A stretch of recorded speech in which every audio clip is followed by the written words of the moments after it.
The House General Investigating Committee on the July 2025 flooding events will now come to order. The clerk will call the roll. Chair Meyer. Present. Vice Chair Moody. Representative Darby. Representative Dyson. Representative Gomez. A quorum is present. The Senate General Investigating Committee on the July 2025 flooding events will come back to order.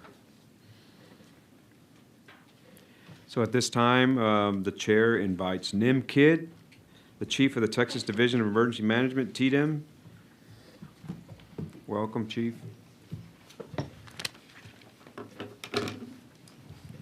For the record, please state your name and title for the record and speak into the mic and begin your testimony. Thank you, Chairman. My name is Nim Kidd. I'm Chief of the Texas Division of Emergency Management. It's an honor to be here with you today. It's also an honor to sit here and mourn for and remember the 137 lives that were lost, especially the 27 at Camp Mystic. My goal through this hearing and this testimony is to improve all systems to prevent any future tragedy like this. I have 4 phases of my preparation. One is the state agency, the Texas Division of Emergency Management roles and responsibilities under Chapter 418 of the Texas Government Code, challenges that we face, policy recommendations, and then I open up for questions. As it relates to the state's role and responsibility in emergency management, Chapter 418 mentions coordinate and support with local governments and federal partners. Nowhere in Chapter 418 are we directed to command or control resources at the local level. Local command and control of resources is reserved for city and county officials. A couple of you on the dais have served on city councils before, and you know that that responsibility for law enforcement, fire suppression, emergency medical services, and emergency management is reserved for local officials. State law directs mayors and county judges as the authorities having jurisdiction to mandate evacuations, not the governor nor the state.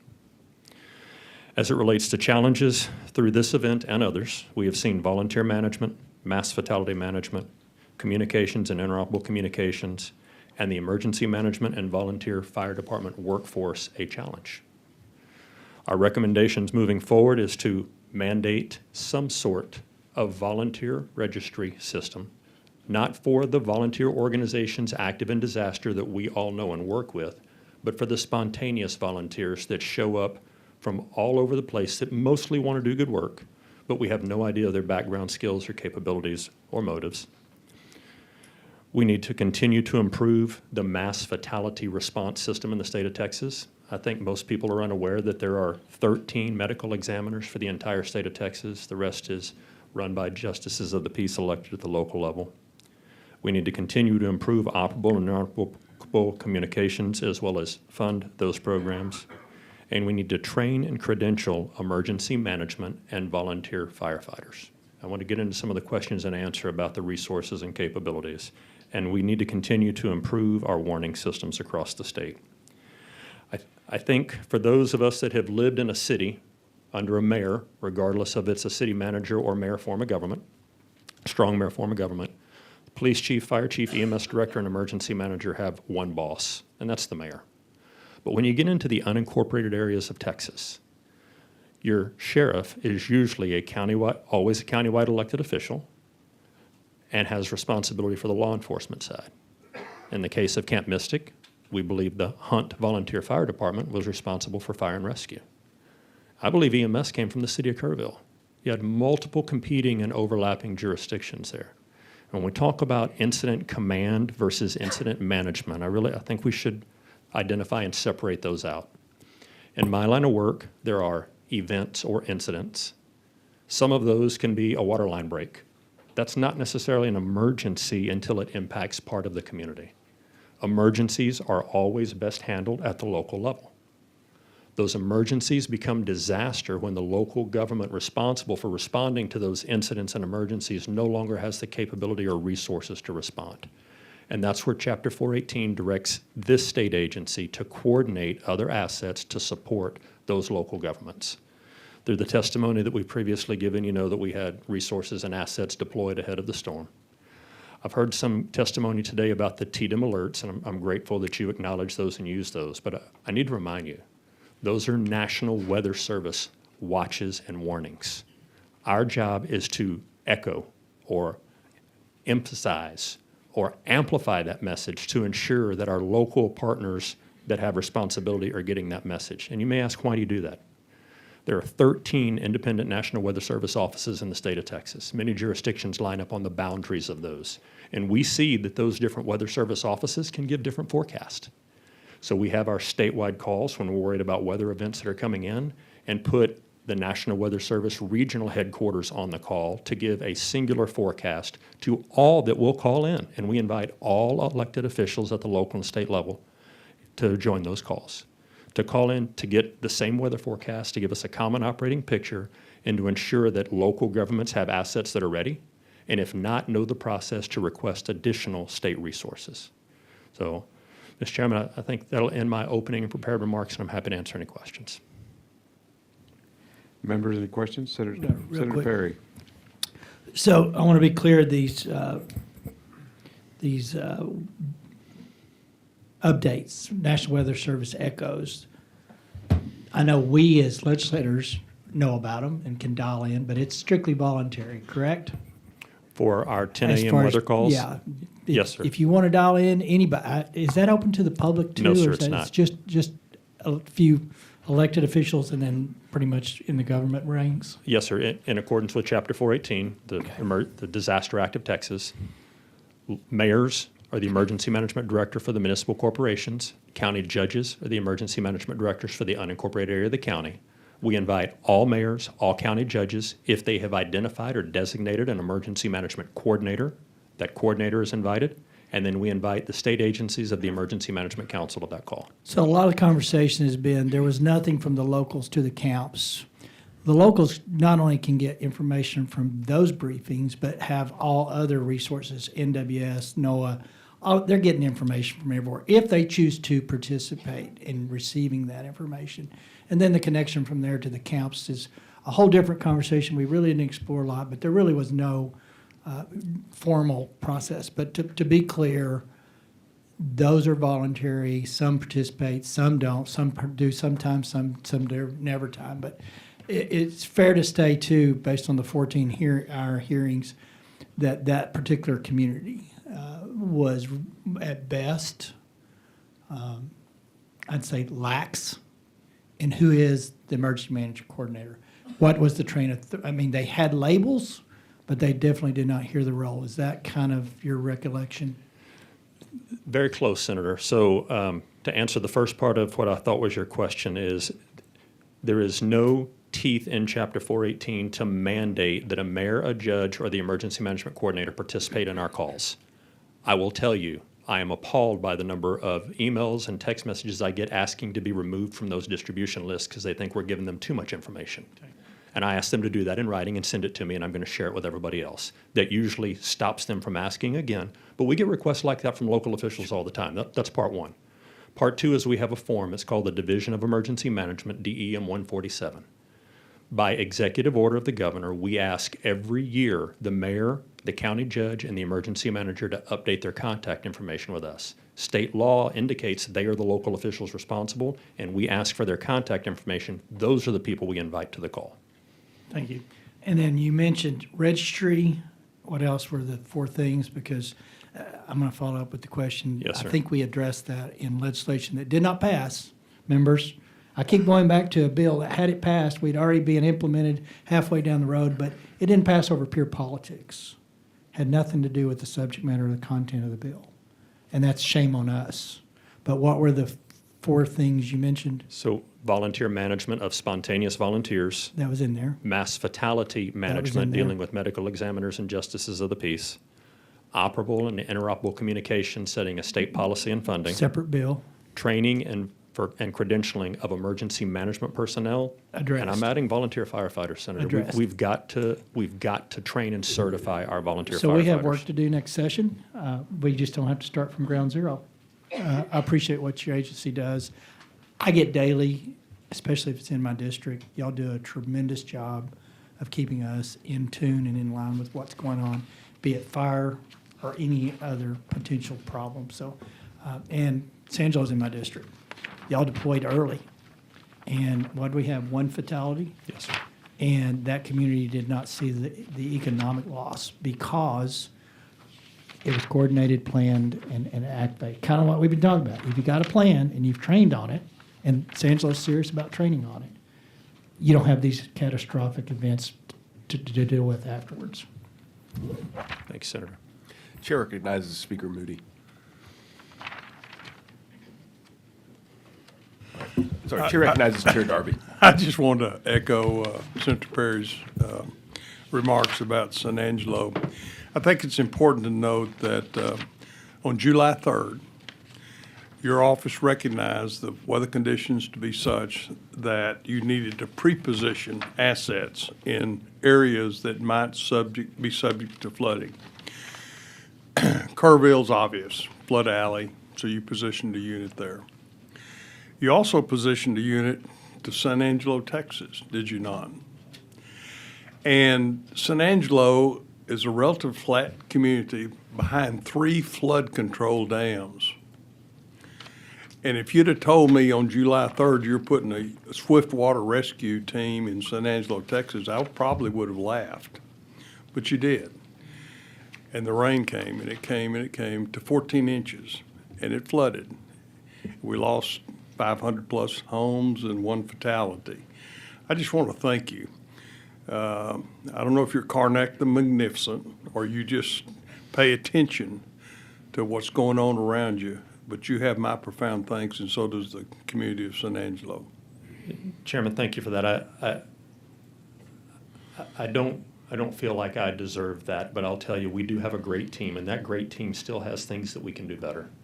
And everything that we do will never bring these children back. It won't. It won't. But you have my commitment, and all of the families behind me have my commitment to do everything we can to prevent this from ever happening again. And, you know, weather is not science. And I get beat up by some of the meteorologists. It's not science, it's art. And when you look at the hurricane spaghetti models, each one of those is a mathematical model that the people that developed that model believe it to be the one true model, but none of them are right. And then you blend all of those together, and the National Weather Service and the Hurricane Center puts out what they think the forecast is. You've seen the cone of uncertainty. 1/3 of the time, hurricane lands outside of that cone. For any of us to think that the Weather Service can predict exactly how much, when, and how fast it's going to fall, we're kidding ourselves. It doesn't. The only thing we can do is be prepared. And we've talked a lot about plans. I say this a lot to our team and to anybody that'll listen. A plan not written is a fantasy. A plan not trained is fiction. A plan not exercised is forgotten. And a plan not funded is futile. It's not just a plan. You have to train to the plan, exercise the plan, and continue to work on that plan. Can we get an amen on that? Okay. One question. I reviewed the OIG report on the National Weather Service. Have you seen that report? No, sir, I've not read it. I'm going to read you an excerpt from it. It says the Austin-San Antonio Weather Forecast Agency coordinated with its core partners, and they attempt, and this is on the night of July 3, going into 4, they attempted to call both the Kerr County Emergency Management Coordinator and the Sheriff's Office starting at approximately 3:38 a.m., but were unable to reach the Sheriff's Office until 4:32. This is the Sheriff of Kerr County. They started at 3:38. They didn't reach the Sheriff's Office till 4:32.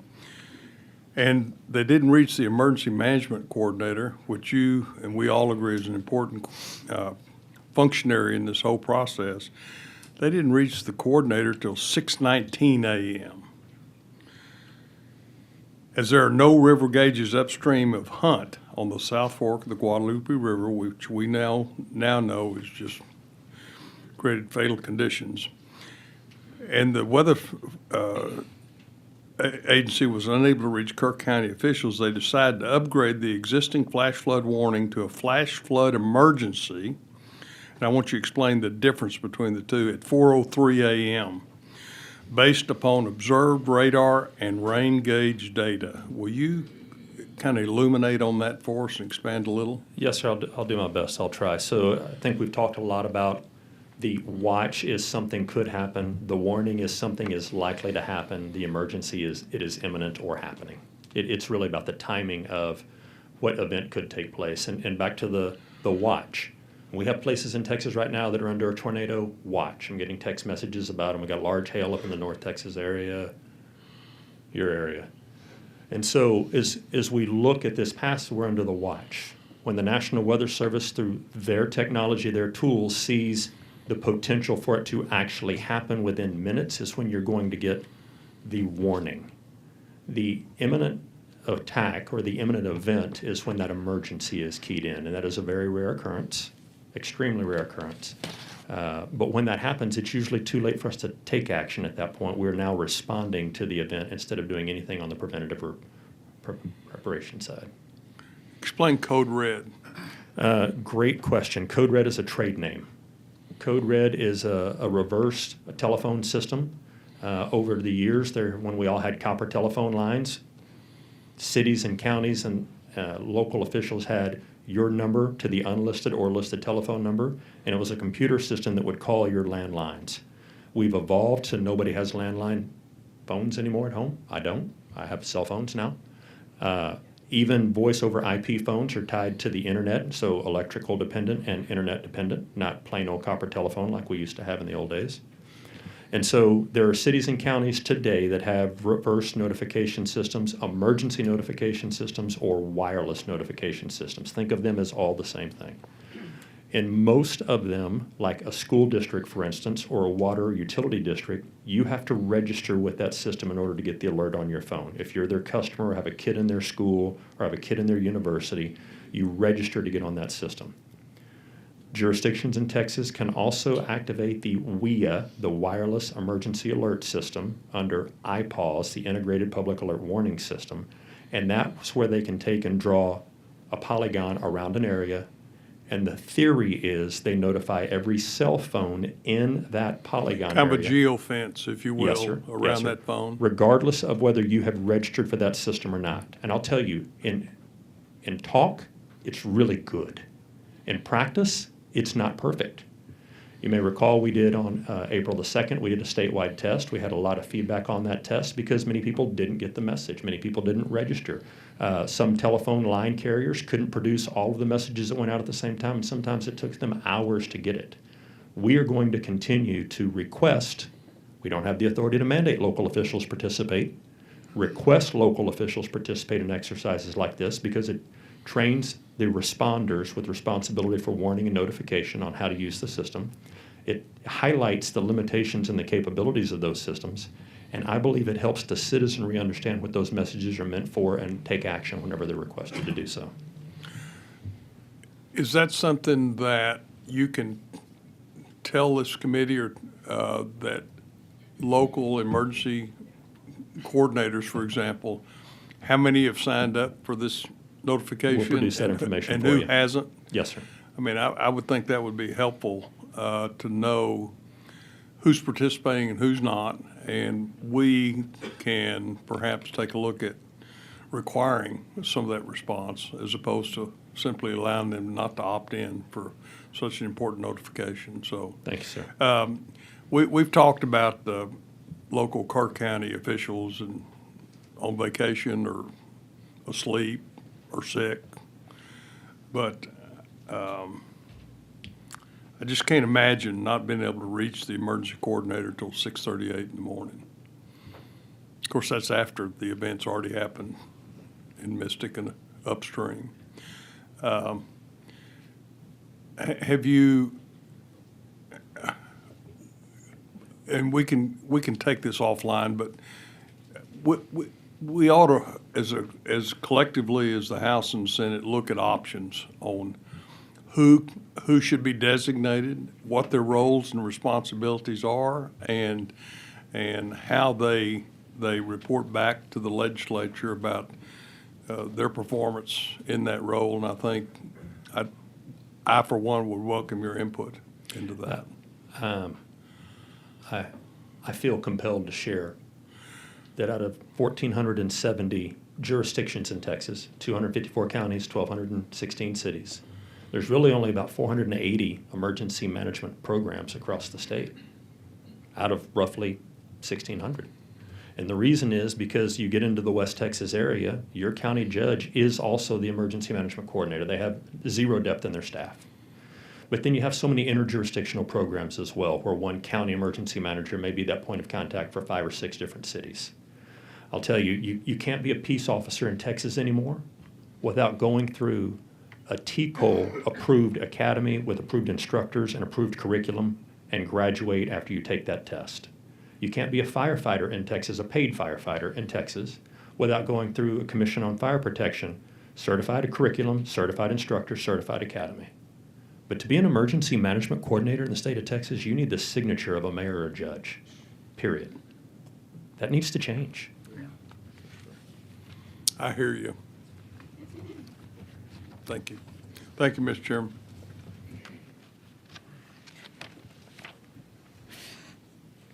Senator Menendez? Do you have any questions? Senator Colcourse? Oh, thank you. Chief, good to see you. Yes, ma'am. I get that Senate Bill 2 did not pass, and there was a lot in there, and we're going to keep working on that. You know, I had some hesitations on.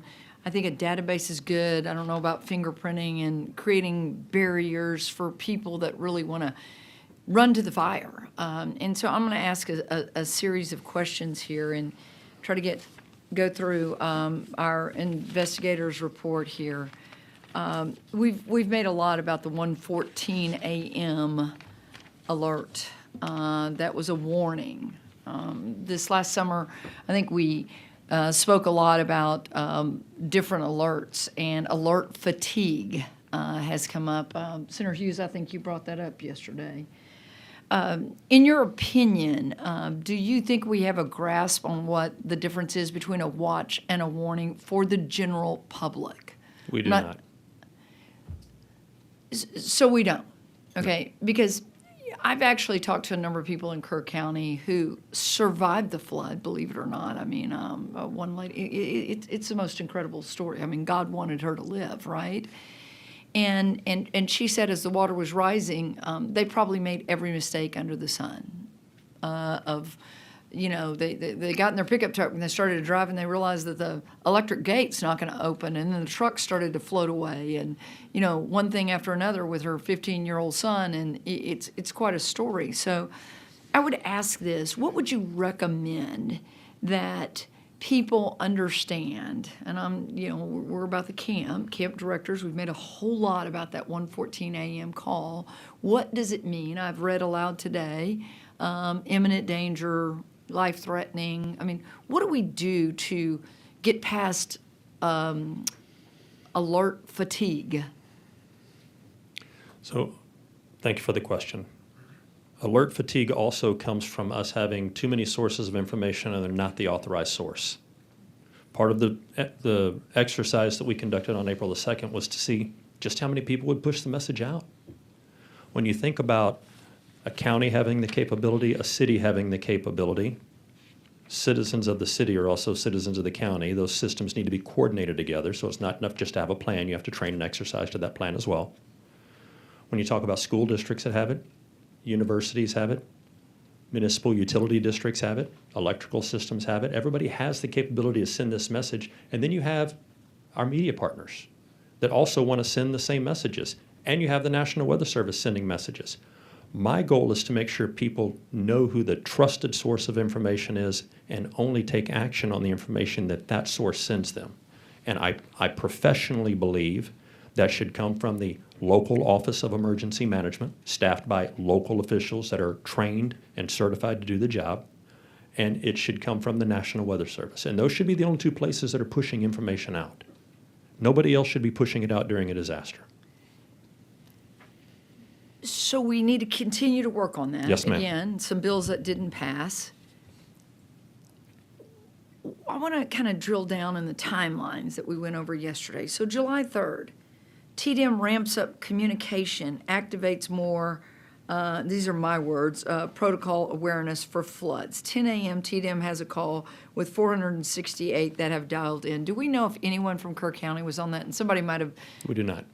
Can we know that? So the way that we use Zoom to have these calls, and if you put your information in on the front end, that's captured. But if you're just calling in from a telephone number because you're not watching the display, you're just listening Which I've in, done before. We don't know the numbers that are associated with it.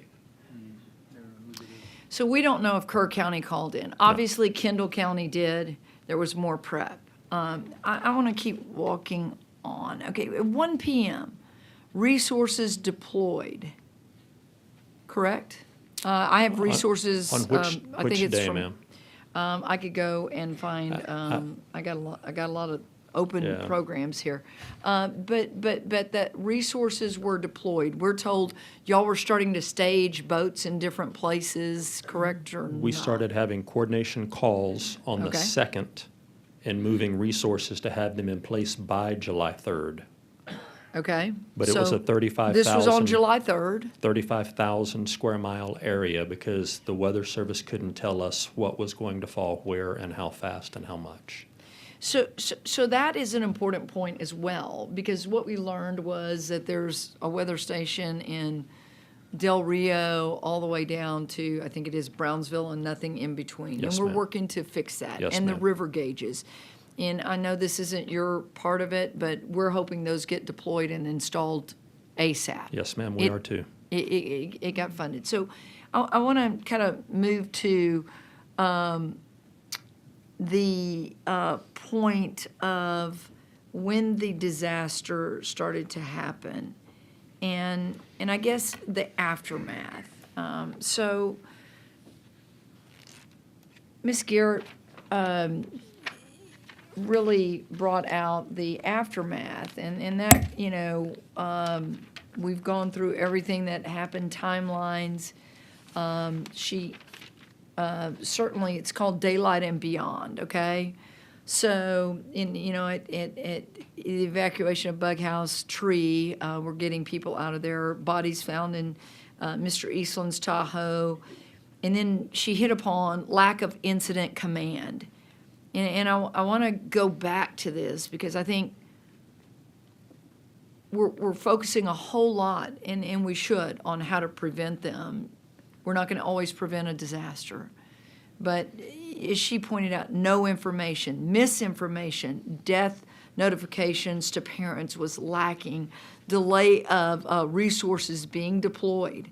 I think this was on a graph that you had bubbles coming out from a resonating center. Prank calls, autopsy inconsistency, no search and rescue because it seemingly was delayed. And I want to go to this. The Cajun Navy is calling and saying, we want to help. We've seen this on TV. They were denied.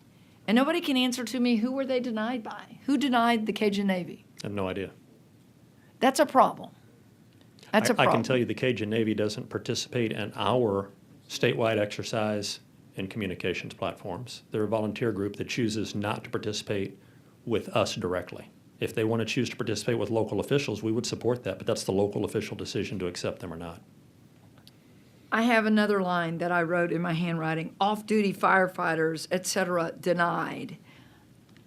And I think it's, Chief, really important that somehow we find out and how we do this. Okay, so I'm the author of Senate Bill 6 after Hurricane Harvey. And if you go back and you read Senate Bill 6, and Chairman Perry, we went over that this summer. Chairman Darby, you were on that committee, and there was some really good stuff on that. And part of that was emergency management director and emergency management coordinator, and we put it in code and how we're supposed to train those, and the emergency management work group, which y'all assembled. And I think we kind of got to the edge and we didn't quite, I don't think we followed through. I mean, and so what kind of training? I know Senate Bill 2 does better about that, but what did we do from Harvey to there that kind of Senate Bill 6 was there, but it just didn't quite push it over the real training? You said maybe 3 hours of training. What is it, So Chief? Chapter 418 today says local officials are required to complete 3 hours of emergency management training, period.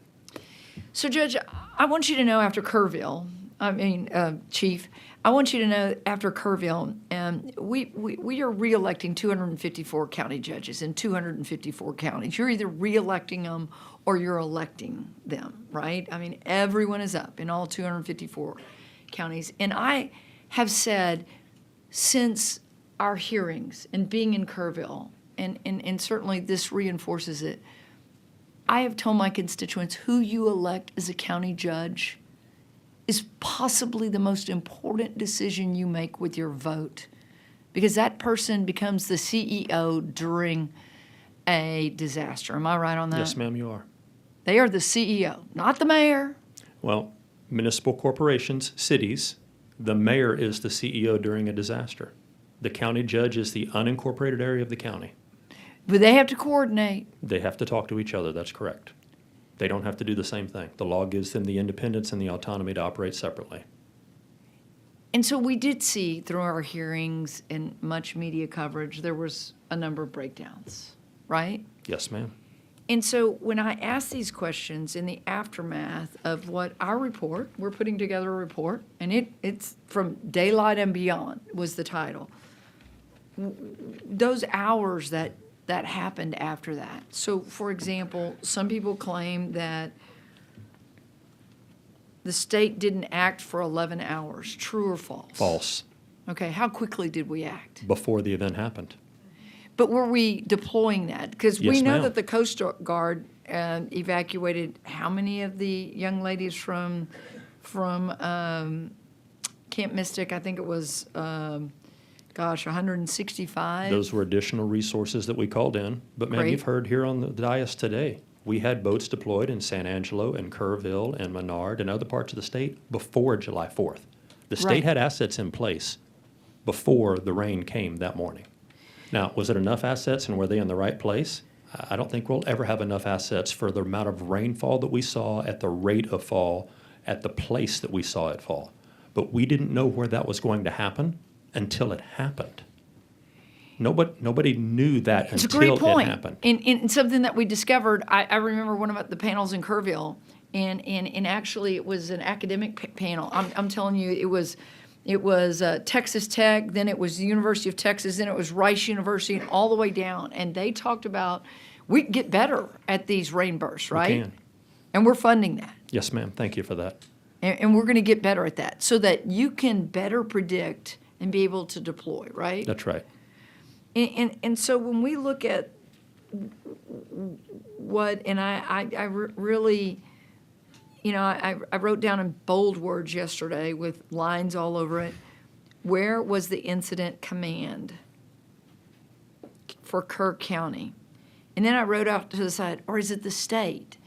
And that was in the aftermath. This is in the title Daylight and Beyond. And I mean, who is in charge when you have missing bodies and you have dead bodies? And I think the description from Miss Garrett yesterday was that somebody literally came upon a dead body and said, "What do I do?" And so who is in charge? Because I don't know the answer to that question. Is it Kerr County or is it the state in how we set up those incident commands? Yep. So try to make this as brief as possible. All right. The National Incident Management System, NIMS, is the governing doctrine for the United States of America as it relates to incident management and emergency management. The Incident Command System, ICS, is the system that we use at all levels of government and governments all over the nation to manage single incidents to complex incidents. So NIMS and ICS are the training guidelines, the roles, the responsibilities, and the doctrine that we put in place. All disasters are local. An incident command post is established at the site of an incident. We talked about incident into an emergency, into a disaster. Catastrophe is the next step. When an incident happens and it becomes an emergency, the local authority having jurisdiction for police or fire or EMS or emergency management are responsible for establishing a command post, a single spot. Resources going to that should come together and support the incident commander, who will assign an organizational structure of plans, operations, logistics, and finance to manage the complexities of that incident. When there are multiple incident command posts in a jurisdiction, an area command should be established in accordance with national doctrine. When area command's capability are being exceeded, then the Emergency Operations Center is established, and the Emergency Operations Center, Emergency Management, manages the resources that are going to those multiple areas and command posts, but they do not make decisions for the incident commander at the command site. You have to be on scene. You have to be on site to know how to manage that incident. We manage the resources that go to command posts and staging areas to support those local incident commanders. But if there's no command post established by the locals, you heard many a times a state agency will come in and start to establish that incident or that command post. But then we turn that back over to the locals because that's what the law and the doctrine tells us to do. So all of that, and you just said it, and you said it so eloquently, but it is really kind of complicated. And it goes back to that training. So I'm going to give you a couple other quotes from yesterday. Yes, ma'am. Okay? From Ms. Garrett. Crisis management did not exist at a point. It was, in quotes, it was a disaster, a total lack of incident command. People wanted to take action, but no one, and these are from her interviews, okay? These are from her interviews. People wanted to take action, but no one to tell them what to do. It added to the torment.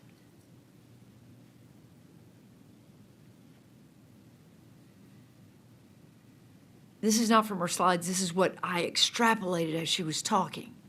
And it impacted me so much. I think that through, and I tried to do this with SB 6 way back in 2019, we're going to follow up with another bill Senator Perry has to get all of this right and the training in the local level. But when we hear that parents were in line and I mean, like, their children are missing. And it wasn't just the children from Mystic. There were a lot of people missing. And how, again, it was a disaster. And how we parse through that. We're going to need your help as we go into this next session. This is what interims are for. We tried during the special session. The bill didn't get to the governor's desk. And it gives us, I mean, and those were it's a pretty tight timeline we were doing on those 30 days. And I find that in special sessions, sometimes we're reactive and we have to come back and clean up. So we have that opportunity to get this right. Now I want to go into one other thing, and it's personal.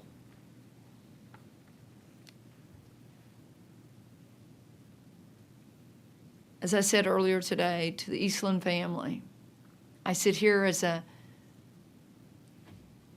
senator who represents a little girl that didn't survive this flood. And she should have. She should be alive today. But in the aftermath, was very cautious to quickly contact the Hollis family, and they know that. They knew I was there for them when they needed it. But this is what haunts me, and you responded to this, but I have to bring this up. Nobody was communicating with them on a daily basis. They wouldn't hear for 2-3 days. Their child was missing. And I know that we tried to originally do kind of the local investigators and so forth. And when I finally called you and I said, I have got, this family has to hear from somebody every day. And y'all did put in the Texas Rangers and kind of, and you and I had that conversation. I can tell you exactly where I was on Highway 105 on my way to Anderson, Texas. When you said, I need to hear this from you, Senator, because I was scared that this was happening. We are Texas. We are better than anybody else. We're not like what we saw in North Carolina. You're not. Where you deployed resources to North Carolina for their floods. We fund you at a level that probably no other state in the nation funds, right? As we drill down and work on this report and this aftermath, I don't ever want any family, whether it's their child or their grandmother, to have to not hear from someone on a daily basis that we are searching for your child. We are searching for your loved one. And I think we have to work through that. And I say this with, it will stick with me. You know, they always say, you know where you were, you know, when the president gets shot, you always know where you were. I know exactly where I was on 105 when I'm telling you this story. And then Blair was great because she jumped in and, we found a way to communicate with that family. I represented the Hollis family during that. I don't know what everyone else's experience was, but it had to be similar. It had to be similar. And it Ms. Garrett, gives credence to what you were saying. And the impact crater that is something that she talked about was unbelievable and shattering. Kind of was a culmination of all of this that we're talking about. The prevention, the 114, the action that could have been taken that wasn't, the aftermath, the complete, the damage that kept being done. And so I think that you said something to me during this, and we've been through Harvey together, and we've been, Katrina, Rita, I call it Katrina, it all ran together. I've been through so many of these. And you've said something. When you've seen one disaster, you've seen one disaster. But after every one of them, we rush to pass bills and do better. And we put it in statute, we put it in code, and then we fund certain things. And that's great. And I cannot wait. I think one of the most impactful testimonies, other than what we've seen during this, was knowing that there's technology out there and things that we can deploy in a state that is very blessed. And we're going to do that. And I would say to the Water Development Board, you can't get that stuff out there fast enough. Because we do have to be able to predict the microbursts. We do have to have the warning signals, and we can the sirens. We can do all of that better. So I look forward to working with you. But when we kind of talked about the delays, and I think some of the interviews of the 140 people, some of those delays of getting people out, maybe the Cajun Navy could have added to a more expedited, maybe we could have saved a few more people, maybe not. I know what you were telling me about the longer time goes on. But potentially, we still wouldn't have a little girl missing. And so I want to drill down on the local decisions to deny firefighters and the Cajun Navy versus the state. And I always think that a government closer to the people is a better government. I say to my state representatives, of which I'm housebroken, you are closer to the people. We represent 700, 800,000 more people than y'all do. That's why I always listen to my state reps, because they're closer to them. Always listen to that mayor. Always listen to that county judge. But I do think we have, through statute, given dishes more ability to make sure that our camps are better trained. I picked up on some things today that every adult on every campus of a camp should probably be trained in evacuation. But I think that we look at the elected officials really closely and we up our game.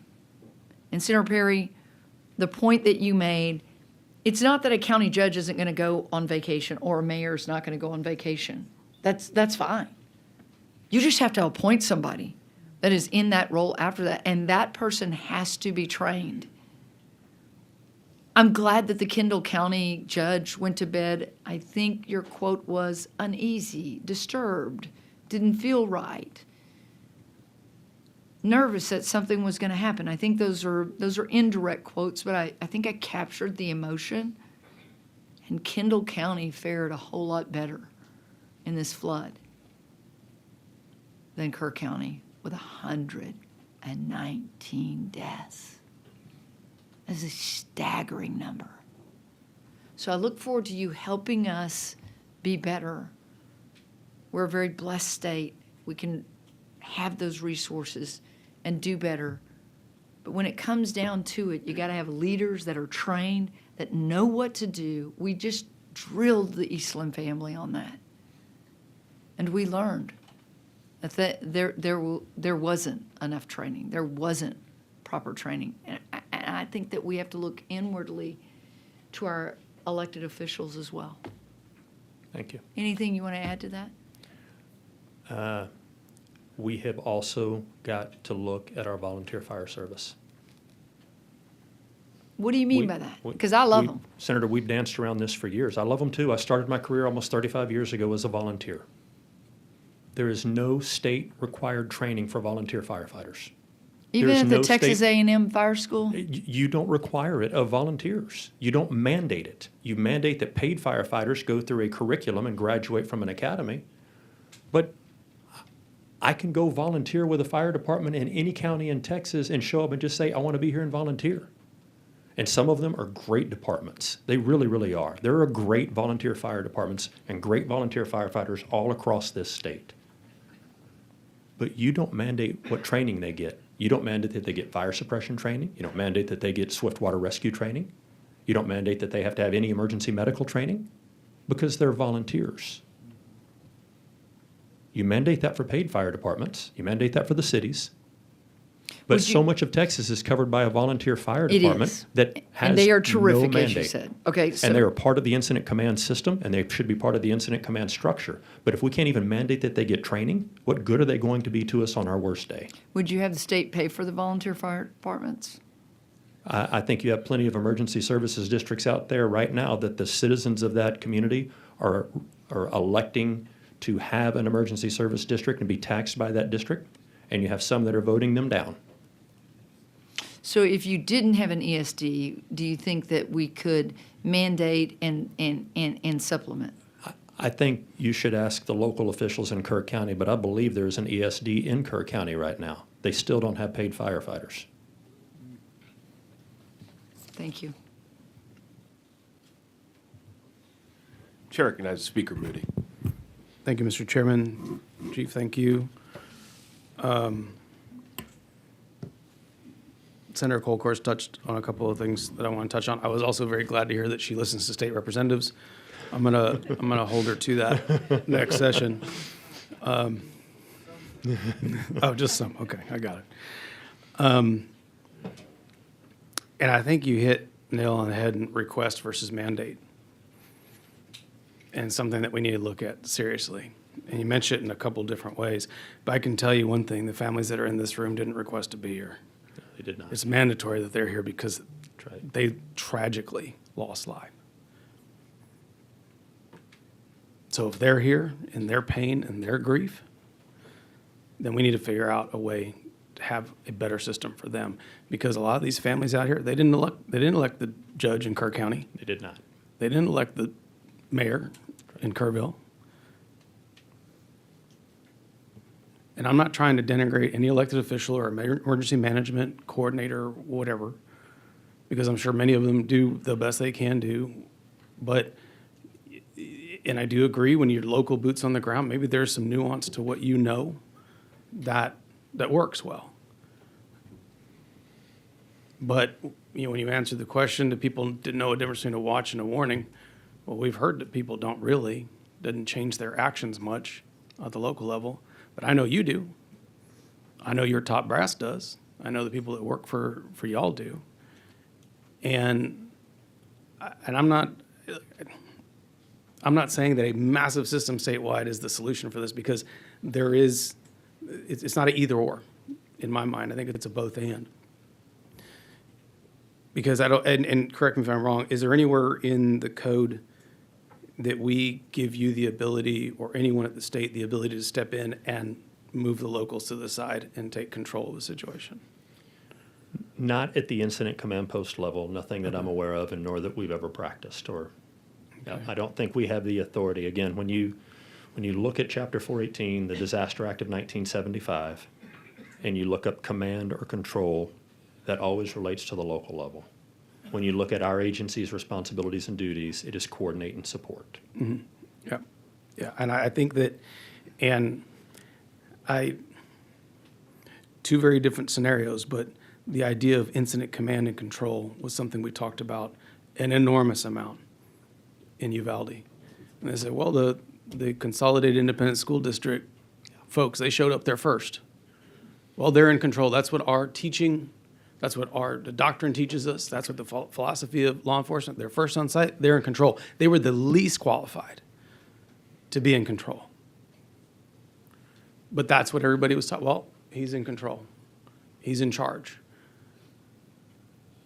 And after that, we have done a lot to change that culture, to make sure that if there are failures there, then we're not going to accept just because you're the one there on site. If there is someone more qualified, more competent, more able to figure out how to deploy resources, they're going to be in control.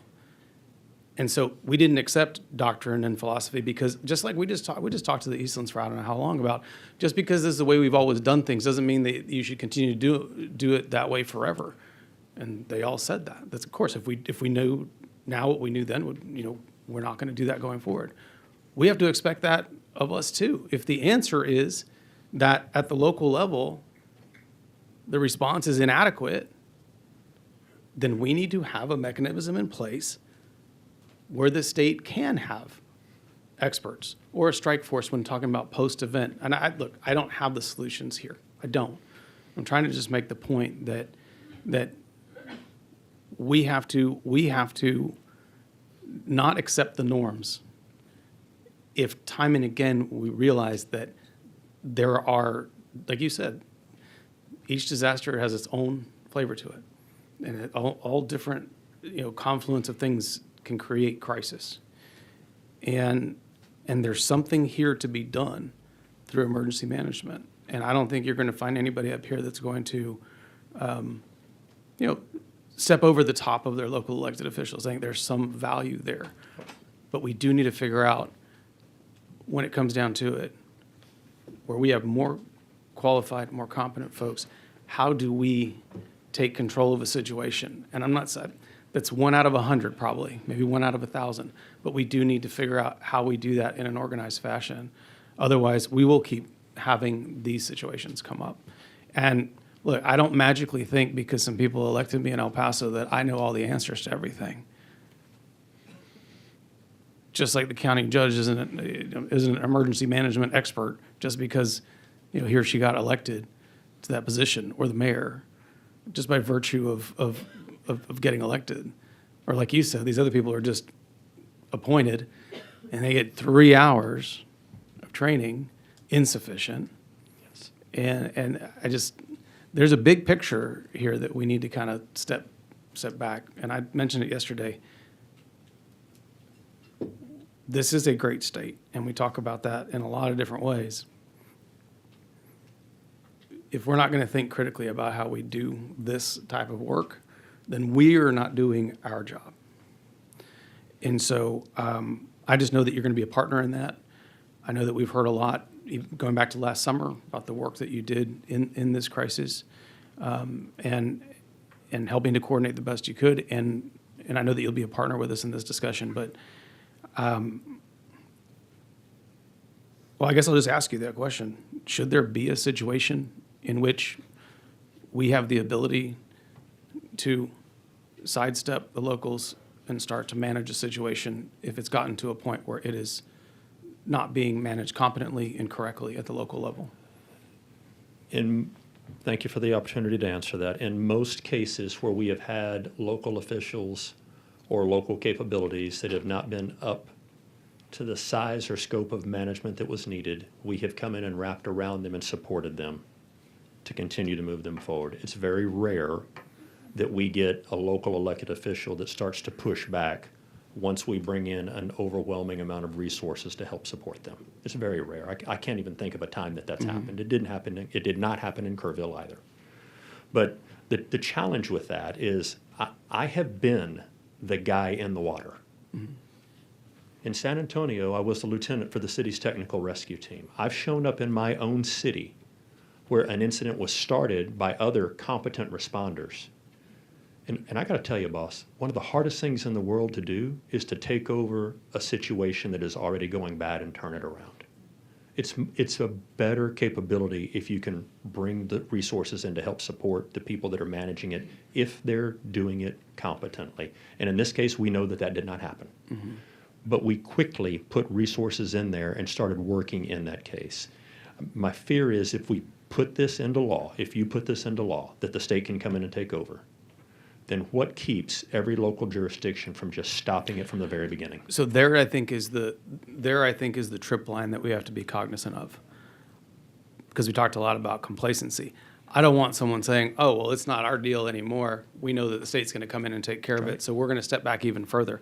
That's the line we have to walk here. And I think that's going to be the complex part of it. And you know, the fact of the matter is, on the ground, like you said, when you absorb or kind of put the resources around a local control command element, you know, that's going to be able to hopefully stabilize or at least help you navigate out of that. And I think we just need to figure out how we best do that. And it doesn't necessarily need to be, I mean, we talk about training and all these other things, but it doesn't necessarily need to be a change in statute. I think we just need to understand how that works, because like I said, I don't know that anybody who also served on that committee during the summer walked away thinking that the citizens in Kirk County had folks at the top levels doing everything they needed to do in that situation. I don't think you could walk away from that hearing and have that opinion.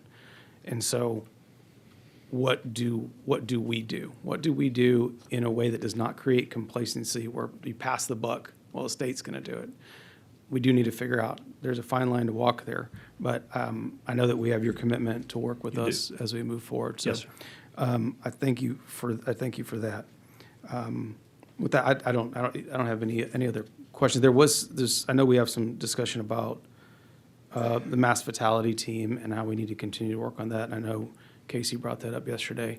I think that's something that has to be worked on. We saw the same compounding of grief in Uvalde as we saw here in the Hill Country. So, you know, you certainly have a commitment to work on that, because that's, you know, it's something that is absolutely horrific when you think about what these families have already been through, to then compound on that. So thank you, sir. I appreciate your time. Senator Menendez. Thank you, Mr. Chairman. Chief Kidd, thank you for your service. And that's with pride that I get to tell a lot of folks that you started your career in San Antonio. Chief, you've said it, I think, 2 or 3 times today, and I've heard it before, that you feel strongly about the volunteer firefighters having proper training, right? Yes, sir. That's exactly how we feel about these county emergency management people. They need to have proper training. Yes, sir. And I think what we need to have your help over the next few months is, what does that level of training look like? So that we tell the, maybe we figure out a way how to communicate to the county judges and mayors around, if you designated a county emergency manager, this is what their minimum level of training is. The other thing is, when you get to, you or your team get to an incident and you arrive, and just like you'd arrive at the one that you described where you had to wrap your services around the things you brought to bear because you identified that certain things were being done, right? Yes, sir. Maybe we teach them about minimum standards. These are the minimum things you need to do, and we train them on that so that we don't have this impact crater, because they've been trained. In these events, there's one source of information for this, and this is how you do it. And there's got to be a chain of command, and if the county judge is sick, on vacation, traveling, whatever, number 2 person is this. And there has to be, so that when you do arrive, things are moving well because they've been trained and they've practiced. And if not, then you wrap your services around. But I think that's the answer, because no, we don't want them to rely on the state to solve all the problems, but they need to be properly trained. Yes, sir. And we will support you on the training of the volunteer firefighters. I think we need to provide the services, the resources for them, because these are good people that are trying to do They the are. best for their community. And we don't want to be like just discouraging people from No. doing it. Thank you, Mr. Chairman. Thanks, Senator.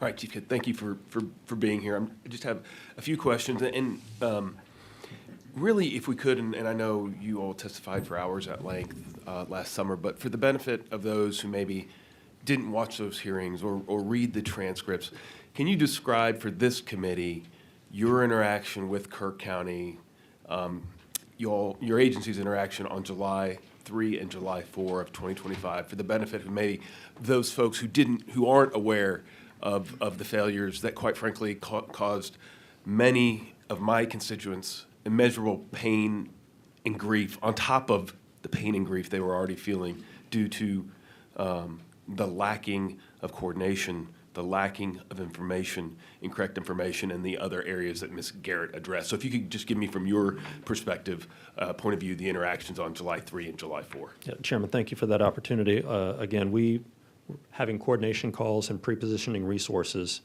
as early as July the 2nd across the state without knowing exactly where they would be, or where they would be needed. Now, those coordination calls happen at 10 a.m. every morning, regardless if it's a holiday or a weekend, whenever we have the threat like this. And so all of those local officials in the impacted area, and statewide actually, get that notification to be on that call. Years ago, we targeted it down to only what we thought was the threat area. And we had complaints from others that were like, well, if I had known, I would have been a little more ready to support them as well through mutual aid. So today, statewide calls, everybody gets invited to the call.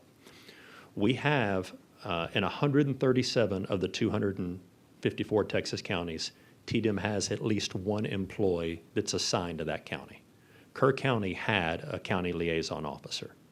And that Kerr County liaison officer was embedded with the city Office of Emergency Management, which was different than the county Office of Emergency Management.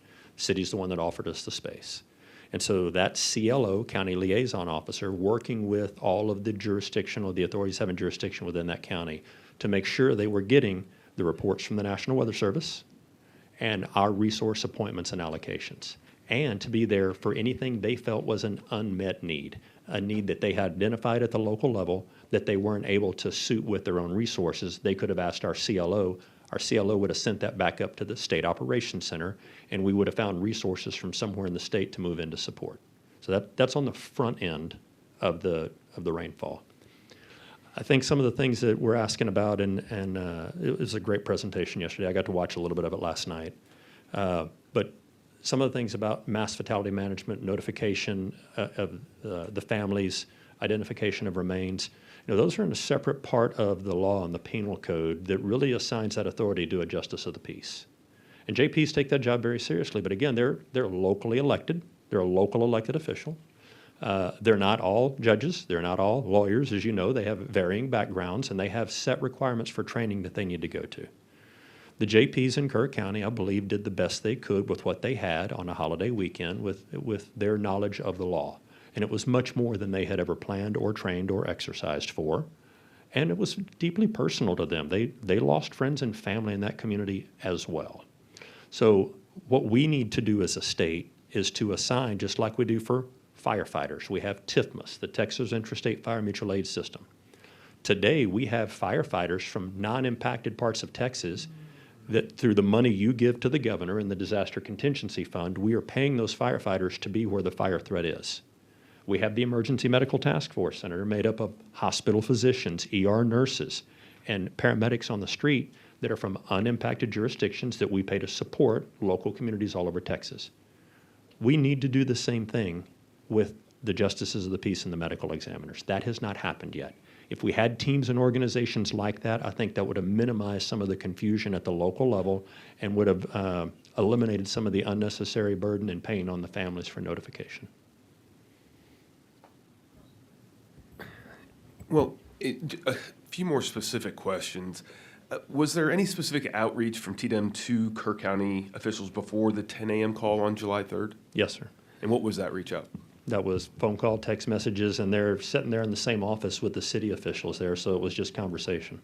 And so isn't it correct that TDEM follows up calls like the July 3rd call at 10 a.m. with written summaries? And did that happen in this instance? The slide deck that we used to present on the call is emailed out to all jurisdictions and all partners. And does TDEM have any process for ensuring that local emergency coordinators actually received and acknowledged receiving important communications? If you have your read receipts turned on your email, we can see that you read the email or that you at least received it. If you get a bounce back, if it's a bad email address, we get that.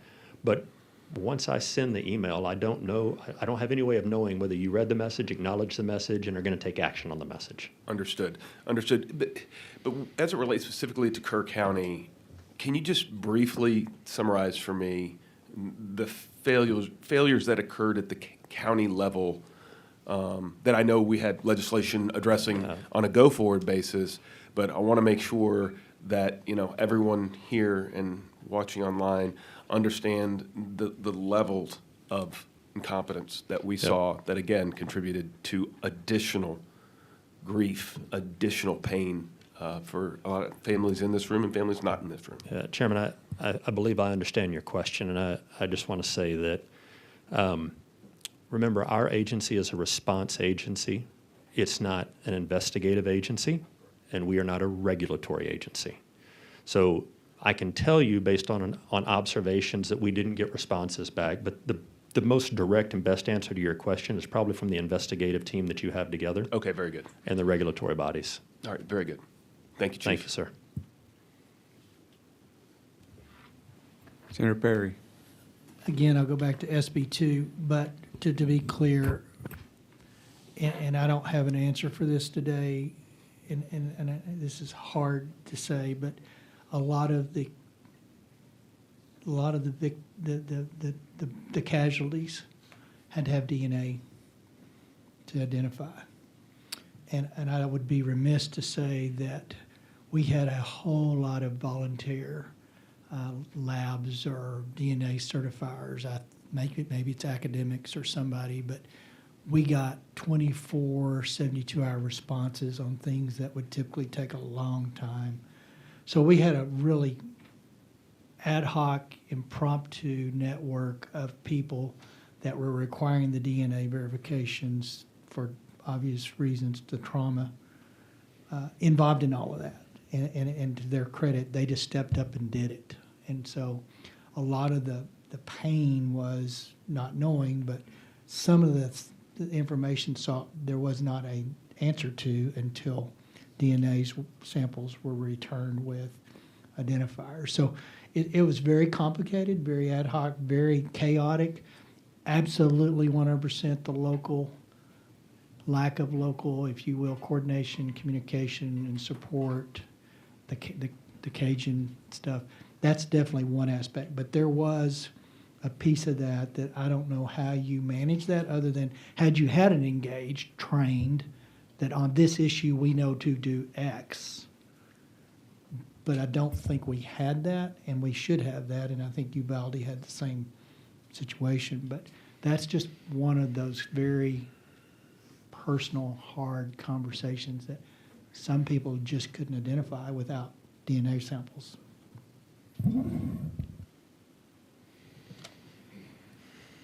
We go back a long way. Yes, sir. We've worked hurricanes together and big floods over the years in my previous life. And I always thank you for your professionalism and the way you conduct your agency and its response to Texas as a whole. Just as a preface to a lot of the discussion today, I just want to say, from someone who was there on the 4th of July, in that afternoon when Governor Patrick and I arrived there, and so did you.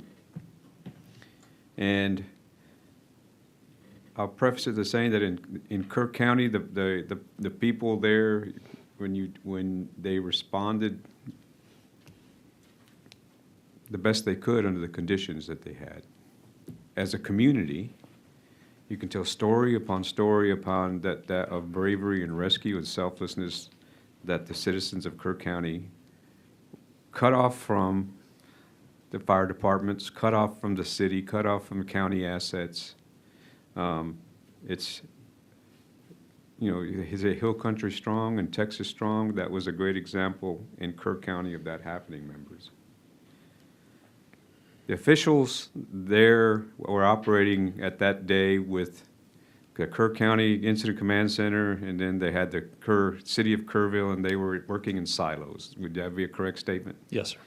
And they were needing guidance, and they were needing assistance, and they were overwhelmed. Would that be an accurate statement? Yes, sir. So I watched you come in and working with our locals and working with Kerr County and working with the City of Kerrville, established a unified Yes, sir. command. Could you tell the members what a unified command means? Yes, sir. Thank you, Chairman. And so, back to Speaker Moody's point is, when we realize that the local officials are operating independently and not working together, we come in and gently encourage them to work together. We found a suitable facility for them to operate out of together instead of being in two different locations. And we put them into a unified command where each still had responsibility and autonomy for their agencies and their jurisdictions, but they'd encourage them to work together for a common operating picture, to make common decisions and to set a plan for future action for rescue, recovery, and then to move on to financial and fiscal recovery as well. So those are National Incident Management System standards and training that we put in place.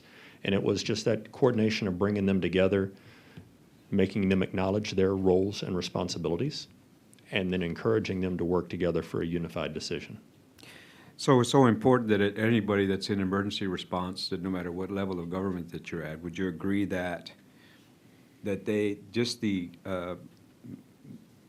training with NIMS and Incident Command, which is a national standard, that you can go anywhere in the continental United States and if there's a disaster or emergency of any kind, that everyone would know what to do. And what their roles are and how to roll out emergency management. Would you think that would be something that would be highly recommended either by policy or statute that we do for emergency management operators in this state? I do. Thank you. Also, when you came in, I talked about earlier, managing chaos. And that's a lot of what emergency management is all about. Would you agree with that statement? Yes, sir. So you were able to coordinate working with them as to where the needs were and organizing a response as quickly as possible to bring in assets from all over. And you talk about mutual aid. So could you tell us more about mutual aid? Yes, sir. Most jurisdictions do not have, I'll start that over again. There will never be enough local, state, or federal assets to take care of everybody if we need them at the same time. Period. On most days in most cities, I think the general public would be shocked to find out how many EMS units are available for the next 911 call for their jurisdiction. Because they rarely call EMS until they do, and then they figure out why they have a 20 or 30-minute response time. It's because of that lack of unit availability. The general public does not see that and does not know. What we've been able to do over 20 years in emergency management now is to build teams of other local governments. For instance, most fire departments, paid fire department, at any given time, 2/3 of their workforce is off duty. So firefighters, EMTs, and paramedics, at any given time, 2/3 of them are working another job or they're off. What we do is we hire those off-duty firefighters, EMTs, and paramedics, and assemble them into teams to deploy out to support other local governments. So today, statewide mutual aid is in place under Chapter 418 of the Government Code. City to city, county to county, they can move resources back and forth around and share responsibility for supporting those incidents. And when that gets overwhelmed, they ask the state for help, and we send additional local government people in to support that. Now, it's not only local governments. It's plenty of game wardens. It's plenty of state troopers. It's plenty of Texas Rangers. It's plenty of Texas Military Department. But once you get outside of those few state agencies, DSHS, we send in other locals that we bring in. The fire service sends in other locals that we bring in. And that mutual aid is supported and coordinated with state law and gives the protections of those individuals and those sending jurisdictions if something were to happen to those people while they're deployed. Thank you. And what was, with your leadership and coordination, and of course, our locals working in coordination with you. There was also the issue at you as an emergency management responder and our locals in their emergency response to Cajun Navy issue. We had Texas and the nation sending in assets and resources just in true Texas fashion, coming to the rescue. Tell us how I saw firsthand what you were having to deal with. So can you explain to the members what that means in terms of emergency management response when you have that much coming in and how to control it? Yeah, I'll try my best, Chairman. And so, as a local incident commander, as a company officer in a fire department, a lieutenant or a captain, or as a chief officer like I was in San Antonio, when dispatched to an incident, you go with a known number of resources. A basic structure fire will get you 3 or 4 engines, 1 or 2 ladder trucks, and 1 or 2 chief officers, and that group goes together. First arriving company on scene assumes command of the incident regardless of rank until relieved by a higher rank or special authority. We don't send other resources to that event until the incident commander asks for them, because you can quickly overwhelm the command capability. The commander has to build out his organizational structure or her organizational structure to support all incoming resources. On a multiple alarm fire, big apartment fire, big warehouse fire, when a second alarm gets triggered, those resources generally do not report straight to the scene. They go to what is called a level 2 staging area that's set up by a staging manager, another chief officer that's brought in, or the first arriving second alarm company, so that we start staging those assets so we can qualify and quantify what's available to be used. The worst thing we can do to an incident commander is give them more resources than they can manage. That's where responders die in the line of duty. And so we manage the organization coming into the event through communications and through command and control of the incident. As an emergency manager now, my job is to make sure that the incident commander has the resources he or she will need in the time that they call for them. Failures happen where an incident commander doesn't recognize the need quick enough to call for additional resources, or doesn't set up the organization to stage those additional resources as they're coming in. Just a couple of more things. Well, I'll just leave you with this question, Chief. What advice would you give to the camps to help them be better prepared? I was invited to speak to some of the camps at a conference not long ago, and that was the first time I'd ever been invited to speak to them. Again, the statute doesn't direct this state agency to interact directly with the private sector or for-profit organizations. It directs us to support and coordinate local governments. I do believe that those camps all across the state should absolutely do their best to communicate with their local Office of Emergency Management to make sure they understand they need to have an incident command structure for each camp. And that camp structure needs to be established, and it goes back to the plan. It's got to be written. It's got to be trained. It's got to be exercised. It's got to be funded. It is not a one and done. It's not a destination. It's a journey, and no plan survives first contact. It never has. It never will. But that planning process is the priceless piece of knowing what resources are available and who to call and when to call them to make sure that you have what you need on your worst day. Thank you, Chief. Any other questions, members? Thank you very much for your testimony.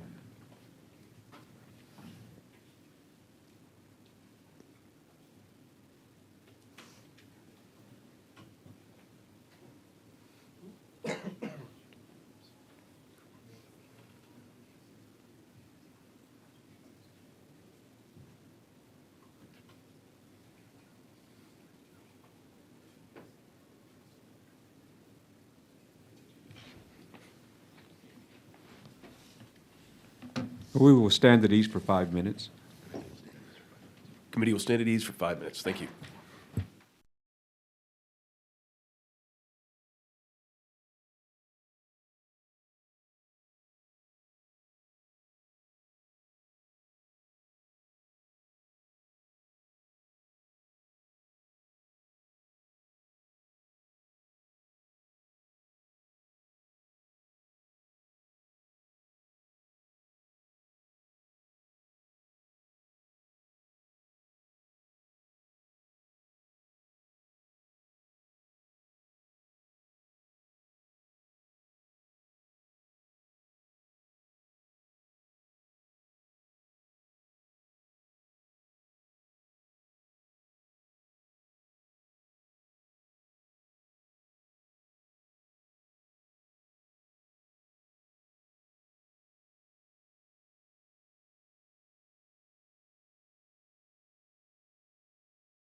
The Senate General Investigating Committee on the July 2025 flooding events will come back to order. The House General Investigating Committee on the July 2025 flooding events will now come to order. All right. The chair calls Bolton Walters, Julie Sprunt, Skylar Marshall, and Grant Griffin.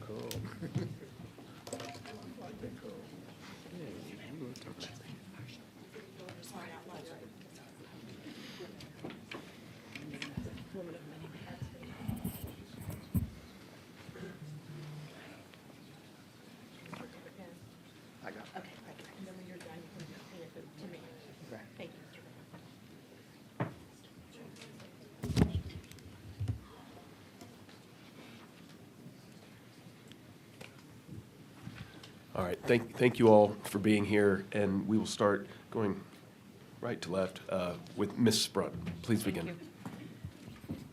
Chairman, vice chairs, and committee members, thank you for the opportunity to appear before you today.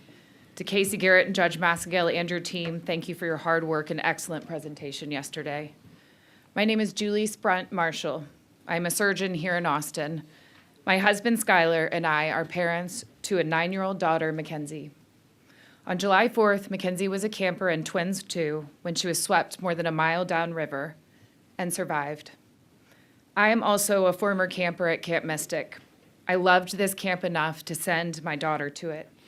I assumed the Eastland family took our love, loyalty, and trust seriously enough to maintain appropriate safety plans.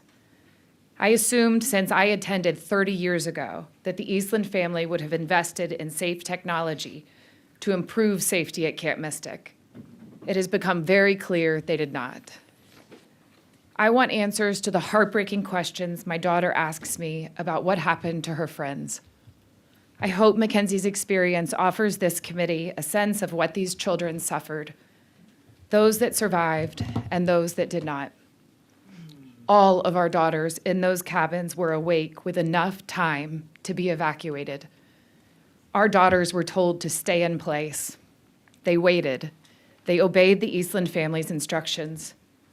From the cabin window, Mackenzie watched flashlights bobbing in the dark as other campers and counselors made their way toward rec hall and safety. Over time, the girls were moved to the top of the bunk beds as the water rose. Mackenzie told me that, eventually, she and the other girls understood. No more adults were coming to rescue them. She remembers Edward crying out to the sky to stop the rain. The rain did not stop. The water slowly rose in her cabin. The Eastland's prayers didn't save the girls that night. I worry the Eastland's prayers going forward are not an appropriate safety plan. Girls began crying for their mothers. Girls were crying that they wanted to go home. I cannot fathom this. We cannot accept it.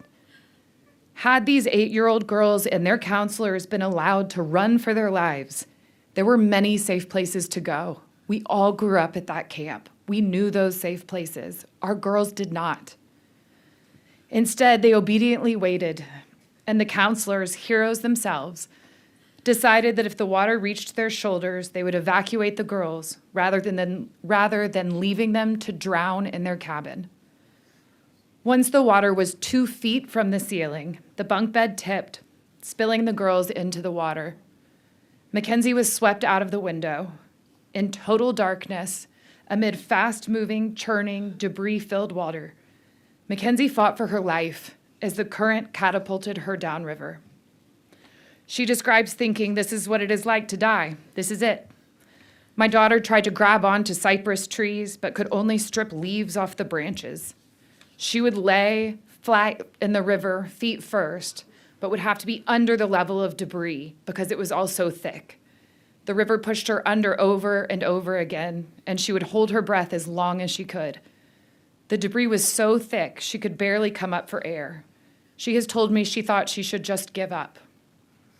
She saw flashlights in the distance. She clung to a tree and began yelling help, along with another girl from Twins 1.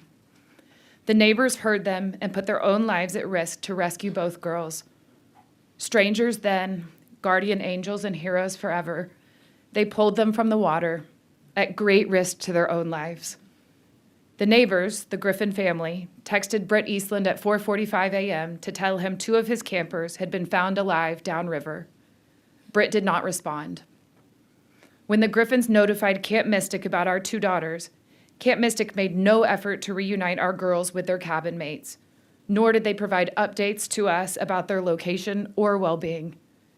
They remained in the care of the Griffins, who at that time were strangers to us, whose house was barely standing. Hours later, the girls were evacuated from the Griffin property by helicopter. Given our daughter's experience, these 2 girls should have at least been medically evaluated by the camp's health officer, Mary Liz Eastland. She made no effort to do this. We were never called that day by the Eastland family. I want to speak specifically about Mary Liz Eastland because her failures as a registered nurse and the camp health officer touched directly on my duties in the medical profession. Mary Liz testified under oath earlier this month as camp director, registered nurse, and camp health officer.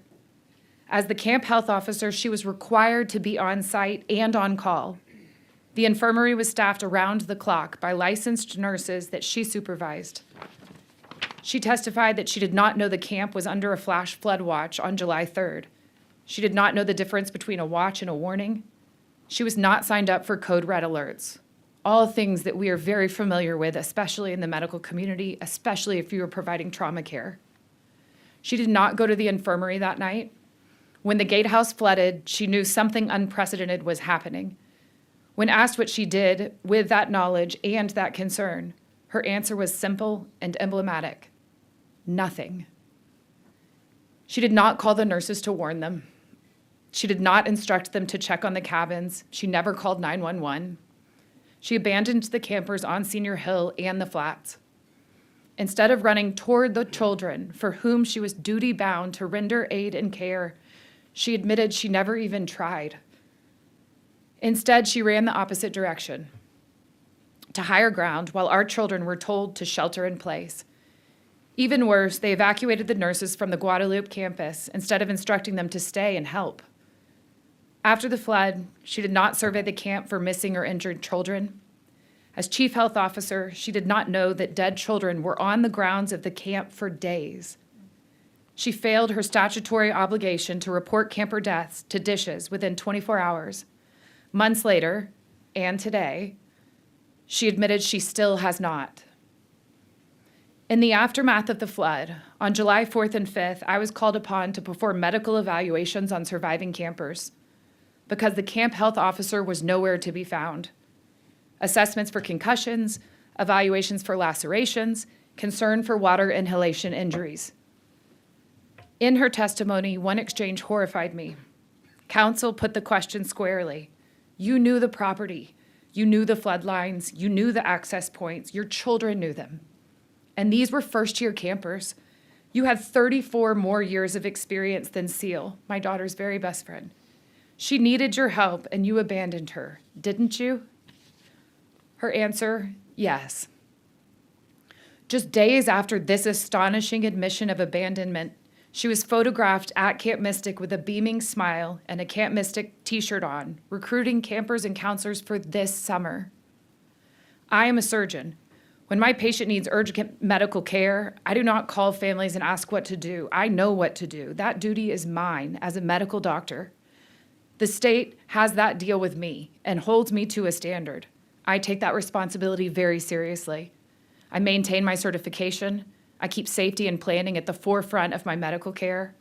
I ensure I answer my pager, especially if I'm on call. If I go out of town, somebody covers my pager. Mary Liz Eastland should have known her heightened duty of care as a nurse and camp health officer. Instead, those that relied upon her and called out for her were left stranded. Children called 911 before Mary Liz did. The Eastlands say that returning to camp is for the healing of its campers. In October, my traumatized and grieving daughter received a photocopied handwritten letter from Tweety. It was addressed directly to Mackenzie, not to us, her parents. It was mailed without our consent or knowledge. Some of the lines included, "She was a mystic girl and all shall be well. Camp is even more beautiful in heaven. Can you imagine the heavenly chorus of Dick and our precious mystic sisters singing songs together?" This letter arrived while we were counseling Mackenzie through her own personal losses and through the deaths of her friends, and while recovery efforts to find Seal's body in that same river were still ongoing and continue to this day. This letter was the opposite of what my child needed at that time. My daughter survived. I'm grateful every day, but I want this committee to understand what survival looks like. Mackenzie says in a small voice, "I didn't mean to leave the cabin," as if the river that ripped her through a window was a rule she broke. She is sad that she did not get to say sorry to Seal or goodbye. Her last memory of her best friends are the fear and frenzy next to her on a top bunk waiting for capable adults who never came, one of whom is a registered nurse and has plans to take care of 850 children this summer. My daughter cannot yet fully hold the death of her best friends, so her 9-year-old mind has transferred the grief onto a pair of stuffed bunnies that she had to drop while swimming for her life. On July 6th, she sobbed that her bunnies were supposed to be with her forever, that her bunnies were supposed to watch her grow up, that her bunnies were supposed to be there when she got married. That is what a child-sized container for unthinkable grief looks like, and it's just starting. Mackenzie is not alone. This is going to be with them for the rest of their lives. Camp Mystic has announced that it plans to reopen this summer and bring 850 girls back. In part, they have said, to help them heal. The Eastlands have no training in trauma psychology. They are traumatized and suffering from PTSD themselves, understandably so. They are not equipped to care for traumatized children. They were not equipped to keep them alive. And now the plan still feels like going forward, it's more dependent on prayers than safety plans. The camp will be conducting an incredible, dangerous experiment on children. Campers will be there without their families, without their support systems, without their prior counselors, testing what will happen at the very first heavy rain, at the first clap of thunder, at the first time a noise startles them awake. The Eastland family failed to understand the responsibility they accepted when they assumed the care of our children. That failure has been obvious from July 3rd to this date, and now they intend to accept that same responsibility again this summer for 850 girls. We, the parents, are doing the best we can. We are holding children who wake up screaming. We are sitting with friends who are still waiting for their daughters to come home. We are watching the sky every time the forecast calls for rain. We cannot do this alone. I'm asking this committee, please, to act. Do not let this camp reopen on the schedule and on the terms set by the people who failed our daughters. Make sure that the next time the rain comes, the adults responsible for these children know what a watch and a warning mean. Make sure that the next time the rain comes, our daughters are not left waiting for a rescue that's not going to come. Thank you. Thank you, Dr. Sprung. Members, any questions? Extremely powerful, moving. Members, any questions? No questions, Mr. Chairman. Ms. Griffin, please proceed.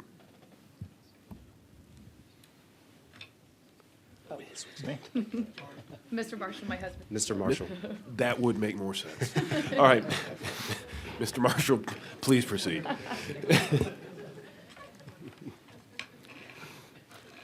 To the committee, thank you for letting me speak in addition to my wife.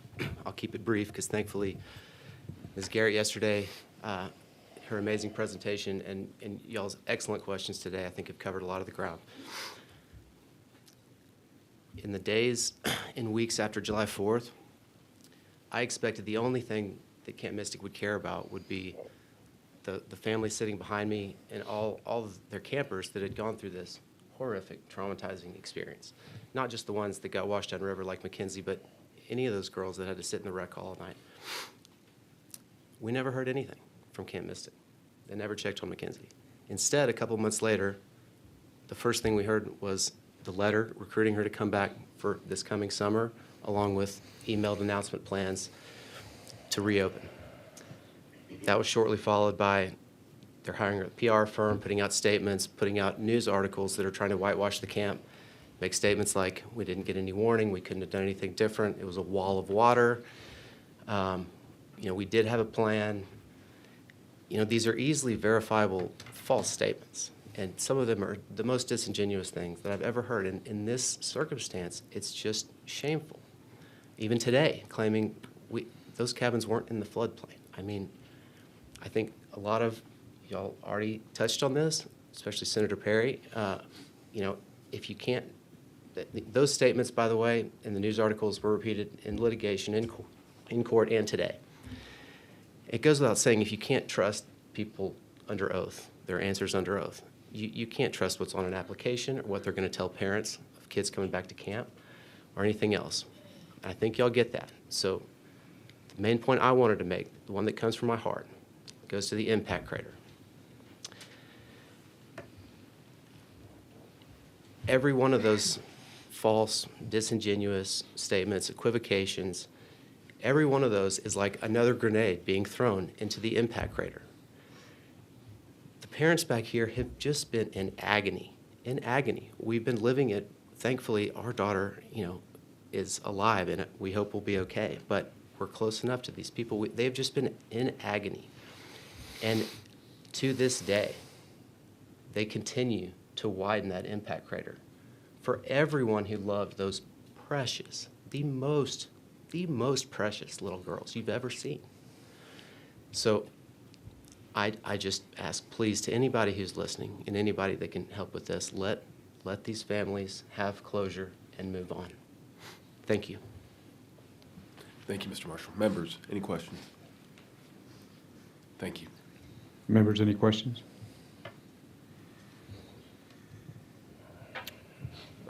Mr. Walters, please proceed.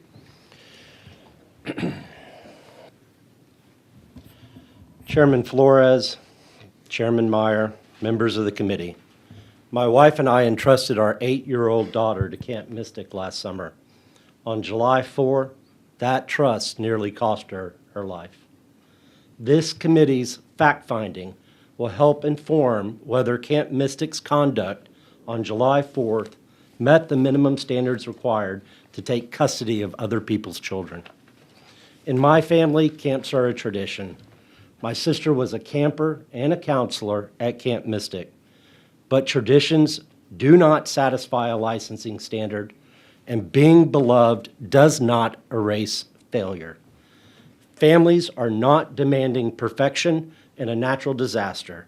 We are demanding accountability for the decisions made before and on July 4, because child protection standards mean nothing in Texas if we don't enforce them. A daycare with 27 dead children and this evidence already on record would have already been closed. The Eastland sworn testimony in court on April 13, 14, and 15, and this committee's hearing this week are all public. Anybody can read the transcripts. The facts already established are devastating, and some facts are just simply clear violations of custodial duties and Texas law. Before I continue, I do want to acknowledge the unimaginable suffering, unimaginable, of the families of the 27 campers and counselors who lost their lives at Camp Mystic. None of my remarks today are intended to compare the loss of my family with their permanent loss. In the weeks before camp, I had recurring nightmares of my daughter in danger in a river. God clearly placed this burden on my heart for reasons I couldn't comprehend at the time. I never would have thought that danger would be because of the adults. At drop-off on June 29, I firmly told my daughter to fight to get out of the water, to not rely on adults if she was ever in trouble. What Dick Eastland said after overhearing me and shaking my hand is seared in my memory. His exact words were, "Sir, do not worry. I promise we are going to take very good care of your daughter." That promise was broken. As floodwaters rose on July 4, campers and counselors in Twin 1, my daughter's cabin, begged to leave and cried for help. They were frightened for hours. The emergency instructions and Ed Eastland told them to stay in their cabin and wait for further instructions. No one ever evacuated them. People here today have been on site. It was 20 steps from my child's cabin to stairs to a safe second story, but nobody told her to take those steps. She's 8 years old. Around 4 a.m., my daughter was forced from her cabin on a mattress, thrown into a raging river. Darkness, debris-filled water. At 8, she fought for her life. My daughter was knocked off the mattress, struck by debris, repeatedly pulled underwater, struggled to reach the surface multiple times. She swallowed contaminated water. She just couldn't breathe, and she thought, as she had been thinking for hours, she was going to die. She stretched out her arms, last final attempt, and miraculously, she caught vines on a tree. In her first year at camp, my daughter faced death, and she saw death. Between the flashes of lightning at some point on her journey, she had been in another tree, and she could see a child about her size face down in the water. She feared that if she died, no one would ever find her. That's the same fear today for Seal Stewart. When a stranger with no duty to act and no guarantee of surviving reached her, my daughter cried out, "Am I going to die today?" This committee has seen the 433 video. Y'all seen the unredacted video. 2 children of 3 swept away from Camp Mystic on a stranger's bathroom floor, traumatized. Camp Mystic never searched for my daughter downstream. They didn't rescue her. They didn't evacuate her. As parents, we coordinated that day her evacuation with the rescuing family and family friends, not Camp Mystic. When her rescuers drove her on when her rescuers drove over high ground and offered to return her to camp, Camp Mystic did not take her back. The camp had a custodial duty, and it neglected and abandoned her twice, once in the cabin and once in the aftermath. For more than 6 hours, my wife and I did not know whether our daughter was still alive. We knew she had been rescued from the family that rescued her, but that family was in danger. Their home was imperiled. The rescuing family were strangers to us at that time. Maybe known to the Eastlands, they were. They were strangers to us. We didn't leave our child with that family. We left her with Camp Mystic. Camp Mystic never told us anything about our daughter. Not then and not now. My daughter has suffered physical injuries, and they have healed. Psychological injuries will last a lifetime. Her memories of the horror have grown sharper over time. She's anxious without cause. She carries herself knowing adults may fail to keep her safe. Her innocence as a child has been taken from her. She's 8. Her older brother's been deeply affected. So have we as our parents. This committee and Texas leaders must understand all the conditions that produced this catastrophe. No written evacuation plans, no muster sites, unheeded warnings and watches, no adequate training, no drills, complacency, no chain of command that did not begin and end with Dick Eastland. Children left in cabins as dangers escalated. Any licensed operation could replicate these decisions.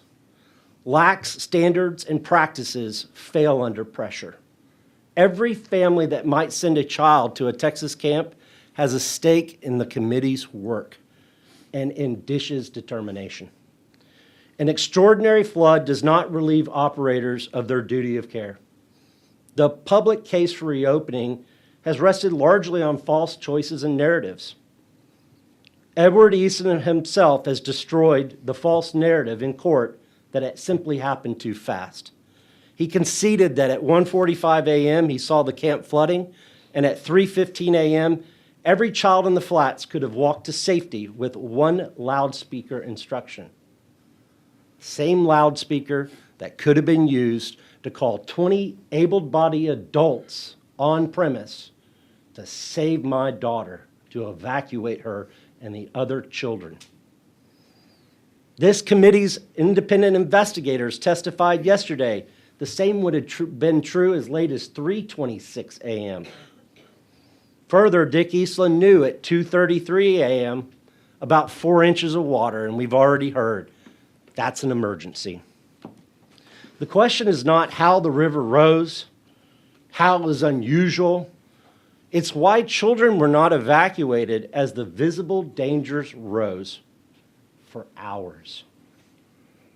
I thought it was interesting earlier, either Britt Eastland or Richard Eastland made a comment about the River Century installations. And the exact words was something to the effect of, to take the human factor out. Technology does not take the human factor out. They had technology on July 4, a radio, a loudspeaker, and they didn't use it. If an operator is not capable and not prepared, it doesn't matter how much technology you install. Second, other camps are deficient. And we've already talked about this. On April 24, DISH sent Camp Mystic an 11-page letter of deficiency, 22 categories. Those other Texas camps that received deficiency letters, none of them lost campers or counselors. None of them are reported to be under criminal investigation. All of them are being held to the same new standards. Camp Mystic must answer for its deficiencies, its conduct on July 4th, and its deaths. Third, this is a tragedy across all Kerr County, and we've heard that. But that does not shield Camp Mystic. Other families made life or death decisions on July 4. Ours couldn't. We entrusted that decision to a Texas licensed camp. The higher standards for licensed custody exist precisely because parents are absent and the camp stands in their place. Fourth, you hear this a lot lately, due process. A camp license is not a right. It's a privilege.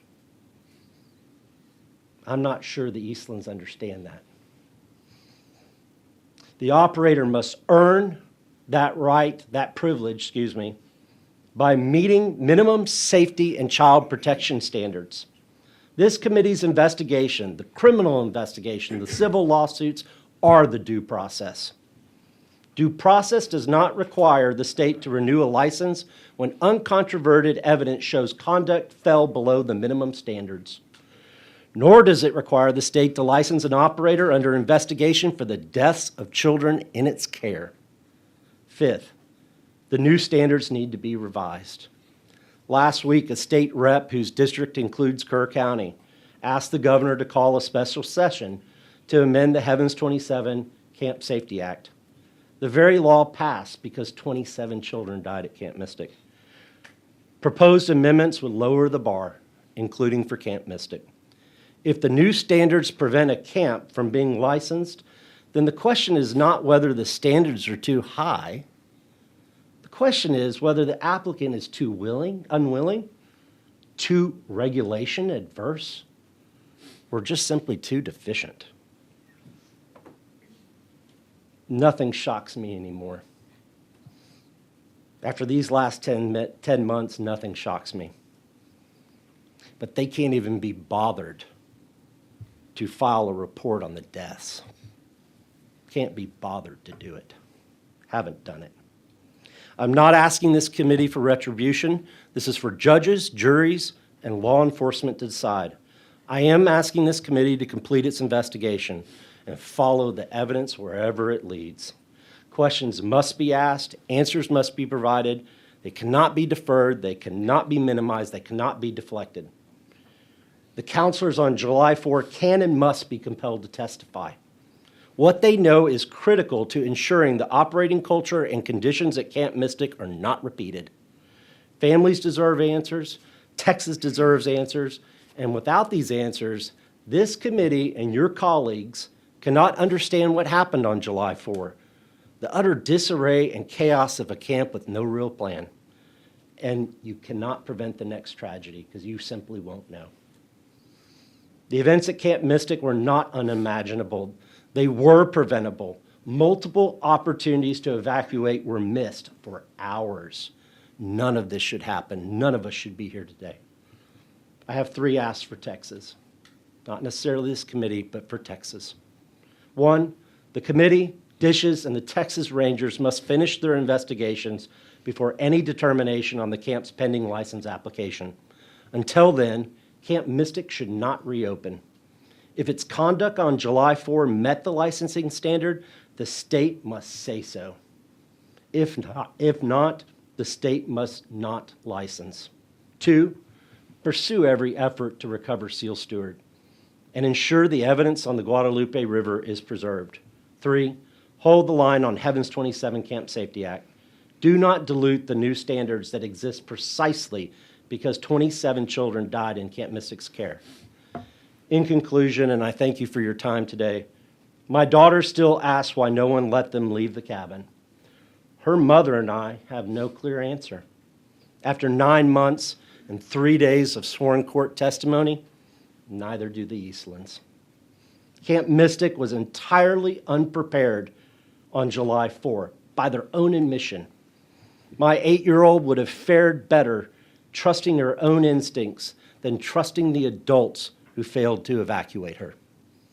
The DISHES licensing decision will not just affect Camp Mystic, it will set the bar for every other Texas licensed operator.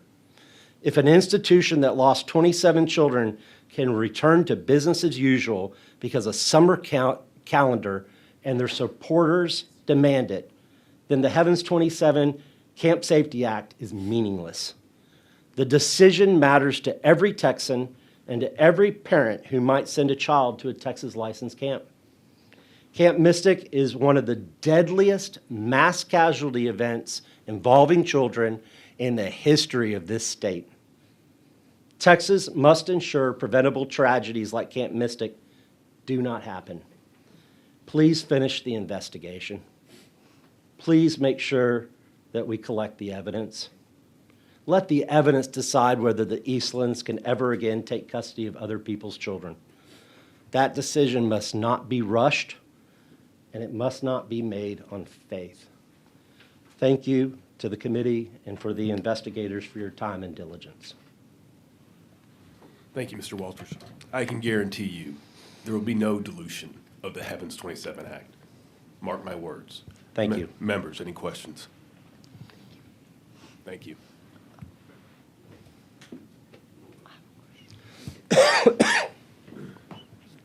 Senator Koforth. Thank you. Thank you, Mr. Chairman. Thank you for your testimony. I want to clarify a couple of things. Mr. Walters, I'm assuming it's the Griffin family that also rescued your daughter. Is that correct? Correct. What angels? We heard in description from the investigators. He asked me to ask questions. I need to clarify something. And we heard when we were at the camp, what angels they were and the description. This is what I want to ask. Both of you, Doctor and Mr. Marshall and Mr. Walters, describe that your children were not received back from Mystic. Is that correct? Yes, ma'am.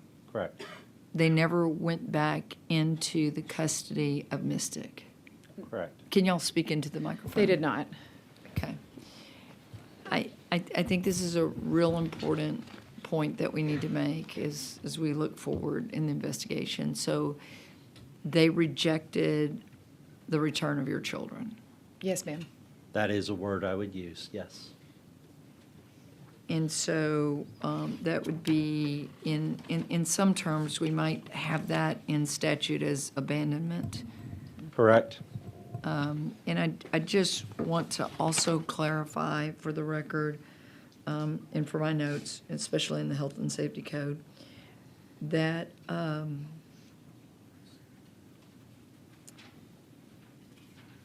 Doctor, you made the statement that, if I can find it,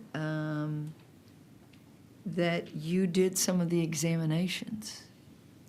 Yes, ma'am. When we were reunited with our daughter at the elementary school, there were a number of other surviving girls, one of whom is our best friend's daughter who went 7 miles down that river.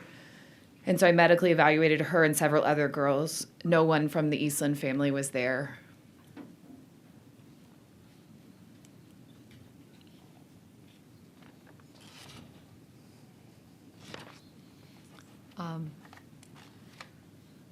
I want to clarify one more time that Camp Mystic never notified y'all or in any way acknowledged that your children existed after leaving their campgrounds through a flood, ever. Only to recruit her to come back for next summer.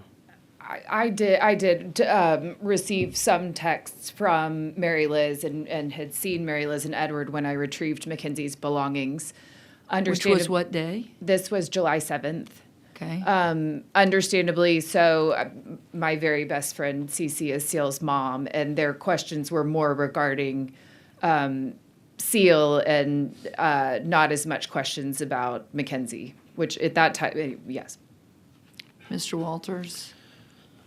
On July 4th, we learned that our daughter was swept away from Camp Mystic from the Griffin family. They tried to contact us. We were traveling in Tennessee. We had just dropped my son off at his camp. We missed that call. About an hour later, we received a text message. That text message was from the Griffin family, and the first time I read it, I thought they had kidnapped her.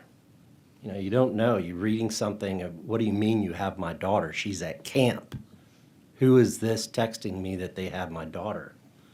We called them. We had a 3-minute conversation with them. That 3 minutes, I had 20 seconds to say hello to my daughter, but they made it clear that they were in danger. At that point, was never able to reach them again. Now, there's reasons for that, but your mind goes to the worst place. They're in danger, it's flooding. We thought our daughter had died. At some point later that morning, the judge, and I'm only explaining this so people understand the chaos around this communications. If you don't want the explanation, I can stop. But a judge in Kerr County sent out a message saying, don't worry, everyone's accounted for. And my wife, in a Twins One Mom text thread, said, guys, don't believe it. We know that's not true.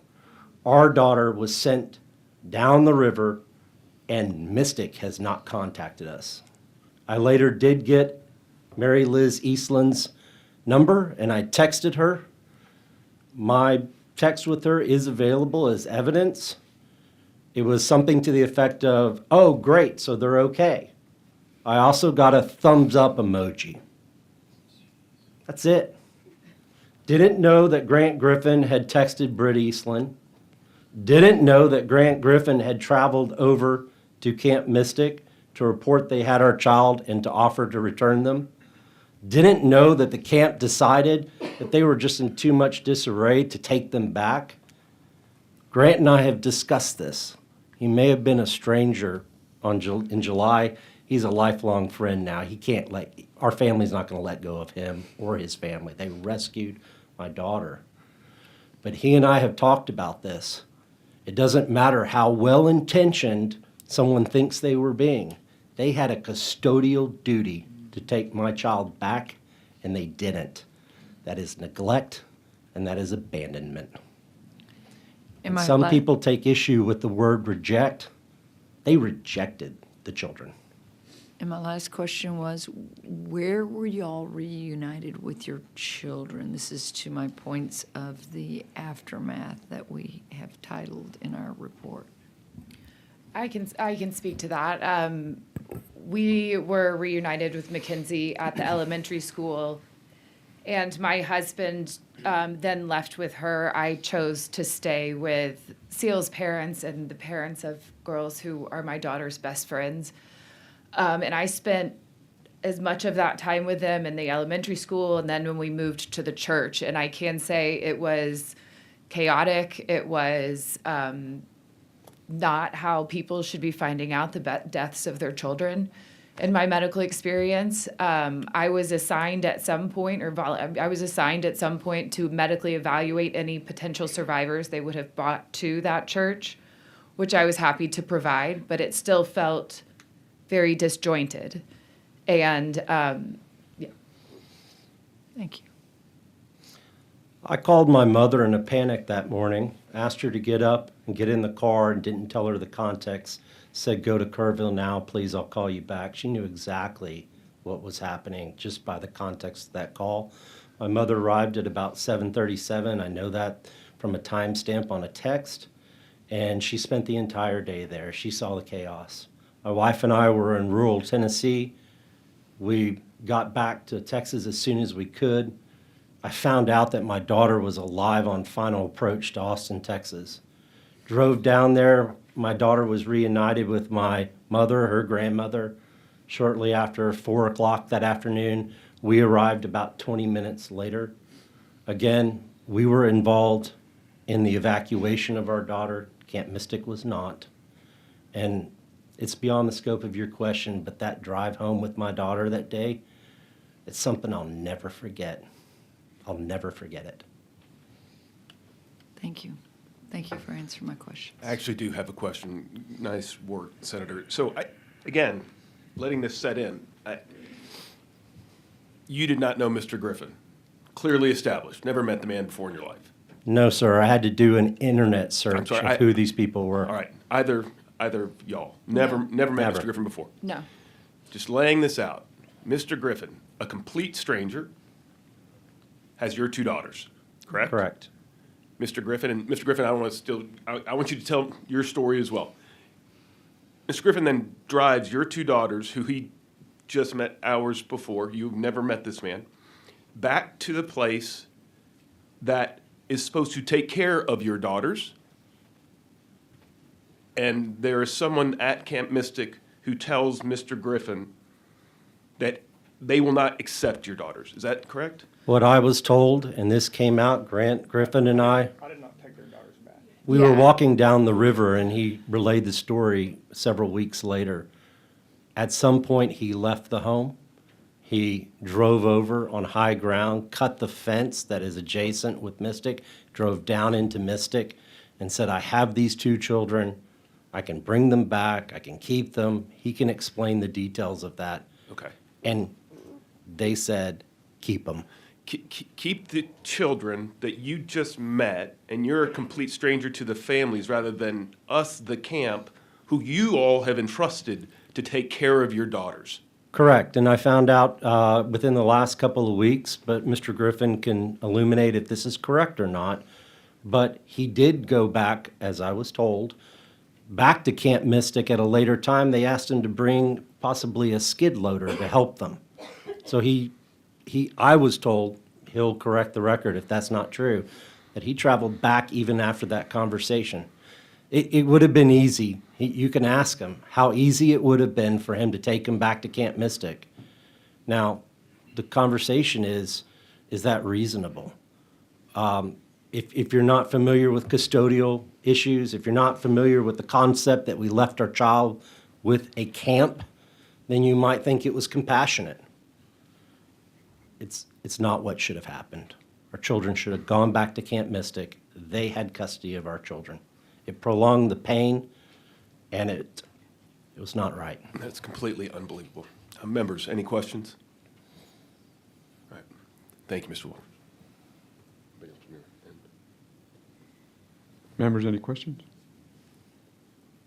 All right. Mr. Griffin, please. All right, I'm the stranger down the river that pulled the girls out. Anyway, I live right next to Camp Mystic. We share a fence. We border them on the same side of the river. Known them for years. And by trade, I am a carpenter contractor. That's what I do for a living. And I haven't had a lot of work or contact with the Eastlands.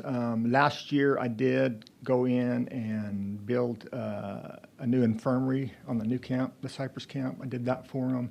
The year before that, I did just some small repair work for Dick. As far as working for them, their character, all of that, I can honestly say they're as good as they get. They're great neighbors. Anyway, going to July the 4th, I don't want to get into a big spiel on the rain. I know you guys have got an earful on that, but I was got up, I think at 1:30 maybe. Tremendous rain. It was crazy. A little after 2 o'clock, got up to go pull the kayaks, boats. I mean, that's the first thing we do. When there's a flash flood or a warning, you go get your stuff out of the river. That's what we did. And anyway, the river wasn't up. This was a little bit after 2. The river wasn't up. I say that, it might have been up a foot. It's still well in its banks. There's a draw that comes by our house. And kind of our property, I know a lot of y'all went up to Mystic, and downriver, it's like a bluff that goes down. Well, as soon as that bluff ends, there's a draw that comes in, and my house is on the side of that draw. I don't know if y'all paid attention or not. But that night, that draw, when I got up out of bed, I told my wife, I said, and I didn't want to get up, but I said, I need to go pull those boats up. Got up, went outside, and that draw was bigger than I've ever seen it. It was all the way out in our road, and it was raining. I can't even explain the rain. It wasn't coming down in drops. It was like sheets. Incredible. Anyway,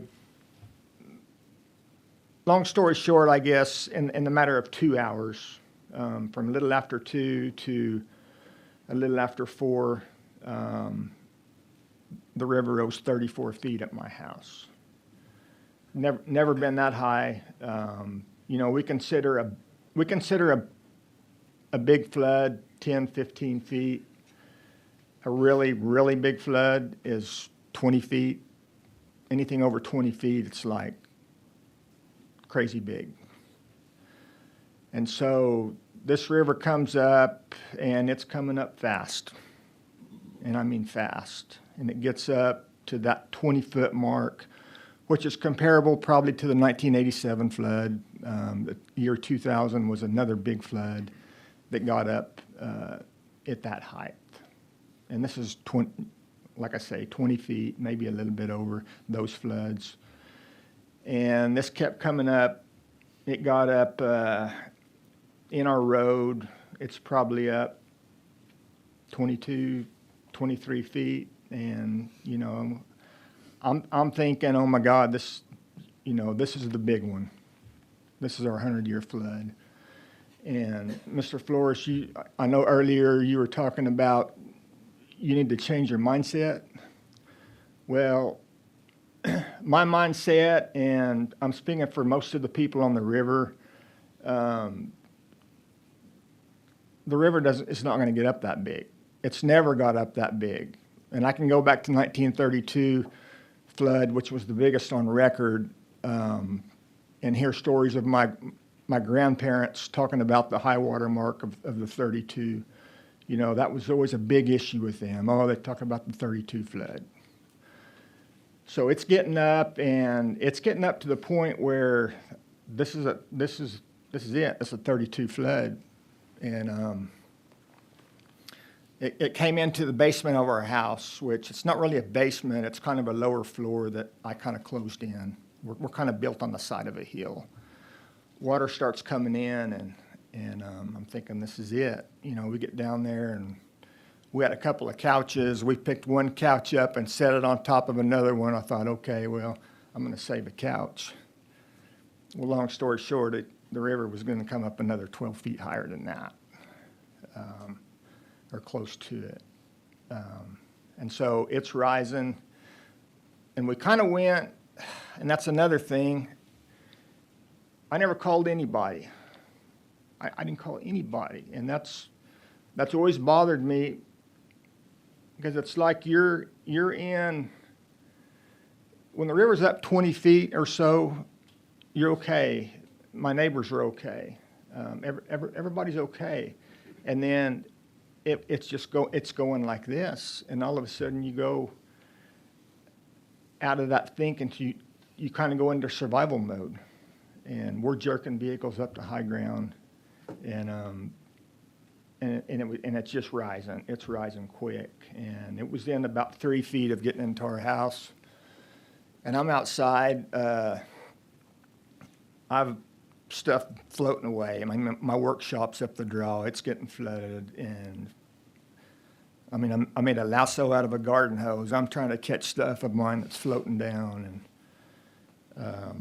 and finally, in unbelief, I looked at Lori and my wife, and I said, "We might want to think about just going up the hill. This is crazy."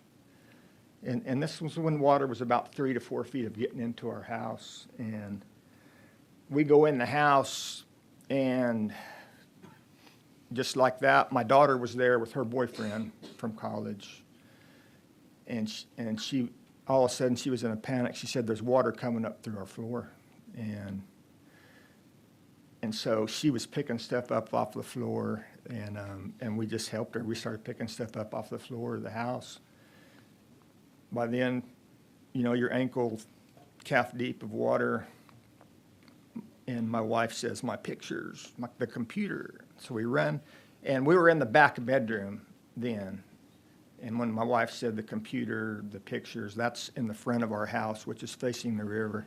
So we slosh in there, and we're picking stuff up. By then, it's knee deep, getting thigh deep. And that's when I heard a help me. I thought I heard a help me, and I told the guys, I said, "Somebody call for help." And I was making a beeline for the door, and I think my wife said, "No, that's my grandson's got little toys that were floating in the water, making all their noises." She said, "It's probably one of those toys." I said, "No, I don't think so."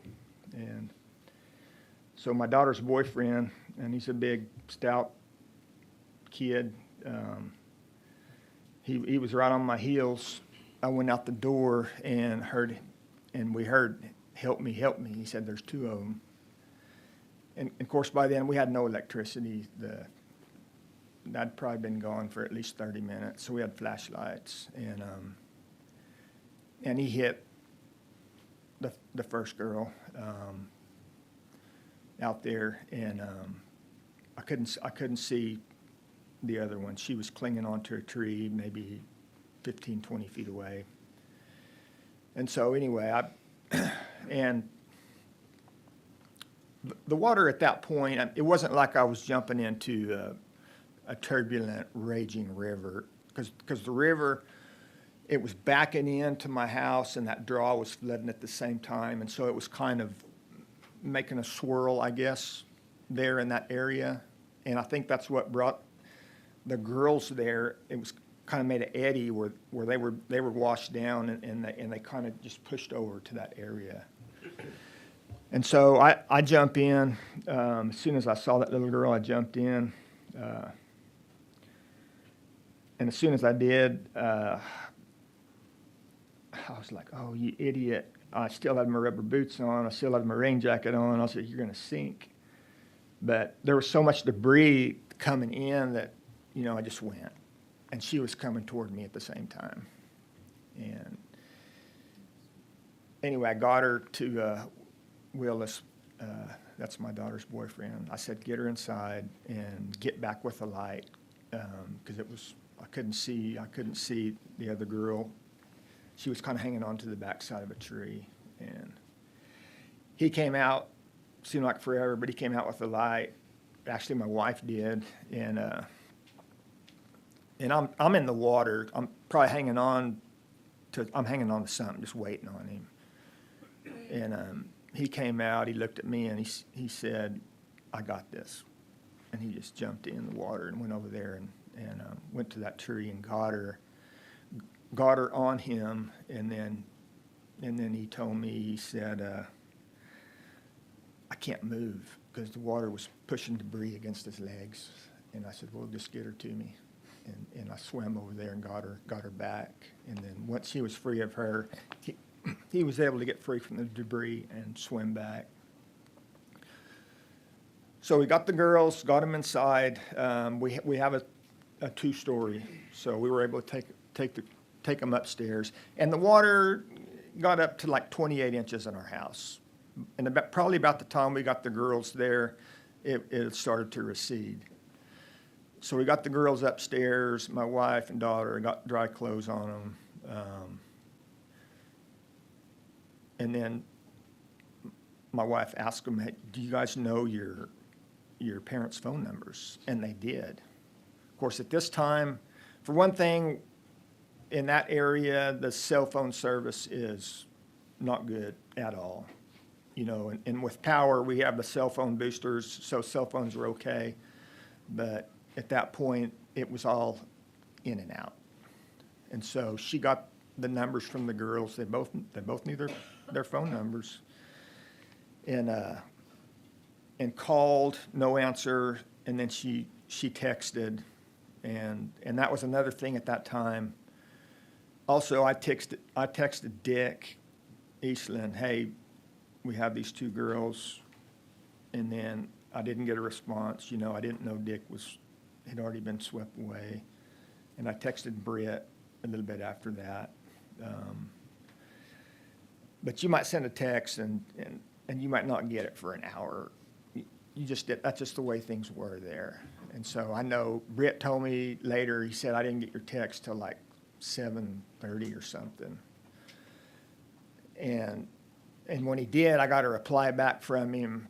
I just said, I have these two girls, and Britt's reply was, oh, thank God. I think it was, oh, thank God. Anyway, that was kind of it. And so a little bit later in the morning, I told my wife the girls were fine. I think they might have got a little bit of sleep. I don't know. We had our dogs in the house, which we don't keep dogs in our house, but they were in there during the flood, and so they were kind of a little bit of comfort on the girls. They could pet them. But I told my wife, I'm like, I don't know what we should do. And it was at the point there where we really didn't have any cell phone service, and everybody's phones were going dead. So I told my wife, and this was probably around 9 o'clock maybe, I said, I got to go over there. I got to go to Mystic. And we share a fence line, but there's no gate, there's no road between us. And so I get on we have a Polaris Ranger. I get in it. I go up to the top of the hill, which I'm pretty close to the Mystic sign. Y'all probably all saw the Mystic sign there. Well, there's a fence in front of Mystic sign. Well, that's our boundary. So I go up there, and I just cut the fence, drive through in the buggy, and drive down. And when you come off that hill, you're kind of coming down, I believe that's Edmondson Creek, or what do they call it else, Bubblegum Creek or something. But I'm driving down that road, and the river's still flooding, but it's gone down, but everything is still, there's a lot of water, it's still flooding. But I drive down there, and I come across Craig. I don't know if y'all have met Craig, he's one of the directors, and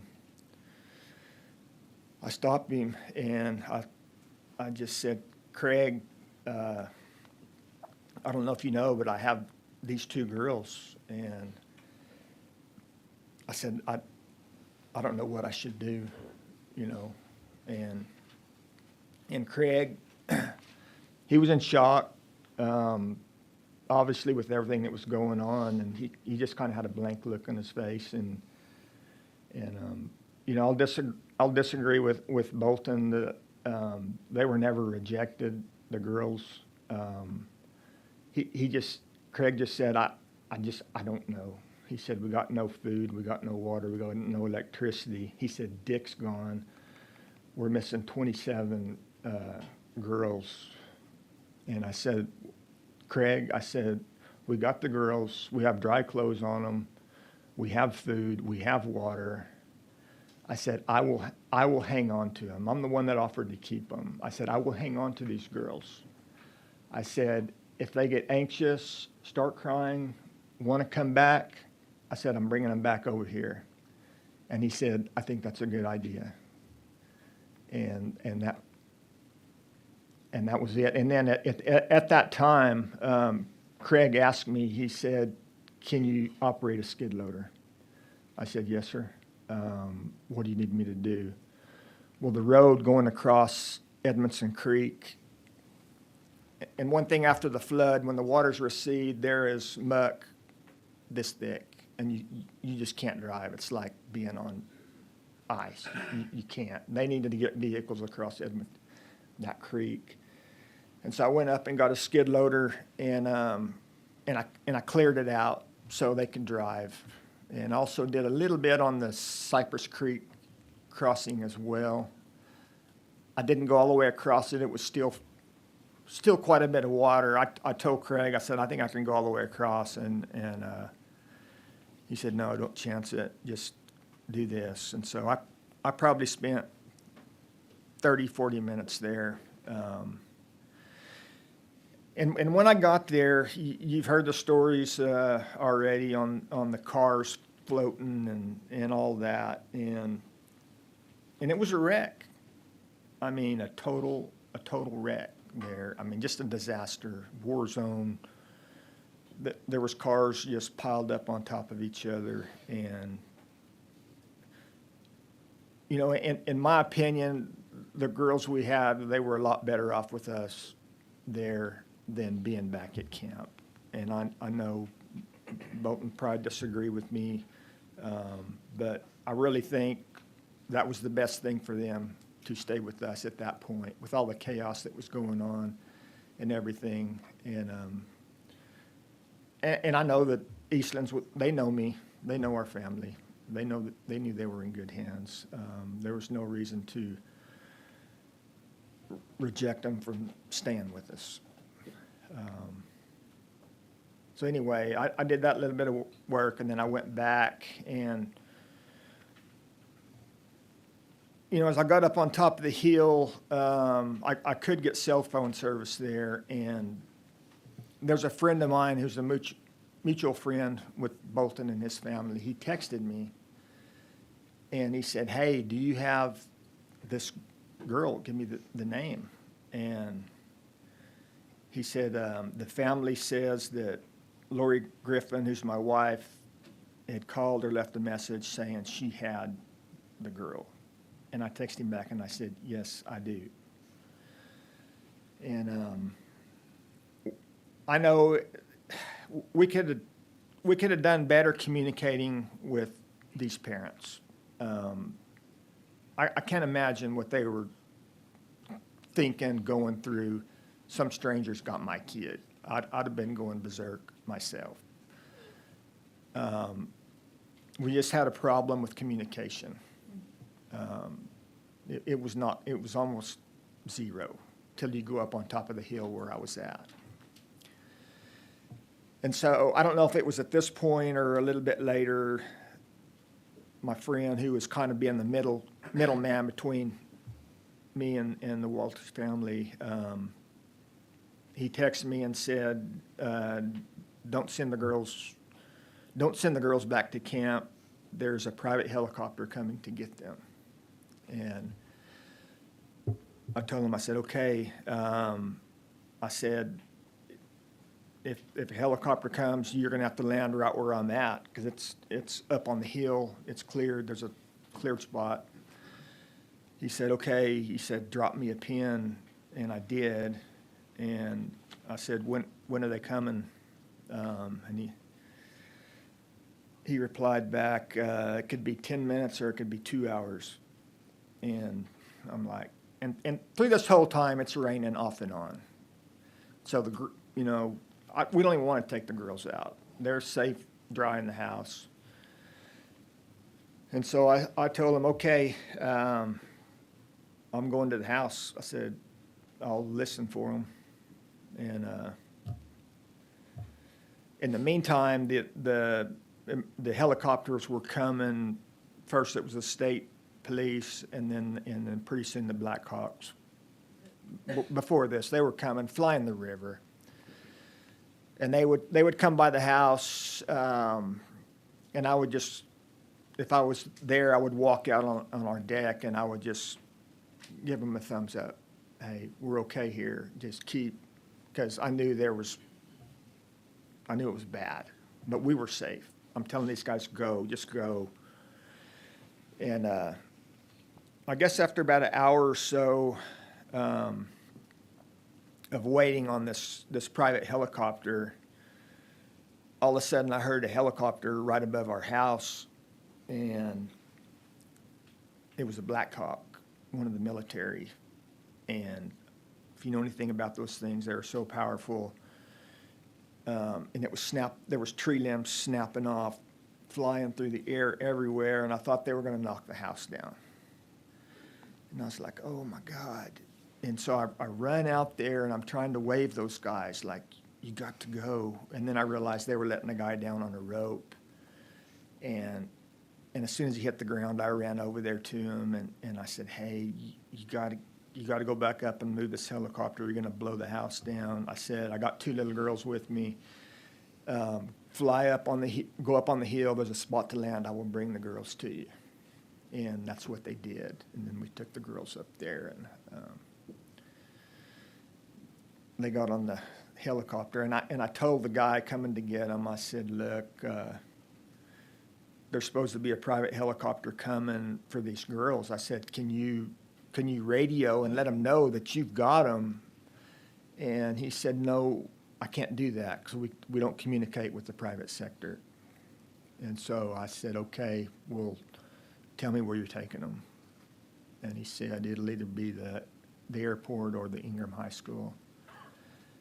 And so I said, okay, I can let them know. And right about that time, I don't know if the girls were on that helicopter yet or not, but here come the private helicopter. And but he came over, kind of made a little circle and flew back. So I was like, okay, well he knows too. So that's about it. Thank you. I know myself and everyone on this dais, on this committee, and everyone listening knows that you, your family, your daughter's boyfriend, all heroes. I mean, just absolutely, there's no other word that can describe it. And for all of the testimony that we've heard over the last 2 days, to have you come here and provide that light for us, that there are heroes out there who did do the right thing. Thank you. Members, any questions? All right. Thank you. Members, any questions? Mr. Griffin, thank God for you and your family. Thank you.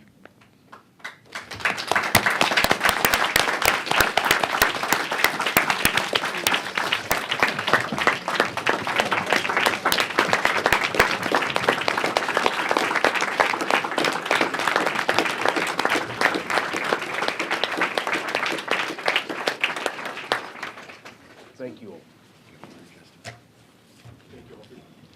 Thank you all for your testimony. Yeah. Okay.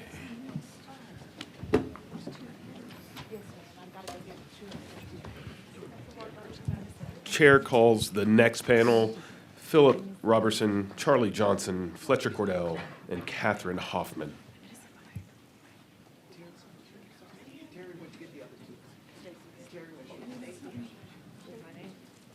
Here's Mr. Robertson. I've got Charlie here. Looking for Fletcher.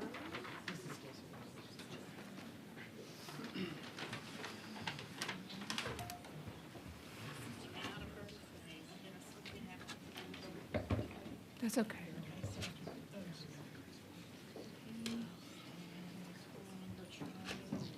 Mr. Robertson, you want to come on down? You bet. Thank you, sir.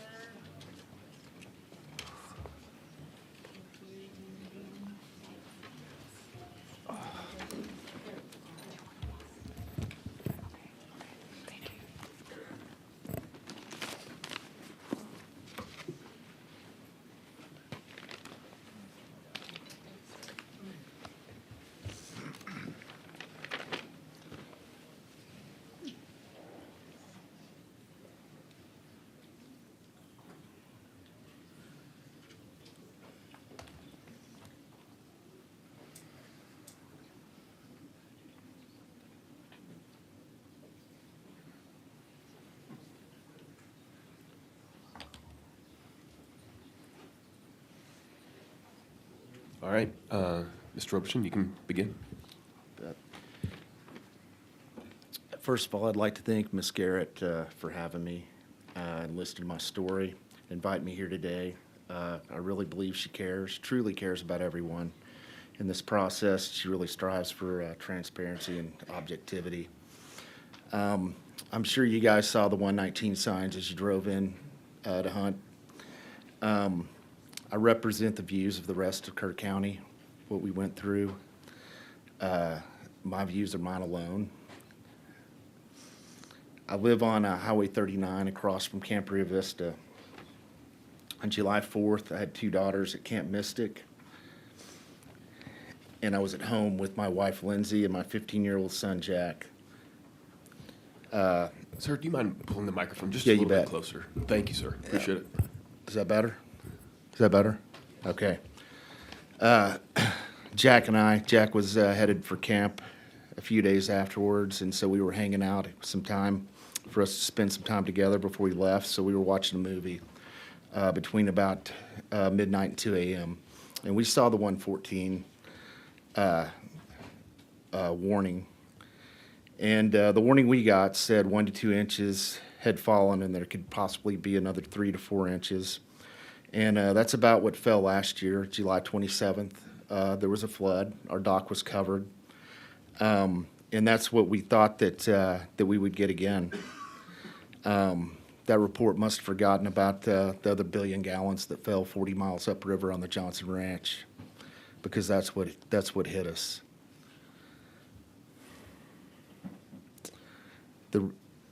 The warning that we got, it was basically like getting a high wind advisory in an F5 tornado. We weren't complacent. We were just dealing with the information we were provided. After the warning, I looked out the window, and the river was in its banks. It was barely drizzling. And then my son and I kind of argued over who had to go down and check on the boats. Like Mr. Griffith said, that's the first thing you do when you live on the water. You check on your boats, secure them. We certainly weren't expecting, what happened afterwards. And quite frankly, we did have some alarm fatigue. They'd been going off for several days before. And, after a while, I guess there was some complacency in that. after a while, they're just going off. I think we need a better system for that, like everyone here has said. I went to bed about 2:30 a.m. watching the storm, watching it on the radar, and it looked like it'd pass over in under an hour. According to the conversations I had with my good friend, Charlie Hastings, he's no longer with us. I'm sure you know the story. He was our Kerr County flood administrator. He was a good friend. He and I spent a lot of time together after the flood. He is a full model of this, a full hydrologic model that you can watch the weather on one screen, you can watch the water rise on the other. I basically wanted to make sure that the velocities were low enough that in a worst-case scenario that my home would hold up. And he was very generous in spending time with me on that. According to Charlie, 2 feet of rain hit over an 800,000 acre area and drained into the river basin, and it came through like a tsunami. I think what's been described at times here has been, a flood. The water rises, you have plenty of time. It came through like a tsunami, and it came through in 3 waves.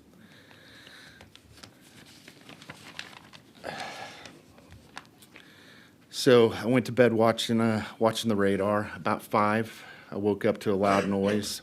The power was off. It was pitch black. Stepped out of bed into a couple of inches of water, and I looked out our back door where my office is, and there was water rushing by the foundation. I woke up my wife, told her to go upstairs to find our son, and I went through our bathroom to our master closet to get clothes and get shoes. I don't know, it was a weird thing to want, but I was afraid. There was stuff hitting the house. I was afraid the house was going to come down. I was going to have to carry someone out. I had no idea the severity at the time. I got trapped in the bathroom. He quickly blew out the windows and slammed the door behind me. And I'm telling you, in a matter of 5 minutes, the time it took me to panic a little bit and break through a solid core door, the water had risen from about my ankles, maybe midway up my knees, up to my chest. I was scared to death I was going to drown in my bathroom, which would have been humiliating. I basically swam through our house. There was water blasting through the house. It was like a river. And I caught the stair banister as it sucked me by, and I pulled myself up the stairs. And as I popped up out of the water, the house was full of propane. So I broke out a window with the top of the toilet tank, and I crawled out on the roof. And as I got out there, standing barefoot in broken glass, I could see my truck up the road, wrapped around a tree with the lights on and the door, one door open, kind of crunched to where it wouldn't close. And I knew Lindsay and Jack had tried to get out. They'd been washed away. I stood up there for 2 hours, believing my son and my wife were dead. I had no idea. My daughters were at Mystic. I had no idea how they were. They were swept downriver. My son, he'll barely talk about it. He got sucked under a neighbor's fence, a bull wire fence, and got trapped. He was down there counting. He spends a lot of time in the water, and he knows how long he can hold his breath. My favorite person in the whole world was down there drowning, but nothing I could do. My wife got to a tree and then got hit by a house, like actually run over by a house. Jack freed himself somehow. He swam out of his pajama pants. And Lindsay, I don't know how. They fought brave, they fought hard, and they got real lucky. There's just no explanation for how they're here. They both made it to trees, little scraggly trees, hung to the top 20 feet up. And as the sun came up, the water came down. It was like someone pulled the plug in a bathtub. And I thought I was all alone, but as the sun came up, there were people and trees everywhere. And I crawled back through the window, and I heard a scream, and it was my son. He had gotten down out of his tree and come to find me, and he thought I was underneath our mattress. Our dog was sitting on top of it. Somehow our Portuguese water dog had ridden it out on top of the mattress. And we looked outside and people were just wandering around like zombies. It was the most horrific thing that hopefully I'll ever see. The things I saw on the roof, cars full of people floating by, our neighbors holding an infant out the window of the second floor, 2 doors down. It's going to be with me for the rest of my life. I don't have a side here. The Eastlands are my friends, but they have their own battle to fight. The side I want is for common sense changes at the county level, and I don't know that we have the people in the county to do it. We need help. Senator Perry, I mean, you and I are going to disagree on the Lomer issue. I filed a Lomer, Lomer F. It's what the process is. I mean, according to FEMA, we got a hydrologic study, we got survey shots done, signed by a floodplain manager, a PE engineer. And if that's not the process, someone tell us what the process is, because there's hundreds, maybe thousands of them filed in Kerr County. That's always been the process. And now, if it truly was a waiver and you signed a piece of paper and paid some money, I would get that. That's a waiver. That's a carve-out. That's not what these are. However, that's kind of a side note. I mean, let's talk about safety. I've heard a lot of talk about evacuate. And in certain cases, that's what you do. You should evacuate. In a lot of cases, it's shelter in place. If you're in high ground above the 100 where we were, if Jack and Lindsay had just stayed with me and stayed in the house, they would have been fine. That's not always the case. I'll be the first to say that. But as we make new rules and new laws, let's do this objectively and really think about every situation and not just one term that keeps getting brought up over and over. Let's think about the best thing to do in all situations.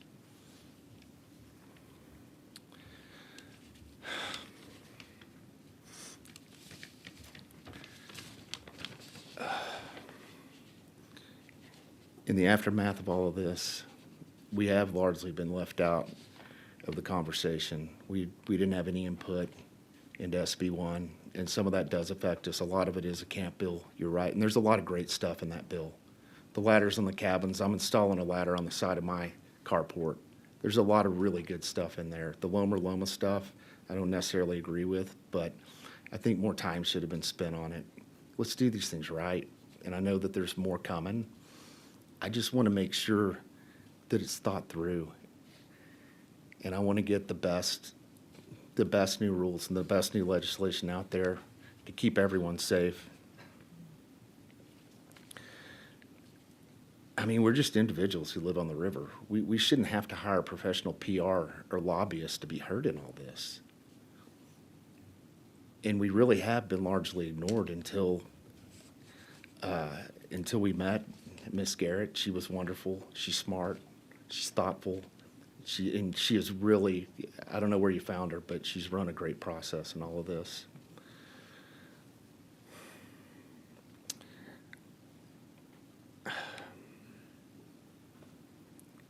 I respectfully ask you to consider the people that have to live with this stuff day in and day out when you pass these laws. And listen to us. That's all I have. Thank you, Mr. Roberson. Members, any questions? All right, seeing none, thank you for being here. Members, any questions? Very sorry for your loss. Thank you for your testimony. All right, Ms. Johnson, please proceed. Members of the committee, thank you for the opportunity to be here today. My name is Charlie Johnson, and I'm here with my husband, Michael. I'm speaking on behalf of our family of 4, our daughter, Anna, age 11, and our son, Craig, age 9. Our daughter, Anna, was at Camp Mystic on July 4th. She was in the Jumble House cabin, and as you heard in the account yesterday, she left her cabin on foot in the 3 o'clock hour, spent the night in the rec hall, and was helicopter evacuated out. The facts laid out yesterday confirmed our belief that her successful evacuation came down to a matter of minutes or less, and this is not lost on us, and it's one of the many reasons why we're here today. When I got the call to participate in this investigation from Ms. Garrett, I'll be completely honest with you, my husband and I were both nervous. We were nervous for several reasons. One, for exposing our family to more trauma. We're doing our best and everything we can now to ensure our 11-year-old daughter stays protected. Second, we were also nervous about how our messages would be perceived across multiple groups at an incredibly sensitive time. For the Heavens 27 families sitting behind me, they lost their daughters, and we're speaking about our daughter's survival. We are incredibly sensitive to the grief and the pain that these families have to live every single day. To the broader Hill Country community and those who experience devastating loss of life, we recognize it's outside of the scope of this investigation, but we certainly pay our respects to all families that lost. And for the youth camp community, as you'll hear shortly, we've done a significant amount of work to support camps implement safety best practices across Texas and now nationally. We've earned this community's trust, and we want the committee to hear about the work we're doing with the camp industry. While we were nervous initially, we're here today because this tragedy is now part of our story. And like so many of you said yesterday, we can't bring lives back, but we can and we will do everything in our power to make sure something like this never happens again. In the week following July 4th, my friend and now business partner sent me this quote from Fred Rogers. He said, "When I was a boy, I would see scary things in the news, and my mother would say to me, 'Look for the helpers.' You will always find people who are helping. To this day, especially in times of disaster, I remember my mother's words, and I'm always comforted by realizing that there are still so many helpers, so many caring people in this world." I wish I wasn't sitting in this chair right now, but I know that there's no other option for me. This disaster became part of our story, and we are choosing to take action. We're choosing to be helpers to the families that are grieving and to a community that cares for millions of kids annually, so that nobody ever has to sit before a committee like this one and have the same conversation. There's two things that I want to share with you all today. I'm going to briefly share Anna's story, most of which you've heard yesterday, and then I'm going to switch gears to a very different conversation, and that's to the forward-looking action we're taking with the Safety Navigator that is supporting the youth camp industry to implement safety best practices. On June 29th, we took Anna to the bus drop-off location in Houston, and she happily boarded with her second-year bus buddy and cabin mate, Greta Toronzo. The girls were excited and nervous. They were happy to see each other. They exchanged bracelets and were giddy about their second summer at camp together. We loaded them up on the bus, and they were gone. After drop-off, Michael and I logged in at least twice a day or more to catch a glimpse of her smiling faces and all of the girls in the photo feed. It was the highlight of our days. And over the course of that week, we saw happy girls enjoying the magic of summer camp. But on July 4th, everything changed. I woke up early, checked my work emails, and headed out for a walk with a friend. At 8:02 a.m., the Jumble House mom's text thread started dinging. "Really bad flooding. Has anyone heard anything? The girls are safe. They're on Sky High. Our girls are all safe. They were taken care of." And then the photo came through, the one you saw yesterday of the girls walking through water to the rec hall, and that's when I knew something was wrong. Then the text that changed everything. The first one, "They aren't all safe. My daughter's missing." And then the second one, at 11:15 a.m., Anna's bus buddy, her cabin mate, her first camp friend, Greta, missing. The horror continued every minute of every hour for us until my husband picked up Anna at the elementary school after she was evacuated by helicopter. Michael and Anna FaceTimed me immediately. We all cried. We told her we loved her. And she asked where her friend Greta was.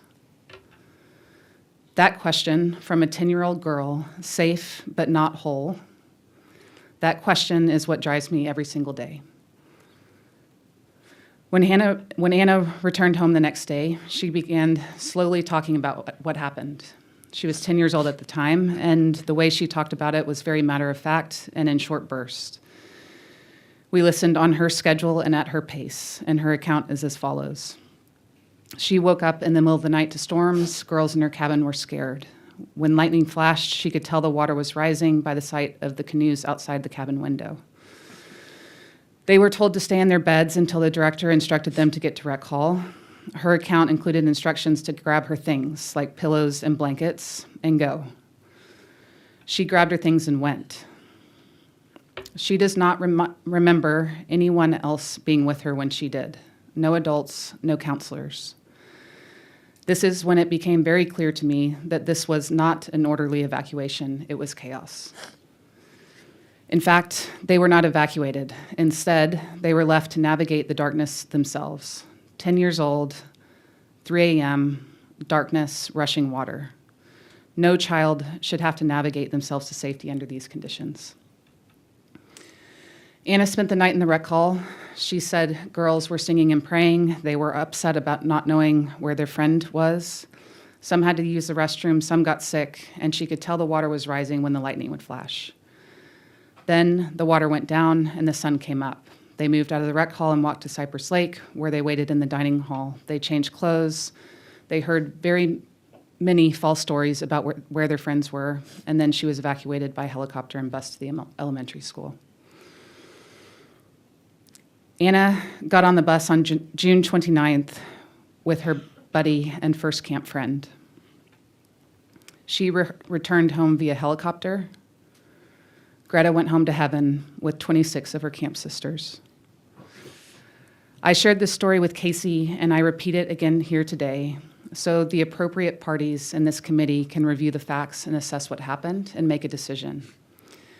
And we, as a community, can take action to ensure this never happens again.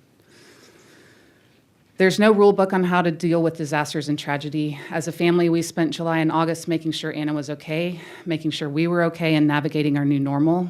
We went to funerals. We stayed connected to families who lost their daughters.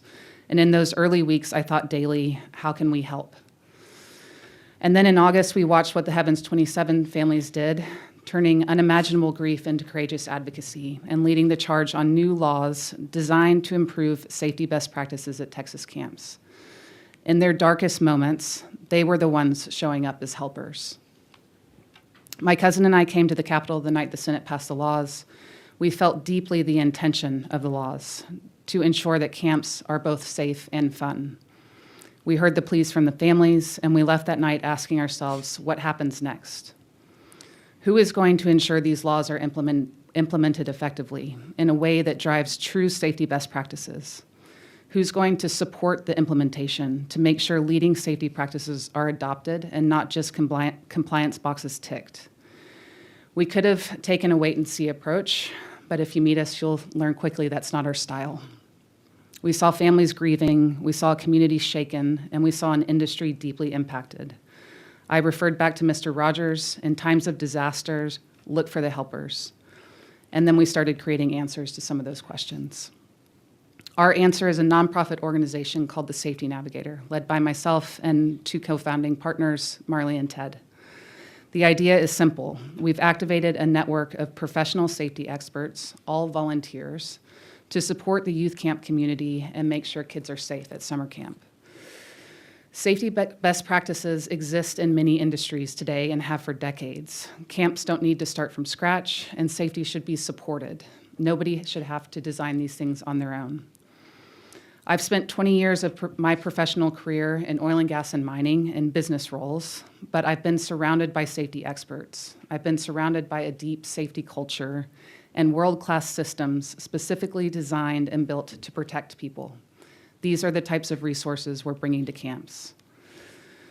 Before we launched this effort in January, we tested the concept with 3 groups. First and foremost, our number one priority was the Heavens 27 families. We told them that we saw this as a step 2 to the work they led to pass the new laws. They pushed the laws, we would support the implementation.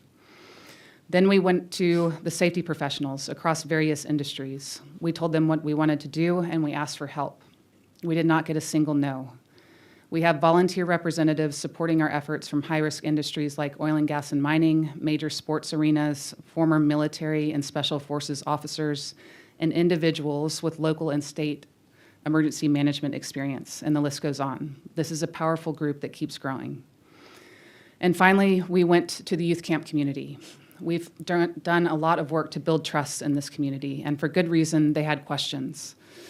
We were outsiders 6 months ago. Outside of being a camper as a kid and sending my child to camp, we were new to their industry. Unfortunately, bad actors turn up in times of disaster, and so we spent a lot of time sharing who we were and what we wanted to build, and we asked camps to come to the table to help us build it. To their credit, they have. We have amazing camp leaders now from across the country supporting our efforts to build a best-in-class safety resource that will support camps in all environments, all sizes, and regardless of financial. The platform is open access and it's free because every camp operator should have access to safety best practices, and the limiting factor cannot be money. One conversation at a time, we answered the camp's questions respectfully and honestly, and the momentum started building. One of my favorite responses from a camp leader captures it well. He said, "You're new to this community, and you're going to need to have a lot of these conversations. But I get it. One thing I know about safety is you can never be good enough. The value of the network you're building is clear, and I'm in." This particular camp operator had good safety foundations in place. But he said, "I want to make sure that I don't have any blind spots." In December last year, we ran a co-design workshop with 40 camp leaders in our safety network to create a blueprint of what we were about to build. That was a major milestone for us. Another major sign that we had in December that's quite personal for us is we made our first trip back to where this all started.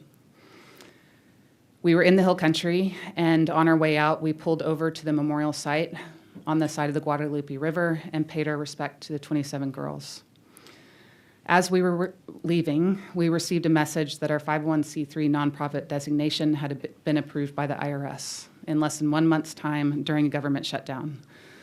This is one of the many signs we've received loud and clear from the heavens above, and no doubt one of the strongest. Today, the Safety Navigator is a free, open access platform. It includes more than 30 templates that camps can download and customize for their specific camp environments.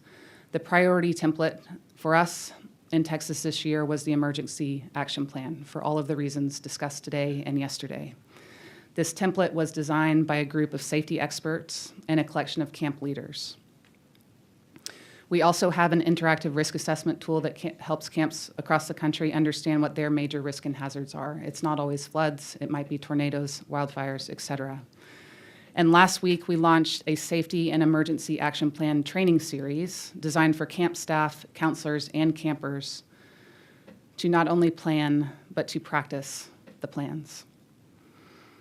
Lastly, the platform includes the option for camps to request direct access to our network of volunteer safety experts for one-on-one supported conversations.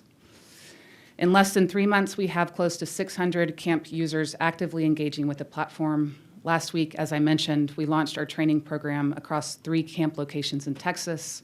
We had over 100 camp staff in the room in person, and on our final day, our live stream connected with another 200 camp staff across 40 states, 2 Canadian provinces, and we had 1 participant from Germany.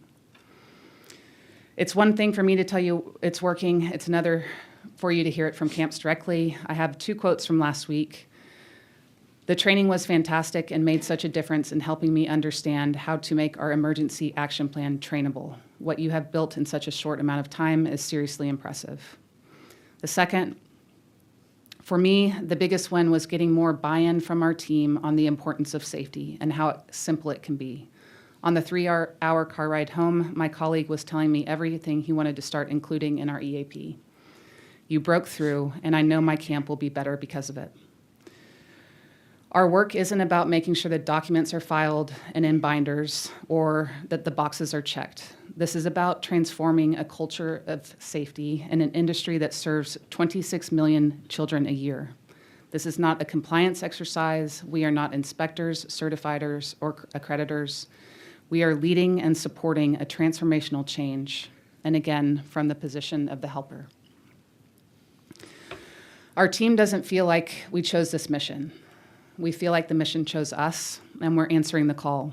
We've formed privately, quickly, and have done a lot with a little. But we're now asking this committee for help. Imagine what we could do with the power of the state of Texas behind us. Imagine what Texas could do to lead this effort nationally. This started as a classic Texans helping Texans story, but we are now growing a national movement, and Texas has the opportunity to lead it. 26 million children attend camp every year in this country, millions of them right here in this state. They deserve more than good intent. They deserve systems, tools, and trained people standing behind every camp gate. To this committee, we are simply asking for a conversation about how the power of the state can get behind the movement that's already working. To the Heavens 27 families, we see you, we honor your girls, and we are all in on this mission with you. To the camp community, we are your helpers, and we're just getting started in this work together. We didn't choose for this disaster to be part of our story, but we are choosing every single day to be part of the answer. Thank you. Thank you, members. Any questions? Chair recognizes Speaker Moody. Thank you, Ms. Johnson. I appreciate that. And 2 words of thanks to begin with. Thank you for answering Ms. Garrett's call. And I know that sharing all of that and being a part of that story that you didn't ask to be a part of was difficult to do, but it's incredibly important. So thank you for doing that. Thank you also for answering the call to be a helper. This is the kind of work that we need to focus on looking forward. And as I stated earlier, I'm not interested in check boxes. I'm interested in changing the culture of the way things are done so that people are safe and kids are safe. And that's the work you've dedicated yourself to, so I want to thank you for that. In your time, I know you've just been operating a short period of time. I think I'd be remiss if I didn't ask. A lot of people have said yes. A lot of people have leaned in with you. Have you had any hurdles to where you're at now, trying to get up and running and helping camps out? Are there hurdles that we need to hear about as well? Starting something this fast is always challenging, but our mission is so strong. The safety community, as I said, has jumped in with us. We did not receive a single no from a safety person. The deep passion that these experts have for what they do rang very clearly, and they connected with our mission.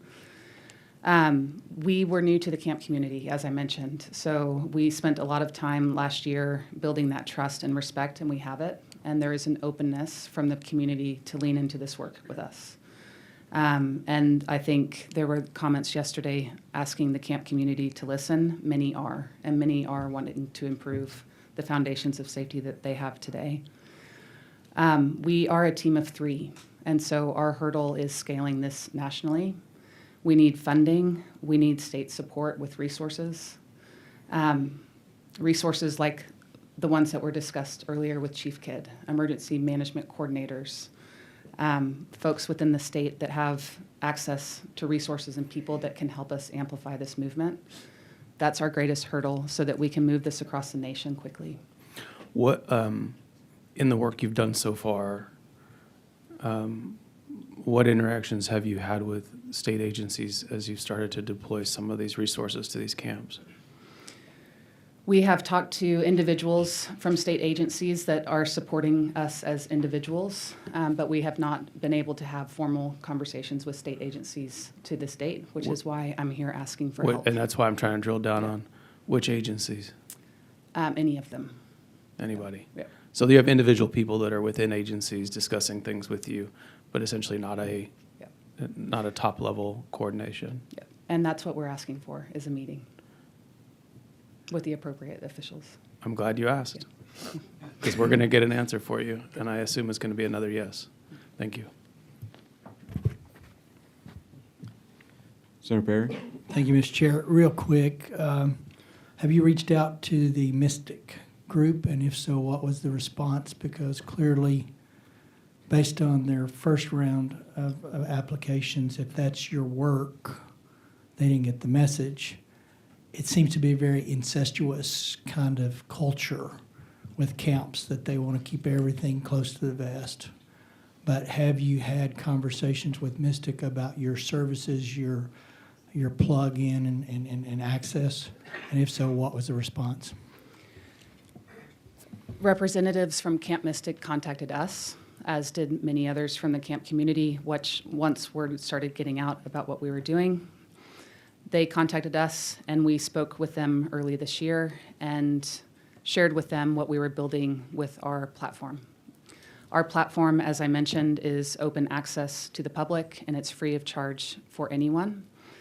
What we told the Mystic representatives in that meeting was that they, as everybody else, have access to the platform, but due to open investigations and active litigations, we could not provide any direct support beyond what is available on the platform.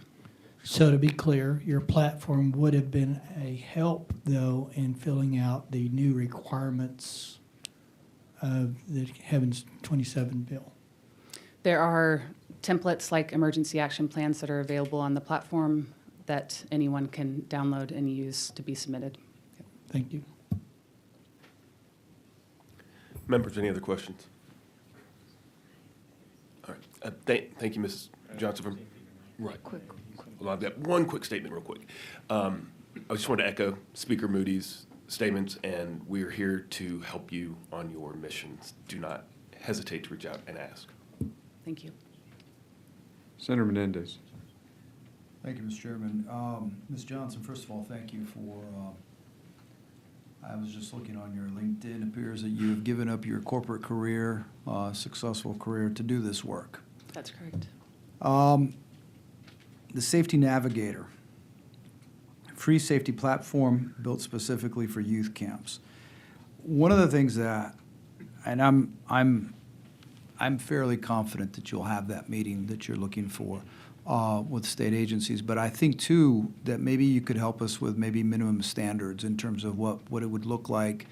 We need to revisit possibly how they verify certain things. We've found out that certain things in the inspection process, and I'm not sure where the breakdown was. I thought Representative Gomez did an incredible job of highlighting the lack of capacity to nail down who was responsible. Was it because it was not under perjury that Mr. Edward Eastland signed the document, but we don't know where is this mysterious emergency plan that nobody can find? If they did do drills, how did they verify those drills? And so all of those things that we need to find. And so I think, look forward to working with you or your group. And so I appreciate the fact that it's free of charge, and so it can be for any kind of camp. It doesn't have to be a summer camp. It can be after-school camp, inter-city camp, anything to that effect, correct? That's correct. Okay, thank you. Thank you very much. Thank you, Mr. Chairman. I have a quick Senator Hughes. Senator Corpus. What agencies do you need to meet with? Just name them right now. TDM, Teaks, and Dishes.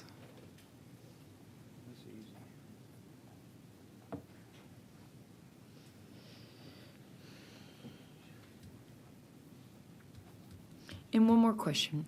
How do you fund yourself?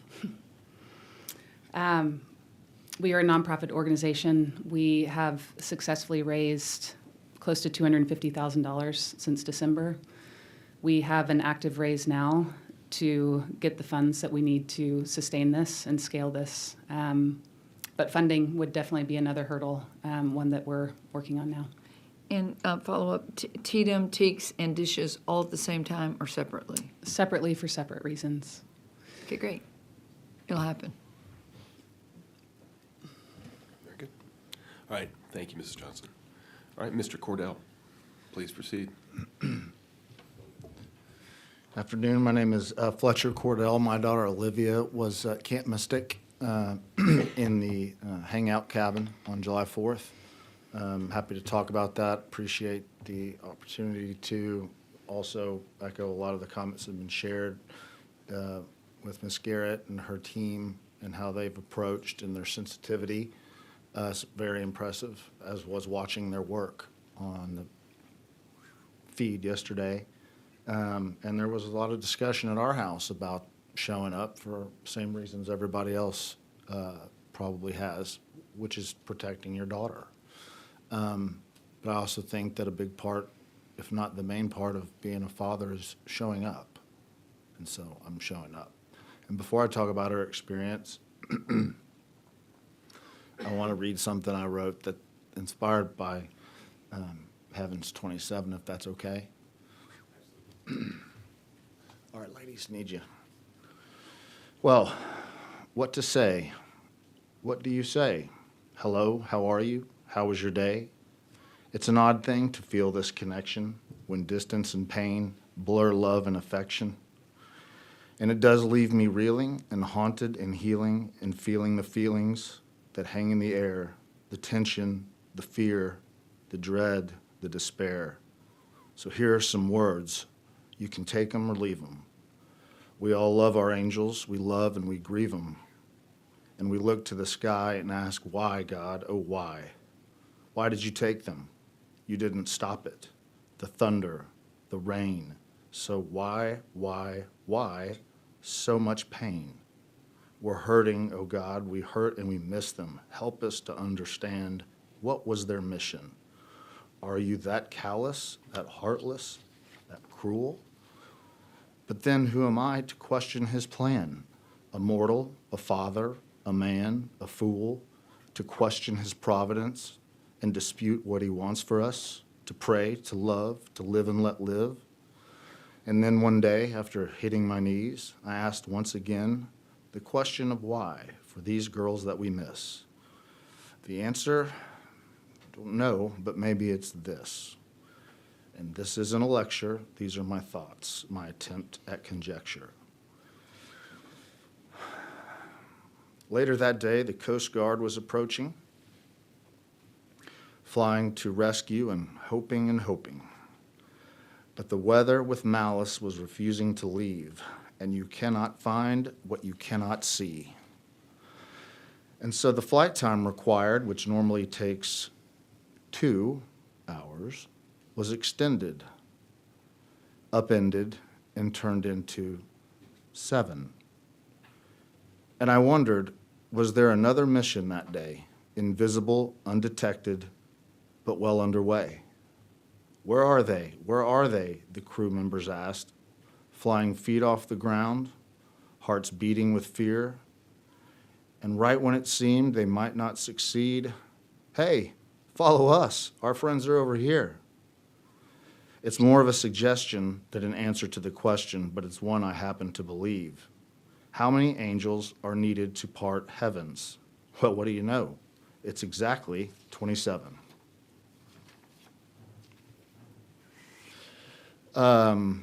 I never asked Olivia directly when we picked her up from the reunification center, and we were driving to my sister's house in Austin to spend the night. And it was, of course, as everybody knows, raining again, and dark, raining, mentally struggling to focus on the road. So I had my AirPods in on silent mode because I just didn't want to be fortunate enough to have my daughter survive, and then I blow the whole thing being reckless and driving. So I couldn't hear the conversation in the back of the car, which was my wife and my sister and Olivia. And so I learned later, there was obviously a few questions and answers that were exchanged back there. But my job was my job right then, which was to get us wherever we were going safely. And then in the days that followed, I didn't ask her either, because I knew that the time would come.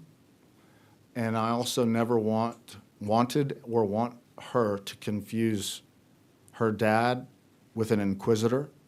And I didn't want her to think that I confused her as a survivor, not Olivia. I have my story, she has hers. They merge at some point, but daughter and dad first. as long as that's in place, we can handle the survivor, parent of survivor thing together, however she needs. Our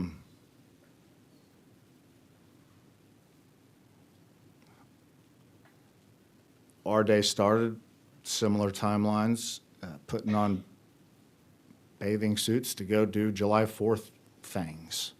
And the texts start coming in, and like a lot of things, they're meant well. People get in, hey, have you, a lot of rain, glad everybody's okay. Oh, wait, they're not, just kind of, and then it crescendos into bathing suit off, load the car.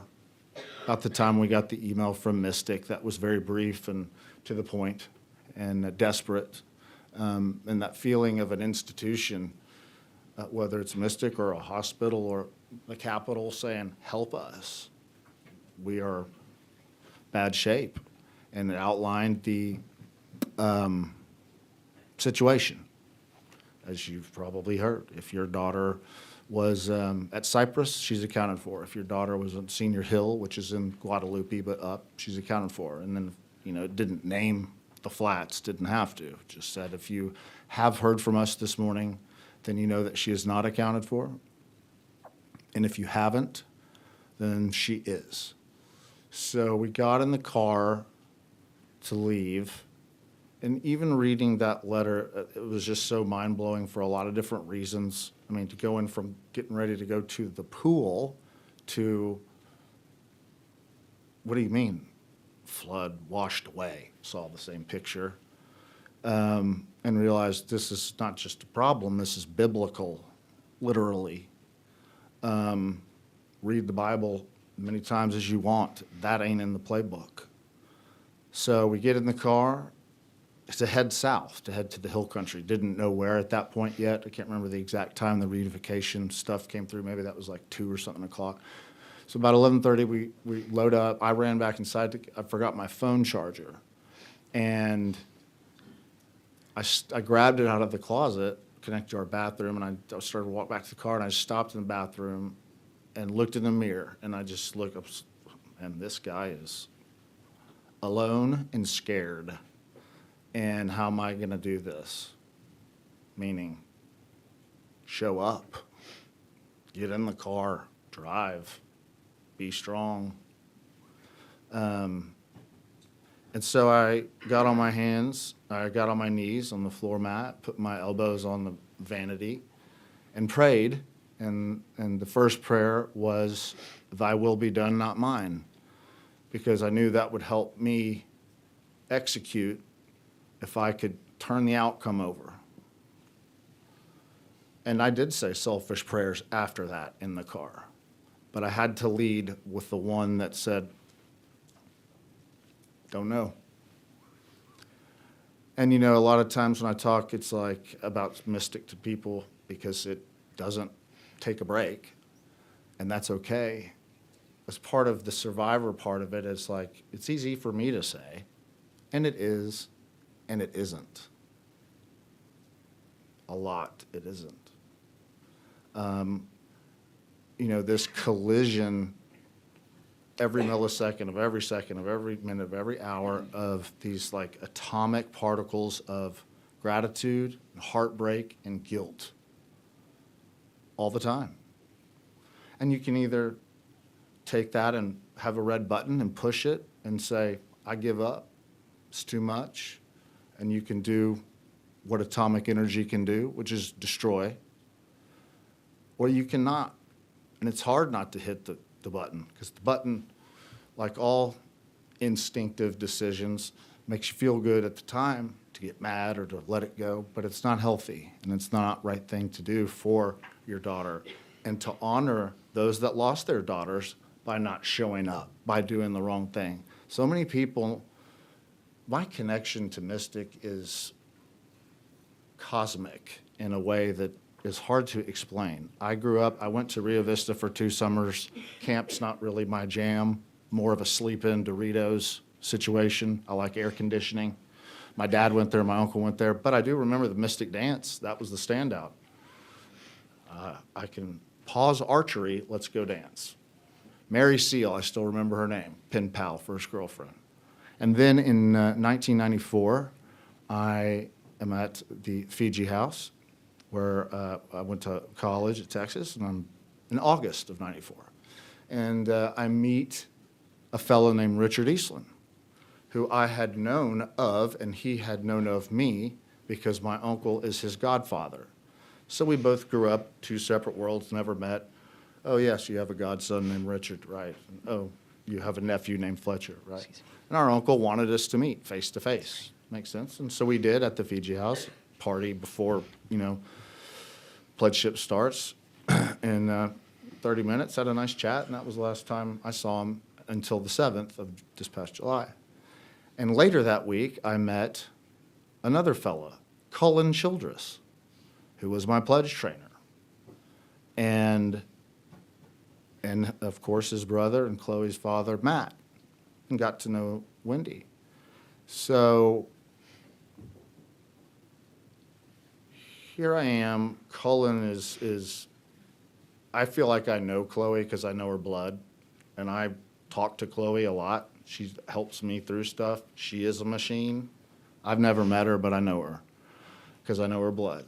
I mean, Cullen was a huge part. I mean, you're 18 years old. You spend 10 months together with simulated hardships, learning how to stay a unit and how when one fails, they all fail. You stay together. And that while it may be good to be one, it is great to be many. Matt was so kind, so kind. So then in July, on the 7th, I went down to Mystic. That was a Monday, I believe. I tried to go on Sunday, but the highways were still flooded. And I went because Olivia, when this was 2 days after the first letter home from camp, which was the reunification center, of course, was the first jolt of horror, people as close as these ladies are to me that checked in and got a different update. Either, I presume, she is still unaccounted for, or she's accounted for, but we need to go talk about it. And people I know that I saw a day before or 30 years before. And we never heard Olivia's name called by the yellow shirt microphone man. I counted scuff marks for hours on the floor of that gymnasium. The crazy thing is that when we got that email and it said something to hang your proverbial hat on because we had not heard from Mystic, i.e. she's accounted for, it sure seemed awful early to have everything locked in and loaded. I would certainly understand, even with all best efforts, that it might not be 100% accurate. So no phone call is positive. We're driving south. It takes forever. The closer you get to Ingram, the harder it is and the longer it takes to get to Ingram, because now I got to ask guys in Suburbans next to me, how do you drive across a river? And we take turns. Dads helping dads. You go first, stay on the upside, I'll go next, all that nonsense. And then the phone rings. I'm like, shit. Here we go. And we're on somebody's yard. We're not even on a road because everything's closed. Some rancher somewhere's got my tire skid marks on them. We pull over and answer the phone, and this lady says, are you, may I speak to the parents of Olivia Cordell, Molly Cordell, Philip, my first name? And yes, this is her speaking. And she said, well, have you heard from camp about your daughter today? Don't want to. And she said, well, I just want to let you know she's standing right here next to me. And we said, can we talk to her? She said, yeah. She gave us the phone. And it's the only time in my life with any of my children where when we talked on the phone, it did not sound like her. I don't know if it was the stress in our ears or in her voice, but it's the only time I've ever said, Olivia Cordell, like ours. I mean, just didn't sound like her. And we went to the reunification. We sat there and never heard her name called. One time, when the roll call at reunification, the fellow was reading and says, got to an Olivia, but he was having trouble reading the last name because he was getting handwritten notes to read from.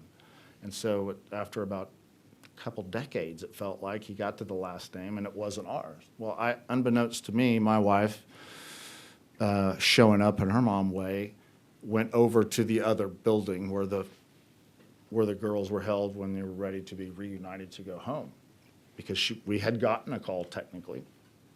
And so I'm sitting there like this, just again trying to see how high I could get in the scuff counting time passing. And I can see Molly kind of coming up towards me, the silhouette of your wife, you peripheral vision. And so I looked up thinking, I don't know anything is going to be what I'm going to tell her. And before I got to her head, there was Olivia right in front of her, eclipsed by her mother's silhouette. And until that point, I didn't think we had her. And that's when the guilt started right there, immediately. So when I say collision of gratitude and heartbreak and guilt, it is instantaneously. And then you feel guilty for feeling guilty. But what this experience has affirmed in me is I'm so grateful that years ago, before this happened, I decided to try and be the best version of me that I could be as a dad, as a husband, and as a fellow, to help people. And my story has helped people. And I'm so grateful they've told me that. When I say my story, I mean the things that I used as resources to help me through that day and the days since. Faith, connection, love, honesty, feeling feelings, that you can get through stuff. And on the 7th, when I went to Mystic itself, to look for my daughter's charm bracelet, which was a mission that was not going to be successful, and I knew that, but I needed a mission. It didn't matter what I was going to look for. She felt bad that she had lost her charm bracelet because she left it out on her trunk. So here's my daughter. She's feeling guilty for losing her charm bracelet. Here we go, Academy. It's muck boot time. I'm getting in the car. Goodbye. And go get her things. And I'm in her cabin. I'm taking a break because it's hot. I mean, the drive down there and around there is, of course, prehistoric, biblical, zombie, World War, whatever. It's unbelievable. And about 50 yards, I'm out on the stoop, about 50 yards away, because hang out, set back a little, there's a guy walking, looked like another dad or something, walking. And he goes, "Hey, do you need any help?" I said, "No, man, I'm looking for a needle in a mud pit. It ain't happening. You good? You need anything? Your daughter good? Your daughter good? Yeah, okay." And so he starts to walk up to the cabin to introduce himself. And I've got, sludge and dead fish with gloves and things going on. I was like, But then I saw him get closer, and he goes, "Hi, I'm Richard." And I said, Richard? Fletcher. So 30 years later, since 1994 at the Fiji House, here's Richard. And he is walking along the camp that day with what's happened to him and his family, lost his dad and lost these girls.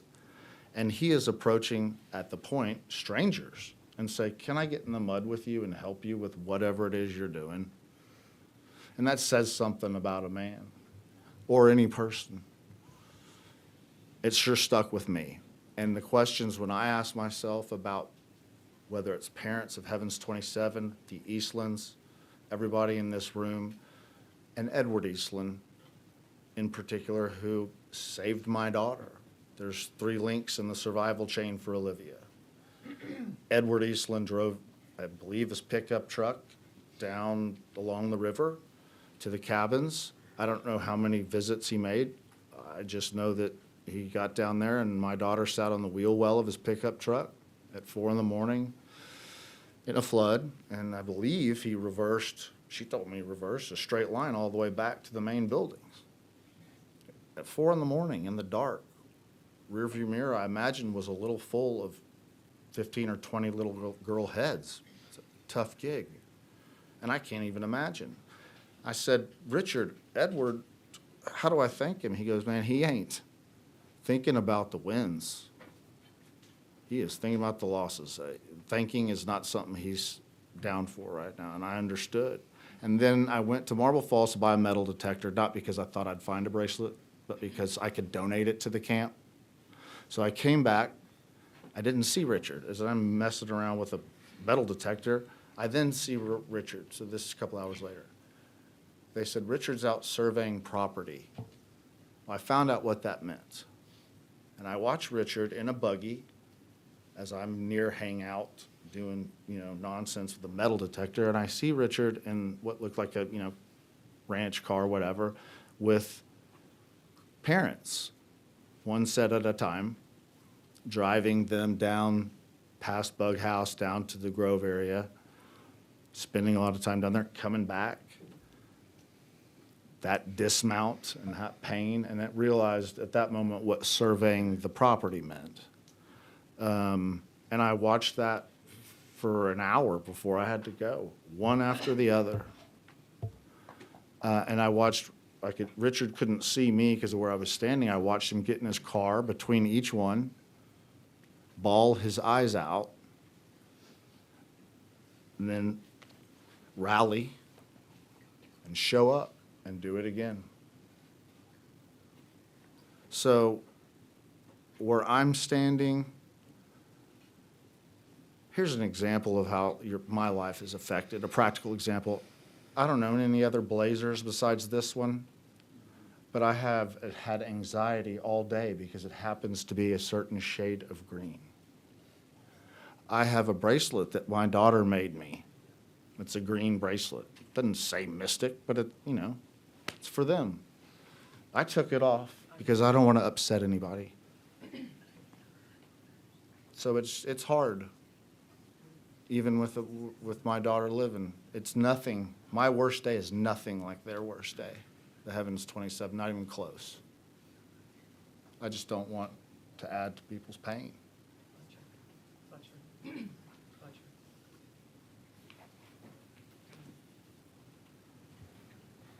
Thank you, Mr. Cordell. Appreciate your testimony. Members, any questions? Seeing none, thank you so much for being here. Members, any questions? All right. Mrs. Hoffman, please proceed. Thank you. I don't have a nameplate, so my name is Catherine Hoffman. There may have been a little miscommunication, but my name is Catherine Hoffman. I am here on behalf of my daughter, who was in the Twins One cabin at Camp Mystic on the night of July the 3rd and survived the flood. Thank you for having me here today. Over the last 9.5 months, I have begun each day with two overwhelming emotions.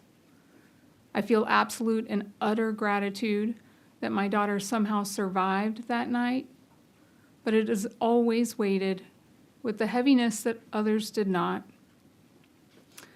I offer my daughter's experience to shed light on the suffering of the survivors, while also very respectfully acknowledging that there is no greater loss than the death of a child. The following is a testimony of her story, the broad structure of which she told my husband and I on the night of July the 4th as we drove home from Ingram Elementary. Some of the details have emerged since that time, but they are all details that she has specifically recalled directly to me. She awoke following a startling boom of thunder sometime in the 3 o'clock hour on the morning of the 4th, frogs hopping through ankle-deep water that covered the floor of the cabin as a soul counselor calmed 12 little girls with reassuring words and favorite stuffies. The water continued to rise. Girls moved from single beds and lower bunks and crowded in on 3 top bunks, one of which was my daughter's. Perched on the higher beds, water spouting through holes in the wall, 12 girls yelled for help. They were trapped. The green screen door, forced closed by the pressure of the water, pushing across the porch. The girls continued to shout, though this time my daughter counted down 3, 2, 1 to give a signal for the girls to scream in unison. She thought, maybe they can't hear us over the roar of the water, and if we shout together, we will be louder. Still, they were locked in. Even if help came, they could not escape until the water pressure equalized and the door opened. The cold water inched up toward the ceiling of the cabin and the airspace closed in. The bed started to tip, and her counselor signaled it was time to leave. My daughter navigated through murky water, over a number of floating trunks, and through bed frames, finally swimming underwater through the door which, with the water higher, could now open. She bumped her head on the top of the wood frame as she exited and grabbed onto one of the stone porch pillars outside of the twins' one door. When she looked back at the door from the pillar, it was closed. The current was strong, and she lost her grip and was swept away into the darkness. She screamed, and after taking water into her lungs, she knew she had to swim. She did not fight the current. She recalled later, "Mommy, the current was a 10 out of 10, and when it would go down to a 9 out of 10, I would do my biggest stroke." She could see very faint lights that showed the cabins and navigated her way to a square stone pillar on the porch of Tumble Inn. She grabbed onto the pillar, the water pushing at her back. She maneuvered her body to the leeward side of the pillar, which, by the way, I did not know what the leeward side meant. She recalled this on July the 4th, and I had to ask my daughter, "What is the leeward side?" And she told me she learned it in school. Sheltered from the current that heaved trunks and mattresses against the opposite side. She could hear someone screaming from a tree and would scream back, but it was difficult to communicate. More than just say help. A truck with its lights oriented toward the cabins rested against a nearby tree and gave a bit of light. She clung to the pillar and watched as mattresses with crickets, bedside lamps still turned on, and alarm clocks passed by her. The water continued to rise. She scooted up the column until her chin scraped against the sharp edges of the top of the cement pillar, her head bumping up against the roof. The water continued to rise. As she recounted on the night of July 4th, "Mommy, when the water reached my neck, I thought I was going to die.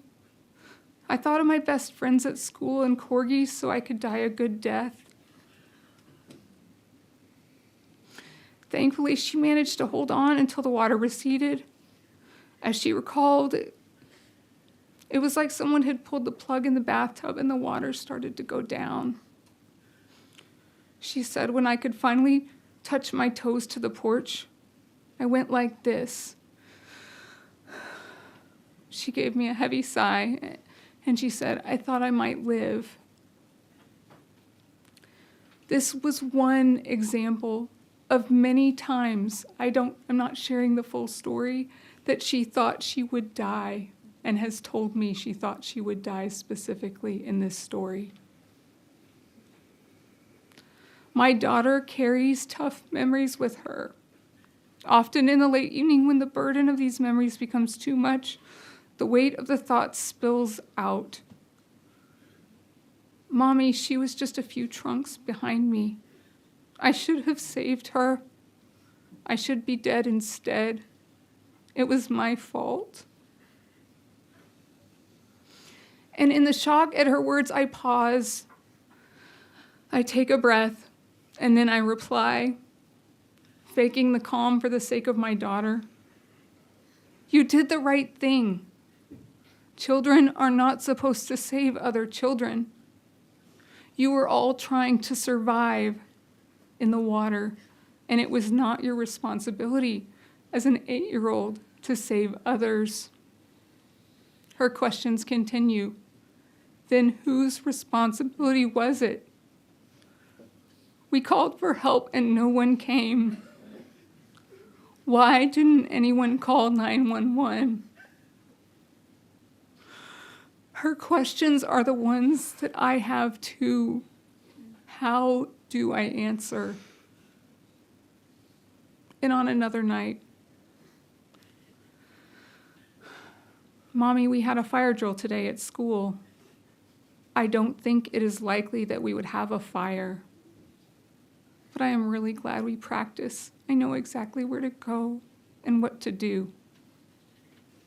And after a pause, she asks, why didn't we do a flood drill before the flood? My mama heart sinks with her question. What do I say? It is with deepest respect and gratitude that I thank, and everyone should thank, the Heaven's 27 parents and the quick action of lawmakers in the passage of the Camp Safety Act. Thank you. On September 5th, you gave me the gift of powerfully healing words that I can offer my child during these gut-wrenching conversations. Reassuring words that I can speak that help to rebuild her sense of safety and security stolen from her on the night of the flood. It is an incredible testament to these families that during their lowest hours of unfathomable suffering, which I cannot even fathom, I am close to this tragedy and I do not understand their grief. It is so deep. They push for legislative change so that no other children die. No other parent has to experience the deep void that they feel, and so that kids who survived the unimaginable on July 4th have the possibility to be brave and go forward. With the reassurance that laws are in place to keep them safe. Thank you. I can now tell my daughter with full confidence that this will never happen again. And so I do, and this is what I say. I do not have all the answers from the night of the flood, but the parents of your friends helped to pass a law that now requires all counselors in cabins to be able to communicate and requires camps to practice evacuation procedures in the first days of camp. So this cannot happen again. The new law would have required you to evacuate way before the water got to your cabin, and everyone would have survived. And she says, I really wish that had happened, Mommy. I miss my friends. I wish they hadn't died. And I say, me too. And after a long pause, she says, Mama, tomorrow can we write the Rangers? I want to tell them to work hard and not give up trying to find Seal. I replied, yes, we will do that tomorrow. The pre-bedtime conversations that used to consist of birthday parties, books, math puzzles, and excitement about performing at school assembly have been replaced with the darkest, heaviest moments that then become the burden that I carry as a mother. I have given some specific examples of tough conversations to give you a window into my daughter's challenges. These conversations are not the full picture. There are moments I choose not to share today.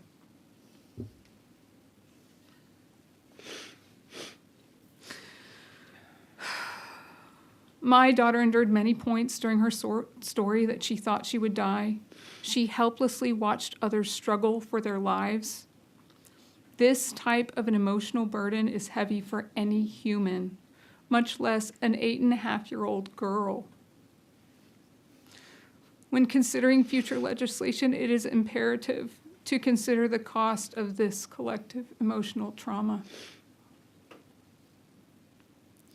I tuck her in. Before going to Mystic, my daughter would choose between Taps and Twinkle Twinkle for her bedtime song. And now we just sing Twinkle Twinkle. Thank you. Thank you, Mrs. Hoffman, for that very powerful story. Members, do you have any questions? Chair recognizes Representative Gomez.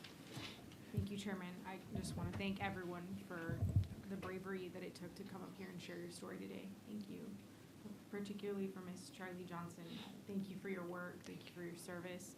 If I'm not mistaken, you might already have someone vying for you in the Texas Department of Emergency Management. I think you have an old acquaintance or friend there who's very excited to meet with you, and we're looking forward to working together. Thank you. Members, any questions? No questions. Thank you. Thank you. The chair calls the next panel, C.C. Stewart, Carrie Hanna, Mallory Luddle, and Allie Naylor.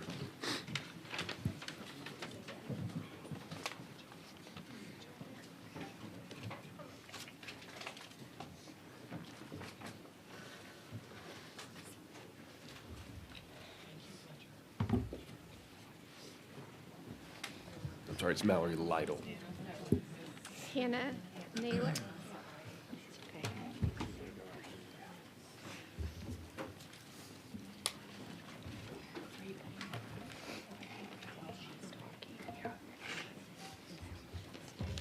Here, I got her.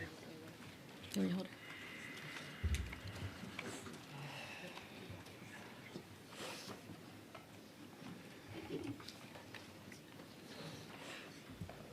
Mrs. Stewart, would you like to begin?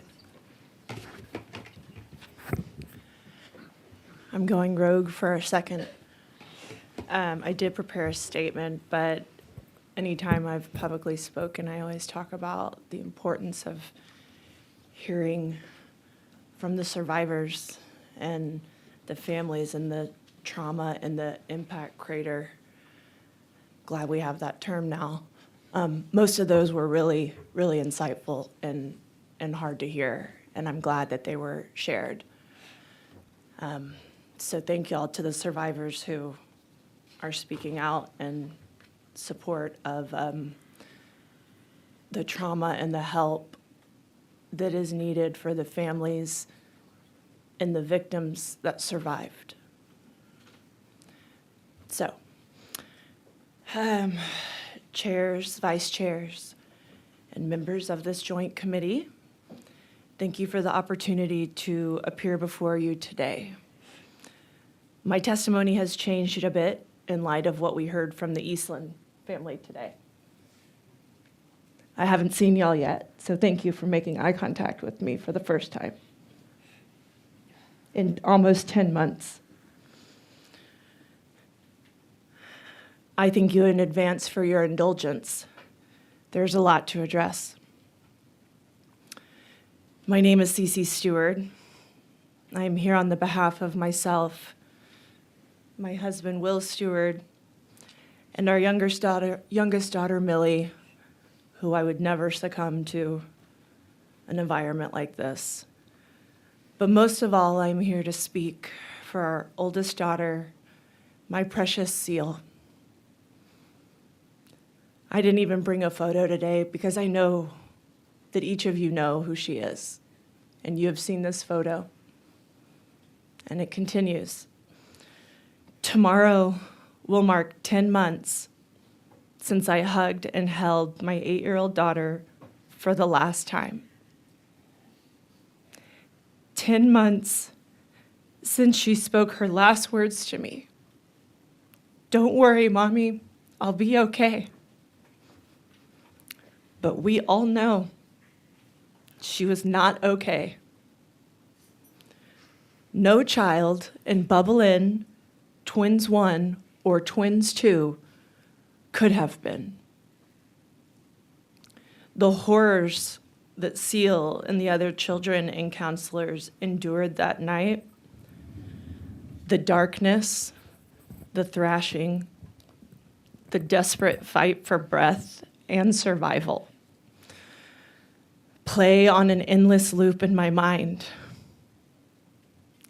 It is a place no mother should ever have to imagine, and yet one I cannot escape.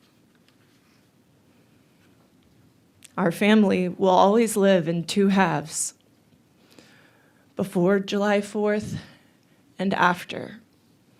And in conversations with friends, I don't even have to say July 4th. It's before and after. Since I testified before you in September, I cannot believe that I am here again today with the same desperation I had over 7 months ago. Seal is still out there, somewhere in the ruin of that river, and our families are still pleading for answers and accountability. On April 20th, a week ago yesterday, the same day that each of you had your Camp Mystic site visit, I was also in Hunt, Texas. It was raining hard. A stark reminder, I hope, of the reason of why you were all out there. I stood along the banks of the river, calling out to my sweet baby spirit, asking her to help us bring her home. Yesterday, Inspector Garrett raised the issue of the lack of incident command in the first 24 hours, which certainly merits investigation and change. We know those first 24 hours, as Chief Nimkid said as well, and we all know, are the most important critical hours. That said, my family has only endured this purgatory because of the valiant and dedicated efforts of the state of Texas to find Seal. So I do want to thank each of you, Governor Abbott, Lieutenant Governor Patrick, Speaker Burrows, and especially Nimkid, and the Texas Rangers that have sacrificed so much over the last 10 years. Feels like it, but also not. Last 10 months. So, why are we here? We know a lot of why, but Camp Mystic was licensed by this state and entrusted by this state as a for-profit business whose business was taking care of and protecting our children. The Eastland family swore to you and our families that Camp Mystic was safe, prepared, and ready. And now, we all know that they lied to us. Up until today, when Representative Meyer, you pressed them for that answer. You had to explain multiple times what you were asking, but I'm glad that you finally got the answer. No, they were not prepared. So thank you for that. Those lies of safety, preparedness, and readiness caused the greatest mass casualty event involving children in the history of the state, more than Uvalde, more than Sandy Hook. The Eastlands admitted under oath that they abandoned my daughter. They abandoned all of our daughters. They left Seal with an impossible and unforgivable choice. Drown in her cabin or fight violent floodwaters in the dark in a blind, desperate effort to save herself. The Eastlands can blame no one but themselves for the planning, training, and equipment they chose not to invest in. You've heard plenty by now of the Eastlands' evacuation plan. The Eastlands cavalierly insist, hey, we had a plan, you just didn't like it. Well, excuse my language, but damn right we didn't like it. Their so-called plan killed our daughters. 7 inches of rain, 12 inches of rain, 4 inches of rain, it does not matter. Shelter in place was a death sentence camouflaged as safety. Dick Eastland enforced a culture of obedience so powerful that their staff, including the directors of the camp and his children, were afraid to assist helpless children if it meant defying Dick's orders. The titled director demands diligence, not deference to dad.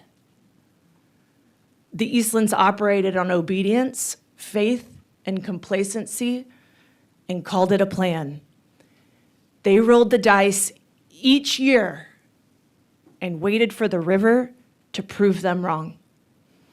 And ultimately, while our children waited for rescue that would never come, the family obligated to protect them was improvising, sleeping, or saving themselves. And still, none seemed to know where Richard was that night, but boy, was he an authority today. The Eastlands have proven themselves incapable of protecting children. They made decisions for themselves that they admittedly denied for everyone else. The Eastlands are trying to bully their way into a license to operate camp in just a few weeks. And they told you today that they will appeal and keep operating if you deny that license. The Eastlands claim Cypress Lake is higher, it's different, it's unconnected, it's safe, but it's the same ownership, the same leadership, the same staff, the same culture, the same poor judgment. The state of Texas cannot, under any kind of scenario, certify to a parent that this family is qualified to ever watch children again. Nothing the Eastlands could do will eliminate the fundamental failures that killed my daughter, the reckless and incompetent judgment of the Eastland family. You can install sirens, you can promise you will do better next time or do the next right thing, also a song from Frozen 2. You cannot install judgment. You cannot retrofit character. If the operators stop being fit, or possibly were never fit, the premise of any license collapses with them.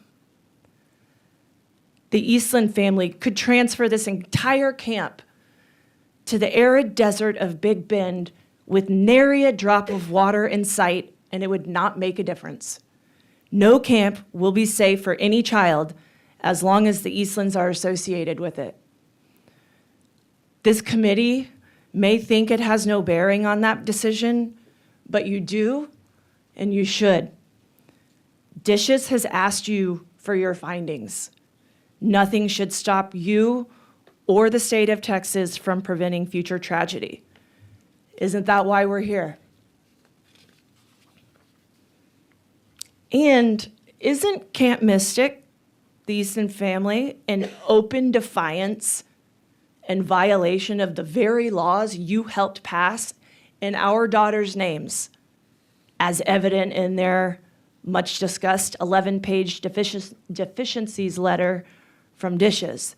They cannot even be bothered to comply with the most basic requirements for licensure, submitting incomplete and outdated documents, calling it a mistake, an administrative oopsie-daisy by the guy who runs the kitchen, as if safety and compliance should not be their utmost priority, especially while under an active criminal investigation.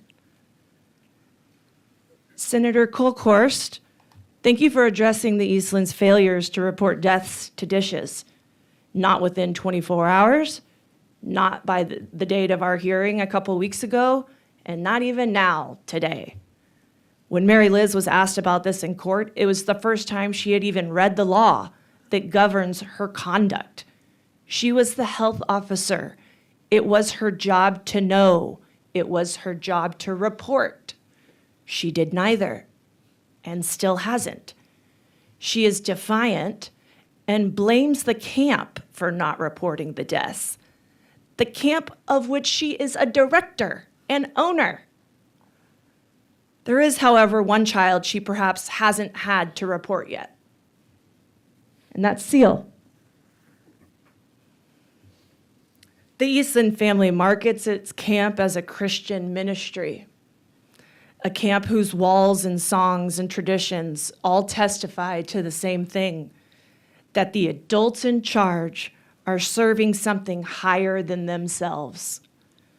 But the way the Eastlands have chosen to treat my family has been callous, absent, false, and demeaning. I expected that the first name on their lips every morning would be the name of the child not yet brought home. But I didn't hear Seal's name from them until I publicly demanded that they acknowledge her and that she was still missing back in September. I expected a ministry to minister to the families it had broken before it ministered to itself. My family was forced to file for an injunction to stop them from further destroying evidence so we can find out what happened to our daughters. We just want answers. We deserve that. It took 4 days of hard-fought testimony. It took a judicial order twice to command them to stop. And even then, they've appealed it. And at one point, one of Camp Mystic's own lawyers in front of me in open court approached my attorneys and told them they were going to burn in hell. The lawyers of a Christian ministry camp told my lawyers that they're going to burn in hell for trying to help me find my daughter and learn the truth about what happened. And when questioned about it, the lawyer, Thomas Wright, said, "Oh, did I say that?" And he turned around and smirked. You can see it all on the video. He was proud. So, in just a few weeks, we'll be back in court. Lord knows what we'll see. The Eastlands want to move our case to arbitration, a closed-door proceeding to further shield themselves from public scrutiny and oversight. This, despite their promises of transparency and wanting answers and having nothing to hide. Sure. The Eastlands family's desire for truth rings as hollow as Britt Eastland's quote last week and again today, in which he stated, "The last thing we want to do is create any more pain for our parents who are grieving heavily." It certainly seems that way, Britt. So to the Eastlands, I don't know how to do this. Do not insult me by pretending that reopening is anything more than your family's attempt at self-preservation. Do not degrade me by pretending you care about safeguarding or reducing my pain. Do not ever tell our families that one day we will be happy that you opened camp this summer. You have no right to contemplate or presume our happiness. How dare you? Shame on you. You stole our happiness on July 4th. I had to leave this chamber when I heard that, so I didn't scream out loud. They believe that invocations of faith and ministry will shield them from consequences. But when a camp's response to the death of 27 children is to reopen, rebrand, and raise money, that is not a ministry. It is a business. You heard them loud and clear. Despite your pleas for them to take a step back and reflect, learn, and heal, Britt Eastland defiantly told you that, God willing, they'll be able to open this summer and make $3 to $4 million by doing so. And apparently one day I'll thank him for it. Off script also. Considering the camper to counselor ratio, I went to camp there 10 years and I was a counselor for 2 years. And I almost always had 3 counselors. And what never seemed to be asked or addressed is it's almost $8,000 to attend camp for 1 month. And if they pay a counselor $1,000, well, let's just get another $8,000 in the pocket instead of paying a counselor for $1,000. Even the youngest ones who need the most help, as admitted. That's my anecdote on that. So, Britt, I got lost from my anecdote. After you, God willing, you'll be able to open. Britt, it's not God's decision. It's apparently yours. Walk away. Tend to your flock. Own your trauma. Your own family that is clearly broken. Cut the bleeding and stop the agony of our families. And if the Eastlands won't do the right thing, I ask this state to do it for them. None of them are equipped. How many more deaths are enough? So these days, I'm almost finished, or maybe not. These days, I find myself considering Seal's legacy, how she'll be remembered.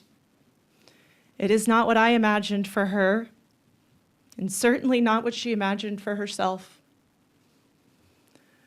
But I cannot bear the idea of Seal remaining known as Seal Stewart, age 8, unaccounted for, the only mystic camper who is yet to be recovered. I haven't shared much publicly about Seal, who she was, what she loved, and who she wanted to be. I've been consumed with her recovery and fighting for accountability for what happened to her, not with telling the world about her. And frankly, I cherish every memory of her life and want to keep it close to my heart. But Seal's legacy is not a statistic. It is not a weather event.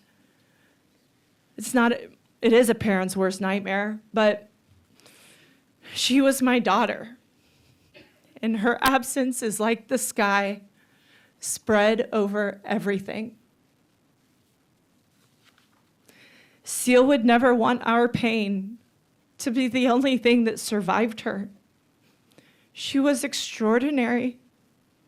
She was loved, and she was stolen from us. A hummingbird's heart beats 1,000 times a minute, its wings flapping so fast that they hum and vibrate. Seal moved through the world like a hummingbird, quick and bright and nimble, always in motion and hard to pin down even when she was standing right in front of you. Like my daughter, a hummingbird's life is often tragically short, but both burn bright while they're here. Full speed, full color, and far too brief. She was brave in the loud way that little girls are brave when they think nothing in the world can hurt them, because the adults who love them have promised them that nothing will. She was my twin, and not in the way that mothers sometimes mean. Something intrinsic in her was wired the same way in me. The same temperament, the same humor, the same lovable defiance. She felt things at high volume. She loved with the same ferocity. I recognized her the way you recognize your own reflection. My family and childhood friends delighted in hearing my parenting stories about Seal and how hard it was to parent myself. I will spend the rest of my life walking past mirrors and seeing the woman she should have been. And what was taken from us at Camp Mystic wasn't only her body, it was all of that motion, all the places she was still going to go, the whole long life she was owed. She was music, laughter, and play in our lives. That's what's missing from our home now. And the shape of that silence is agonizing. Neither a storm nor a river took her from us. The Eastland's complacency, hubris, and choices took her from her family, from her life, and from her future. You have to look at what happened and decide whether it counts. We can never give meaning to what happened, but we can all work together to give it purpose, to make sure that nothing like this ever happens again. I am not here to ask you to do anything that is not already within your power. I am asking you to use it, protect it, and strengthen it. Camp Mystic's license should not be renewed. If a child dies at a Texas camp this summer, it will not be because we lack the information to prevent it. It will be because we did not act on it. You can't rely on the Eastland family. They are defiant and blame everyone, but account to no one. Clearly, this family will not walk away willingly. They think they are above the law. So we need the state of Texas to make a decision we need the state of Texas to make a decision. We need the state of Texas to make a decision the Eastlands refuse to make. We must get this right. This time, now. Thank you. Thank you, Mrs. Stewart. Incredibly powerful, and we, the state of Texas, will not rest until we find seal for you and your family. Members, questions? Chair recognizes Representative Gomez. Thank you, Mr. Chair. Ms. Stewart, I'm so sorry for your loss. To everyone on this dais, I'm so sorry. I thank you for your bravery in that. You mentioned something that I hadn't heard before. You're stating that Camp Mystic is asking to push these issues into arbitration? They're alleging there's a mandatory arbitration clause in this? Yes, I believe that's the week of the 13th and 14th of May, a mere 2 weeks before their first session to start. I'm so sorry that you're continuing to go through this. I'm appalled. I don't believe that was the purpose of arbitration and the intent ever to allow that to happen. I don't believe it would serve the public interest or the welfare of the future camp attendees in the state of Texas to hinder and prevent this information from coming to light. So thank you for letting us know about that. That's something that we can definitely commit ourselves to looking into. That'd be great. And to add to that, we have sat through 4 full, well, counting today, 5 days of testimony. Each day, I think, can't get worse than that. Yet each day, it is worse. I have no idea what else they want to hide, other than what they haven't told us. But it's clearly necessary and a public interest, like you said, that we get all the facts, the information, so we can prevent anything like this happening again. So thank you for your support in that. Members, any questions? No questions. Chairman. Thank you, Mrs. Stewart. I appreciate all of y'all's bravery in being here, telling your story. We all know how incredibly tough this is. Y'all are so strong. It's just amazing to me, for sure. All right, Mrs. Hannah, please proceed. Thank you for taking the time to be here yesterday and today. We appreciate you listening to us, and we are grateful to Ms. Garrett and her team for trusting us here. My name is Carrie Hannah, and I'm here on behalf of my husband, Doug, and our 3 daughters, Hadley, Harper, and Hunter, and all of our 27 families. Our beautiful, magical, and brilliant daughter, Hadley, was not even 8.5 years old when she died on July 4th. She was a gentle soul who was a friend to everyone, and her heart was always bursting with kindness. She loved to give hugs, play with her sisters, friends, and cousins, and teach her friends gymnastics at recess. Hadley was the biggest ray of sunshine, always smiling, singing, dancing, or doing cartwheels as she went along her way. She lit up every room with her smile, her laughter, and her love, spreading her joy to those she met.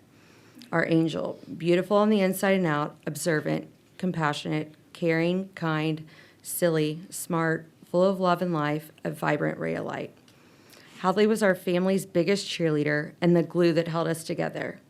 She was the hardest worker and always set out to accomplish her goals. But her future was stolen when she was left in her cabin due to complacency and neglect. Where was the duty of care? Now our family is shattered and forever changed. All of our lives are changed. Instead of properly mourning the loss of our beloved Hadley and trying to help our other 2 daughters grieve, we are here, fighting for answers and accountability since we were given no information about that night or her death by Camp Mystic and the Eastlands. I was a Mystic camper and counselor for 14 years, starting in the summer of 1990. During my time at Mystic, I was Work and Eastern, M-Girl, Cup Counselor, Tribe Coordinator, and an Ag Award winner, all extremely high honors. I say this to show you how deep my love for Mystic was. Some of my best friends are girls I met at Mystic over 30 years ago. I wanted nothing more than to be able to have girls and send them there each summer. The thought of them enjoying summers on the Guadalupe River, growing closer to God, making lifelong friends, learning new skills, being away from technology and the stress of the school year was a privilege I hope to give them. Last summer, our oldest daughter, Harper, was starting her 3rd year of camp in Jumble House. Hadley was in Twins 2 for her first summer. Harper was excited to show Hadley the ropes, and they often spent time throughout the year working on their activity schedule for when they arrived at camp. I was lucky enough to chaperone the Mystic Dallas bus on June 29th.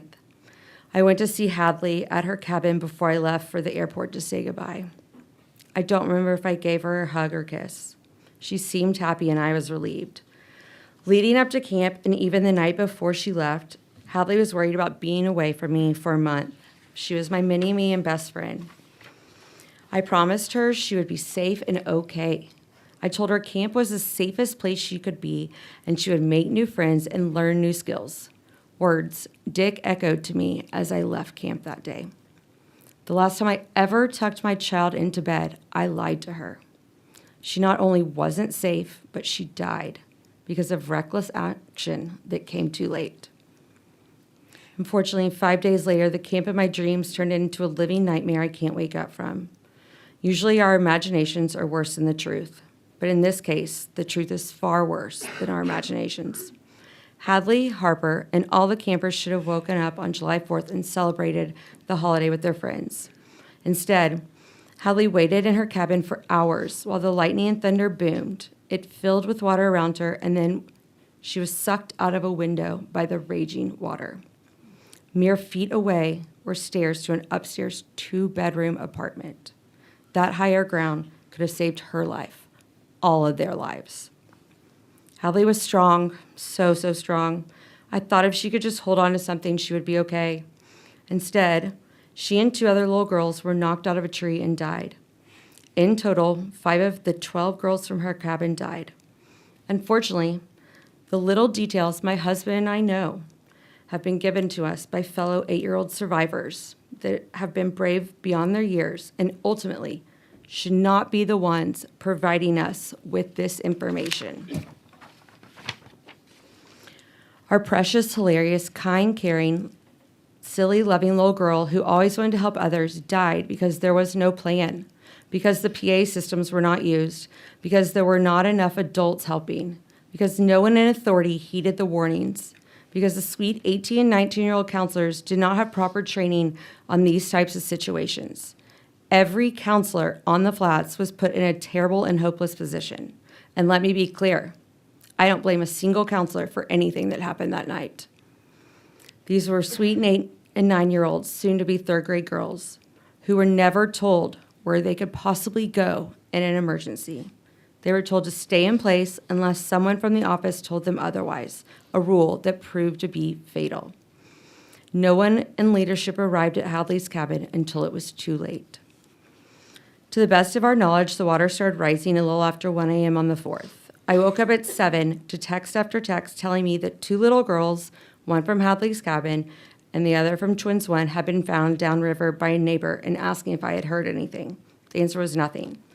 A while after Doug left for camp, I received a call from a friend in Paris, France, telling me Hadley was unaccounted for.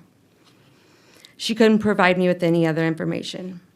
When I talked to Mary Liz Eastland later, she said Hadley and 26 others, plus Dick, were unaccounted for. Again, I didn't get a straight answer on what that meant and if I should drive down to camp myself. I finally left for Kerrville around 5 p.m. after spending the day without any information or news. On Saturday, July 5th, I made Doug drive me out to camp. We had gone 24 hours with basically zero information from the Eastlands or law enforcement, and I needed to yell for Hadley and all the missing girls. At Hadley's cabin, we found her pajama bottoms hanging from the outside of the bathroom window. We learned later those were the bottoms she had been wearing that night. We had a meeting at the church with officials at 10 o'clock the night of the 5th and were once again without answers. We were told to come back the next morning at 7 to give DNA and that there would finally be some information. I personally asked if there were children in the morgue whose parents had been identified. I'd originally heard this in the media. The answer was yes. There were 5 little girls whose parents were in the process of being notified and 1 unidentified. It turns out it was our sweet Hadley Rebecca. The only way the Rangers knew for sure it was her was after I told them she had alternating green and yellow nail polish on her fingernails. Hadley was found around 2 p.m. on Saturday. For 18 hours, we held on to hope that she would be found alive. The child laying in a makeshift morgue could not have looked more different than our beautiful girl. It is a sight I can't get out of my mind. It haunts me day and night and is all I think about. I think about how much she suffered and how scared she had to have been when her cabin was being taken over with water and once she was swept out into the cold and dark. It kills me I couldn't help her. I'm constantly asking myself how things could have gone so wrong. The overwhelming lack of foresight, awareness, pre-planning, training, and response in this situation is mind-boggling. This is not the first flood, and it certainly won't be the last. How did things go so wrong? Hadley could very easily have been one of you if she had been given the chance to grow up, advocating to make her city and state a better place. She dreamed of being a Longhorn and would have worked hard to accomplish that goal. Now it has been stolen from her because of what feels like complete disregard and disrespect for the lives of 27 girls. And yet, we are grateful our oldest daughter, Harper, survived that awful night because it is truly a miracle she is alive. Harper and the girls in her cabin were woken by the storm. They were calmed and told to go back to bed by their counselors. From what we have gathered, again, not from any camp leadership, was that around 3 a.m., a fellow 10-year-old from Tumblin 1 came and told Harper's cabin, Jumble House, to run to rec hall. There was no orderly evacuation. There was no walking in a single file line with the counselor in front and a counselor in back. In fact, one of Harper's cabin mates and friends, Greta Toronzo, died because she was never safely evacuated. Once in Rec Hall, a 100-year-old structure, the water rose quickly and the girls were forced to move to one side on the second floor. The balcony is very narrow and usually off limits for campers. There, girls were getting sick and peeing on themselves. At one point, campers were told to throw anything they had brought with them over the side because the water was nearing the bottom of the balcony and their feet. From the time Harper left her cabin to the time she was reunited with Doug late on the afternoon of the 4th, Harper did not know where her little sister and best friend was. For my daughter's privacy, I won't go into details about how things are in the 9 months since losing Hadley. But it is a constant struggle for both of our girls. I will also say, I'll go off the cuff like Steve, there are major storm warnings going on in Dallas right now. And this whole day, I have been concerned about Harper and how she's handling this, because she is terrified of weather. And her dad and I are here instead doing this instead of being with her. Between 1994 and 2005, the memory book shows 3 counselors in Twins 1, Twins 2, and Bubble Lynn. 2 of our own Heavens 27 moms were Bubble Lynn counselors as ETs, with at least 1 senior counselor. From 2013 to 2024, Twins 1, Twins 2, and Bubble Inn had 3 counselors in each cabin, except for 2020 when there were less campers, shorter terms, and 2 counselors. And in 2024 when Twins 1 and Twins 2 had 2 counselors. In 2013, Twins 2 even had 4 counselors, as did Bubble Inn in 2015. These 3 cabins usually had first-year counselors called ETs. ETs weren't supposed to be left alone any cabin at night without a co-counselor. And there should be 3 counselors, 1 being an experienced counselor if there were 2 ETs in a cabin. As an ET, you are a new counselor and will be a freshman in college the following fall. ETs take a class with Tweety or Mary Liz throughout the term where they check in on how things are going in the cabin and do a devotional. I do not remember them receiving any extra training during orientation. I remember orientation mostly being about homesick campers, the tribe training rules, and lessons on how to hit a deer when you return from your night off. There was also a lot of talk on the rules and expectations when you had your days and night off. I don't remember safety talks. As tribe coordinator, from my recollection, I only had a walkie-talkie when I traveled between the 2 tribe hills. Our family mourns the loss of an amazing daughter, sister, granddaughter, niece, cousin, and friend. We mourn for the loss of camp friendships that never will be, not just for Hadley, but for her sisters and friends as well.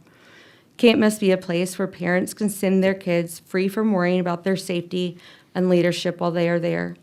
Campers, counselors, and every staff member should be trained in what to do in an emergency. We ask this of our daycares and our schools. Why are we not holding camps and leadership to these higher and safer standards? Finding the truth and being held accountable should matter more than the Eastland's desire to carry on. This camp should not matter more than the precious children who perished. Tradition and good memories do not trump the truth. Thank you. Thank you, Carrie. Members, any questions? Seeing none, thank you for being here. Members, any questions? Thank you for your testimony. Ms. Lytle, please proceed.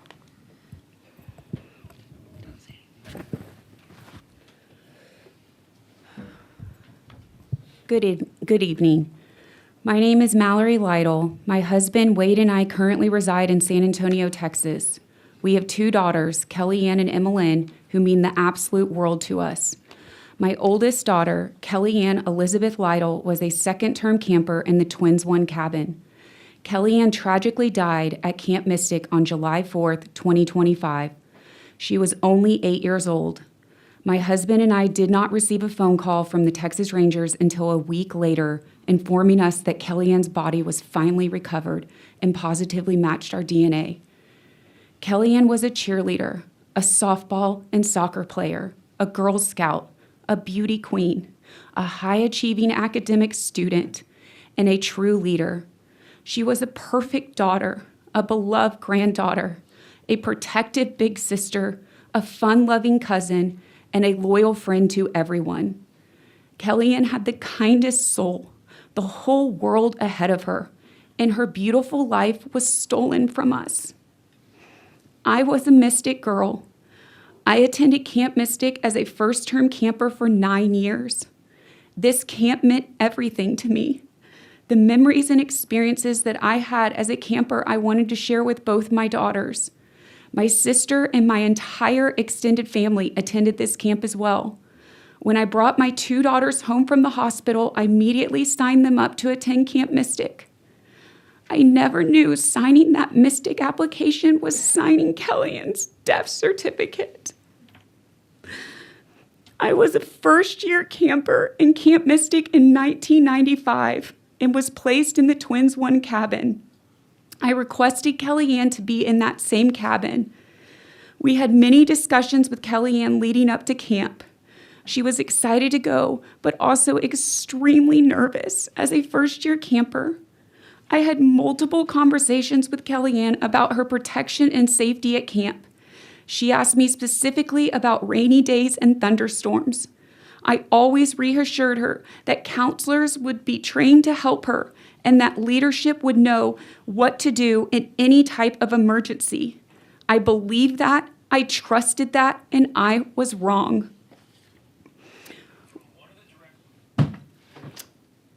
When we were thrilled when we received Kellyanne's cabin list to see that she would be in the same Twins 1 cabin that I started in. The cabin list that leadership mailed to parents prior to camp did not provide any information related to counselor assignments. I trusted and paid tuition to Camp Mystic to do their due diligence in creating a safe environment to protect my child at every level. They failed every camper, every counselor, and every family who trusted them.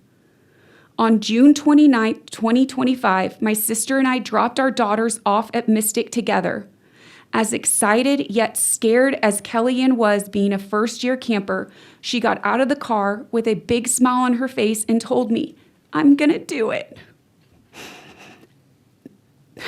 After saying our goodbyes, I got back in the car and my sister and I proceeded to pull up to the next station and saw Dick and Tweety Eastland. Dick called us by name and walked over to the car. I was overwhelmed with emotion and started crying and repeated, "Please watch over my baby. Please watch over my baby."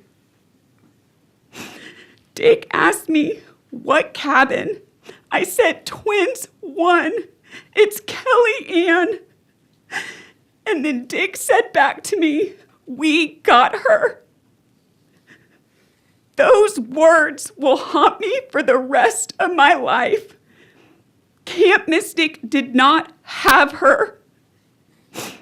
As her cabin filled with floodwaters, she was left to fend for herself and wash miles downriver to die the most horrific, gruesome death.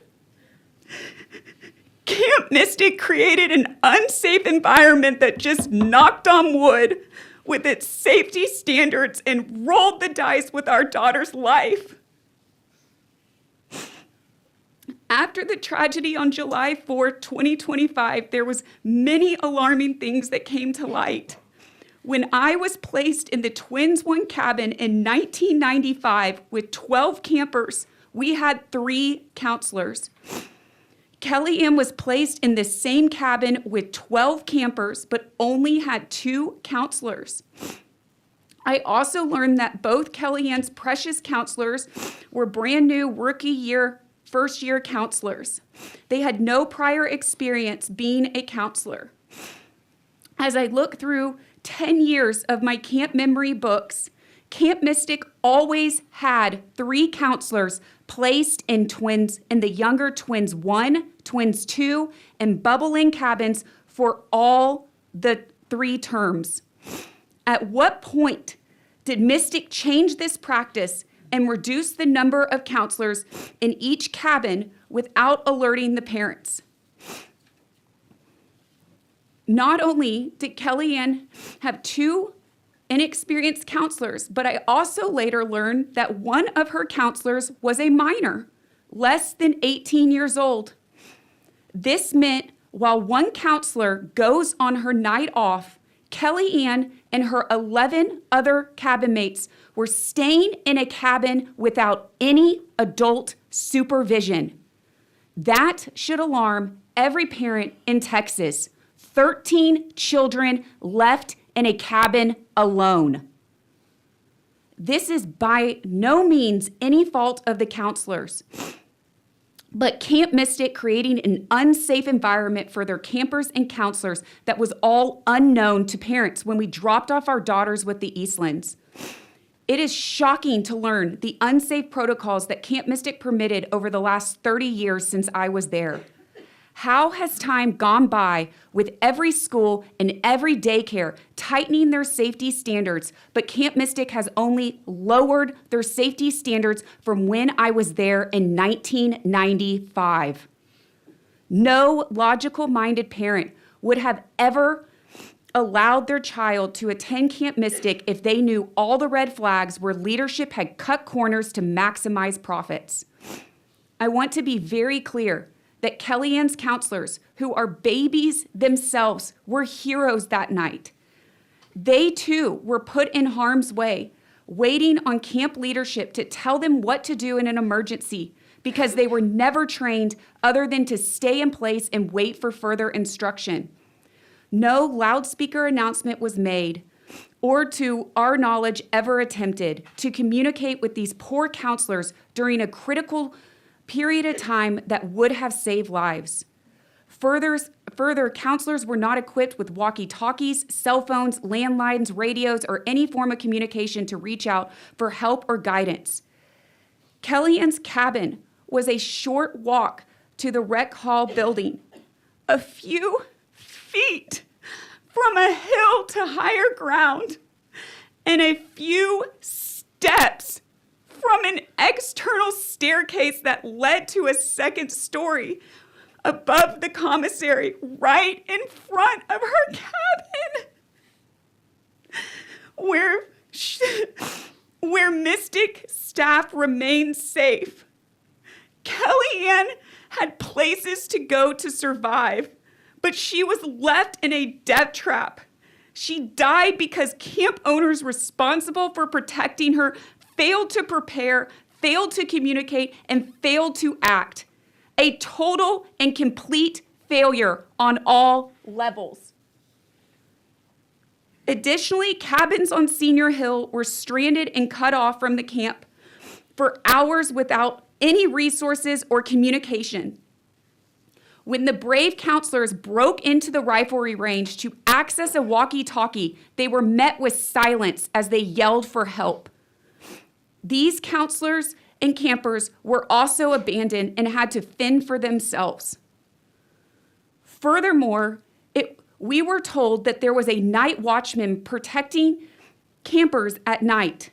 It was shocking to later learn that the night watchman shift ends at 2 a.m.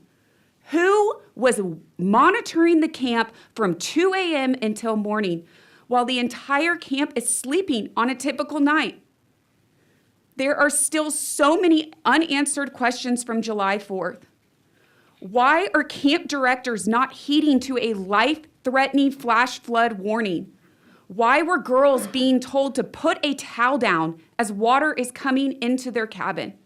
Why were not more adults instructed to evacuate the girls immediately? Why was a working loudspeaker never used during an emergency? Why didn't any camp director not call 911 until almost 7:30 in the morning? I trusted Kellyanne's safety to the Eastland family, expecting them to uphold the highest safety standards, and they failed. Kellyanne's life and the lives of her Heavens 27 friends were meant for so much more than proving the incompetence and negligence of Camp Mystic and teaching them about common sense safety. For the Eastland family, as the camp directors and owners who I have known my entire life, almost my entire life, I am heartbroken that you have not only destroyed our lives, but that you've destroyed your own, as well as taken away every beautiful memory and magic of Mystic that many have held so dear in their hearts. Instead of transparency, accountability, and wrapping their arms around these families during our time of unimaginable grief, the deaths of our daughters have been nothing more than an inconvenience to Mystic's rush to reopen camp. Kellyanne did not die because of an act of God. She died because of a for-profit camp that became complacent and maximized profits over safety for years. Camp Mystic failed in staffing, training, preparation, communication, and emergency response. Camp Mystic has taken zero responsibility for the deaths of these 27 amazing girls. Laws and thorough safeguards must be put in place to ensure that camps cannot cut corners on safety and then escape accountability when children pay the price. I am here today because my beautiful daughter, Kellyanne, should still be alive. No other family should endure what these 26 families have. As a former Mystic girl, I pray that no one will allow the nostalgia for Camp Mystic to absolve them of their duty and responsibility to protect and care for our children.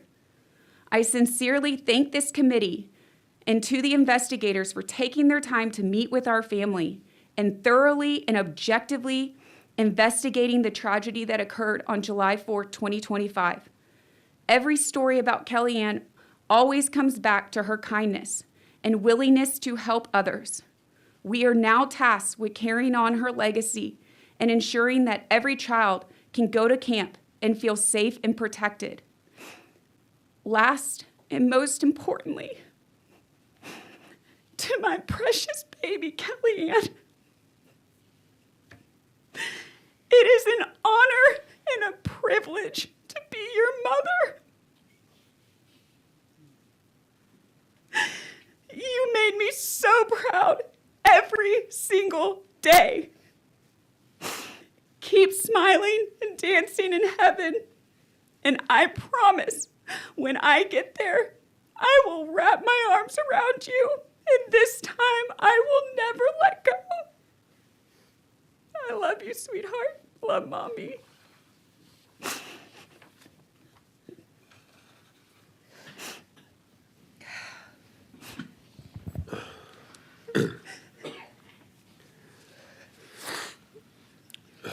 Thank you, Mrs. Lytle. Excuse me. Members, any questions? Thank you for your very powerful testimony. Members, any questions? Thank you for your testimony. God bless you.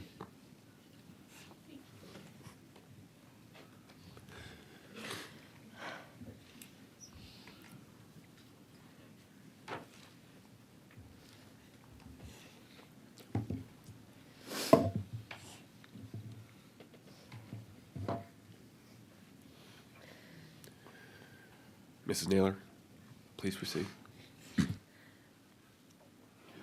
My name is Allie Naylor. My husband, Cole Naylor, and I are the proud parents of 3 beautiful girls. Our oldest daughter, Virginia Wynn Naylor, was a second-term camper at Camp Mystic in the Bubble Inn cabin. Wynn, along with 24 young girls and 2 teenage counselors, was killed on July 4th, 2025. Wynn was 8 years old. Wynn was a bright light. She was kind, and she was inclusive. One of my favorite Wynn traits is that she always gave everyone and everything her all. Her grit, her determination, her fight was unmatched, yet she was gentle and loved deeply. She was resourceful. Her creativity and imagination blew Cole and me away. She was, and always will be, our little girl. On July 4th, 2025, at 7:28 a.m., my phone rang, and a text quickly followed at 7:30. Not from Mystic, but from a family friend. This was my first alert of the Guadalupe River flooding. As the minutes turned into hours, the text messages and phone calls became more alarming. A picture of girls walking through ankle-deep water towards Rec Hall was circulating. And then it came.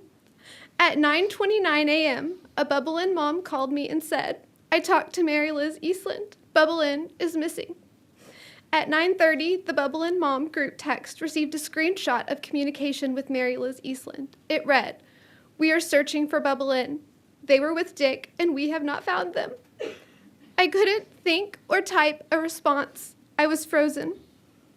All dads were quickly added to the Bubble Inn text group. Mary Liz Eastland was also added to the group. At 9:44 a.m., Mary Liz Eastland sent her first message to the group. We are searching for your girls. Yes, the entire cabin. I think they are together. Dick was with them. At 10 a.m., Cole and I began our 5.5-hour drive from Dallas to Hunt. No one instructed us to drive to Hunt, but we needed answers. Cole drove, and I managed our phones. We called the Hunt Police Department emergency phone line and reported our daughter and her cabin missing. We were told search efforts were underway. No further information was provided. Rumors were flying. Dick and the girls were spotted in Kerrville. Dick and the girls are safe on an island. Kerr County Judge Rob Kelly was quoted to the effect of, all child campers at Camp Mystic were safe and accounted for. We received no outreach from first responders, law enforcement, or anyone in a position of authority. Who was in charge? Who was our crisis management point person? What on earth is happening? Parents of missing girls began circulating missing camper photos with contact information on social media. We were desperate for information. As we continued our drive, Cole and I received 3 communications from camp, 2 emails, and 1 phone call. The emails were not relevant to parents of missing girls. The noon phone call simply notified us that our daughter was unaccounted for. No further instruction was provided. That call lasted 28 seconds. At 3:32 p.m., Cole and I arrived at Ingram Elementary School. We checked in with the volunteer staff, gave Wynn's information, and received an ID bracelet. We expressed that Wynn was one of the girls unaccounted for at Camp Mystic. We received blank stares in return. No further direction from law enforcement. No acknowledgement that our daughter was known to be among an entire cabin of missing girls. We were told to sit in the gym and wait. We were left to watch in anguish as hundreds of girls were bussed in to be reunited with their families. At 6:42 p.m., the families of missing and unaccounted for campers began congregating in the back hallway of Ingram Elementary. We wanted answers. We wanted an update. Nobody had heard from camp in hours. Was anyone searching for our daughters? Why had nobody been assigned to our families? We were in the middle of a crisis, and we were being treated as if we were a burden. At 7:03 p.m., I received a phone call from a Bubble-In mom. She was at Grimes' funeral home. Her daughter's body had been recovered. She asked me to pass my phone to another Bubble-In mom, who immediately left the school and drove to the funeral home. I couldn't breathe. I couldn't feel anything. I collapsed to my knees and cried. I felt I had become a messenger of death. At 7:43 p.m., a sheriff's deputy came to talk to us. He gave us the same update we had been receiving all day. He, too, acted as if he did not know that there were girls from the Mystic property missing and treated us as a burden. As the parents, we were done being ignored and pushed aside. The sun was starting to set, and the only new information we had gained was that girls had died. We made a list of the missing girls and their ages. There were 20 names on this first list, which we handed over to the sheriff's deputy. At 8:55 p.m., Cole and I decided on our own to visit Grimes' funeral home. Upon our arrival, we gave a statement and Wynn's description to a state trooper stationed outside. At 9:01 p.m., I opened a text message from a Bubble-In mom that said, "Dick is gone." At the same time, another mom texted, "I just texted and called Mary Liz, nothing." Mary Liz Eastland texted the group at 9:21 p.m. after 10 hours of silence with 2 words, "Dick died." At 9:22 p.m., Mary Liz texted, "We have not found any girls." At 9:36 p.m., we were told Wynn was not at Grimes. We left the funeral home and drove to Schreiner University. During our drive, 3 more Bubble-In families told us their bodies had been recovered and positively identified. The body count was quickly increasing. 5 Bubble-In campers deceased. 10 Bubble-In girls were still missing.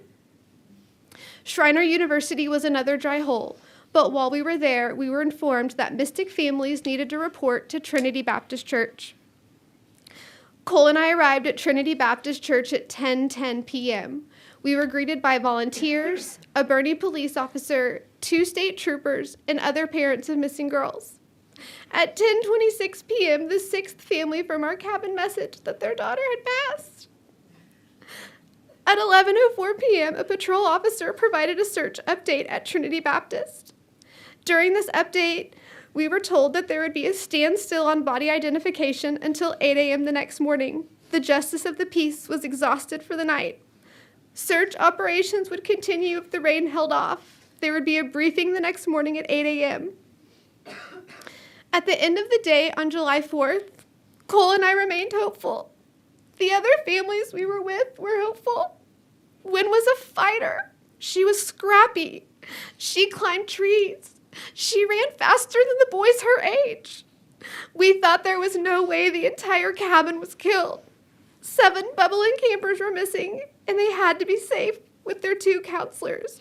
We just needed to find them. July 5th, 12:45 a.m., Mary Liz Eastland messaged the group saying no news from camp. Throughout the night, families of missing girls, me and Cole included, received ransom text messages regarding our children. Despite being provided air mattresses in the church foyer, none of us there could sleep. At 8 a.m., we had our first briefing from Kerr County Sheriff Letha. The briefing was vague and left us with more questions. He stated that regular updates would happen every 2 to 4 hours direct to the families. We were instructed to remain at Trinity Baptist Church and that no additional volunteers were allowed in the search efforts. 10 a.m. came and went without any update from the EOC. The noon scheduled EOC update was pushed to 2 p.m. We did not have a liaison officer and no information was provided. Our 2 p.m. update was delivered in the form of a press conference on a national news outlet. Why were the parents of missing children being given the same update as the rest of the world? Our daughters were missing and no one seemed to care. 4 p.m. came and went without any update from the EOC. At 5:04 p.m., Mary Liz Eastland messaged the Bubblein group and informed us that she was going to meet with the Texas Rangers. Cole called Mary Liz and asked to be included in the Texas Rangers meeting. We left the church and drove straight to the Kerrville Youth Event Center. We found Mary Liz Eastland in the parking lot. She told us that she had already met with the Texas Rangers. She did not wait for us as we requested. A state trooper and a volunteer walked over and asked who we were. Cole and I shared our story, and we pleaded for information. This conversation resulted in establishing a direct family liaison of 2 state troopers between Trinity Baptist Church and disaster response leadership at the EOC. My phone buzzed. It was 5:48 p.m. Bubblein camper number 7 was recovered and identified by her parents. At 6:24 p.m., Cole and I drove to the funeral home. We just needed to find Wynn. They told us that no unidentified young girls matched Wynn's picture and description. We would later learn that Wynn's body was brought to Grimes around 4:30 that day. We returned to Trinity Baptist Church at 6:54 p.m. in time to catch the tail end of Sheriff Letha's second briefing, this time with Chip Roy included. Because of our visit to the EOC, we learned nothing new, but were told the Texas Rangers would be taking over the search efforts. We were to report back on July 6th at 7 a.m. Various members of the Eastland family had joined the crowd and mingled mostly with volunteers and families of older campers. Cole and I left Trinity Baptist Church and retreated to a hotel room for another night of no sleep. Between 8:35 p.m. and 10:36 p.m., 4 Bubblein girls were identified by their parents, 3 campers and 1 counselor. Wynn was still missing, but now our hope was lost. July 6th. Cole and I were among the first families to arrive at Trinity Baptist. At 7 a.m., Texas Ranger Captain Miller addressed the families with instructions. Cole and I completed our paperwork, had an in-person interview, provided DNA samples, and were advised to return home. The Texas Rangers would be in contact as soon as positive ID was made. I was too numb to cry. How was I supposed to go home without Wynn? How was I supposed to explain this to Wynn's sisters? They didn't even know why we left home and had been away. On our way out of town at 9:43 a.m. on July 6th, I received an incoming phone call from a Kerrville police officer. He asked us to meet him at the Grimes funeral home. Cole first went to identify Wynn alone. Once positive ID was made and he confirmed her body was in a condition that I could see, I was escorted back. I almost didn't recognize her. My firstborn, my Wynn girl. The girl who loved her two younger sisters more than anything in the world was lying on a cold table in a half-zipped black body bag. Cole positively identified Wynn by her missing top tooth, an earring in her right ear, and a scar on her forehead. I tried to look for her blonde hair, but all I could see was matted mud surrounding her precious face. I kissed her cheek, and I told her that I loved her. I was transported back to her delivery room, where I was the first person to kiss that cheek on the same day she was born. Wynn's death and the death of 26 other Camp Mystic girls was not an act of God. On July 4th, 2025, Camp Mystic became the site of one of the deadliest mass casualty events involving children in our country's history. But if their deaths were truly an act of God, the death toll at Camp Mystic would be significantly higher. Many of the girls who survived did so because they ignored instruction, took initiative, and made the right decisions. My 8-year-old daughter was not given the chance to make a life-saving decision. She was told by Dick Eastland to get into his vehicle during a flood. My daughter died because Camp Mystic directors had become complacent. Complacency leads to negligence. Camp Mystic was issued a license and passed a regulatory inspection without a written or practiced evacuation plan. The evacuation plan was to stay in their cabins. Instructions that for some little girls was a death sentence.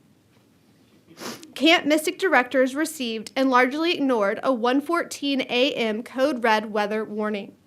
Camp Mystic directors disregarded counselors and campers who asked for instruction and their requests to move to higher ground. Camp Mystic directors abandoned the children under their care. True evacuation procedures were too little too late, understaffed and uncoordinated, unplanned, and in many respects, asinine. Camp Mystic directors wasted hours of precious time. If my daughter had been in the first cabin evacuated, she would be alive today. But which poor family would be here in my place instead? If my daughter had been given the opportunity at the appropriate time to seek higher ground and stay there, she would be alive today. Likely traumatized by an act of God, but alive.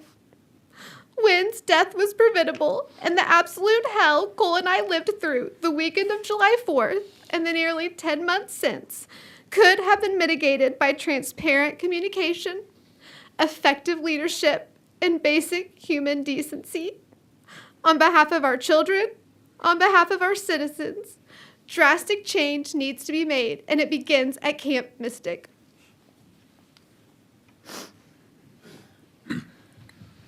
Thank you, Mrs. Naylor. Members, any questions? All right, thank you for your very strong and impactful statement. Members, any questions? Senator Coplers?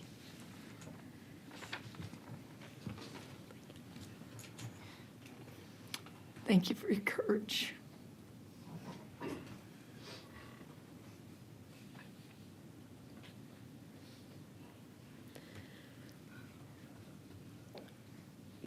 We can bring back your children. We can make sure that this never happens again.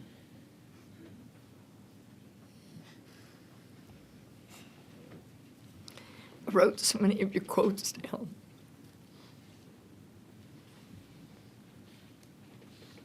Because they need to be remembered. From grieving, loving, caring mothers. Stuart,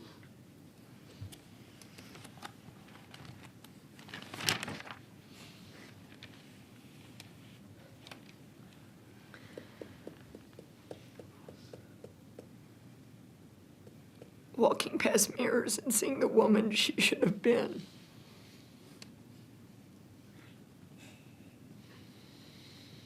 Indelible words. They will not be forgotten. I echo what the chairman says. We'll keep looking for Seal. You keep going to hunt. Keep talking. God is listening. God is listening. We will find her.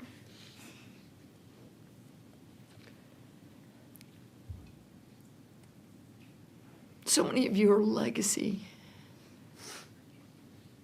mystic people, campers. I know so many as well. And I just want to drill down on a couple of things. Those of you that were campers wrote down different time periods, but from y'all's books and recollections, for the most part, three counselors in Twins 1, Twins 2, bubble in as well. Yes, ma'am. And older cabins as well. It wasn't limited to the youngest.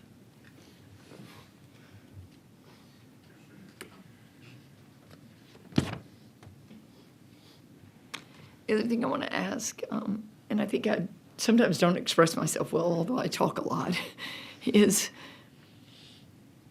what I said to the Eastland family, which is so much hurt. And what I consistently hear from all of you is their lack of reaching out, being consistent with that, empathy. Am I right on that? Am I gathering that? Yes. Ms. Stewart, for you to say this is the first time you've looked him in the eye. That is correct. You can hear the remorse in Edward, and I feel for you because you had a harrowing experience. You reacted too late and you made poor decisions, but you went through something awful. I know what the other three of you were doing, except for you, Richard, still confused. Britt's, checking on his campers while it also sounds like still pitching how safe Cypress Lake is. Mary Liz, you are a mother. You are also a camp director and the health officer. You have a duty. And I know you know that. What was the question? Do you, any of you think that there's any way that, I've heard you say this, that in 32 days they could host campers again? No.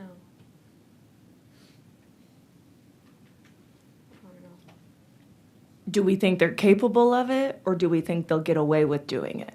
Capable. No. No. No. They have lost the privilege to care for anyone else's children ever again. I don't think they're mentally ready to do it either. Or emotionally. Again, I think I speak for everyone on this panel, the courage that y'all have to come tell the stories of your children. Thank you. It's making a difference. We will pray for you. We will continue. We have been praying for you. We will. Ms. Stewart, we won't stop. Thank you. Thank you. Thank you. Thank you for your testimony. Thank you. God bless you all. The chair calls the next panel, Michael McCown, Patrick Marsh, and Matthew Childers.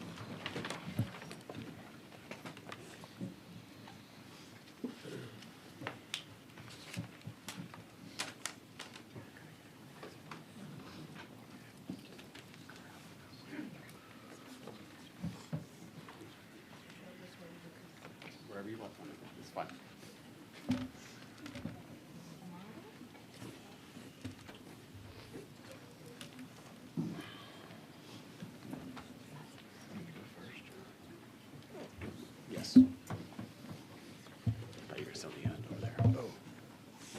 Would you guys swap?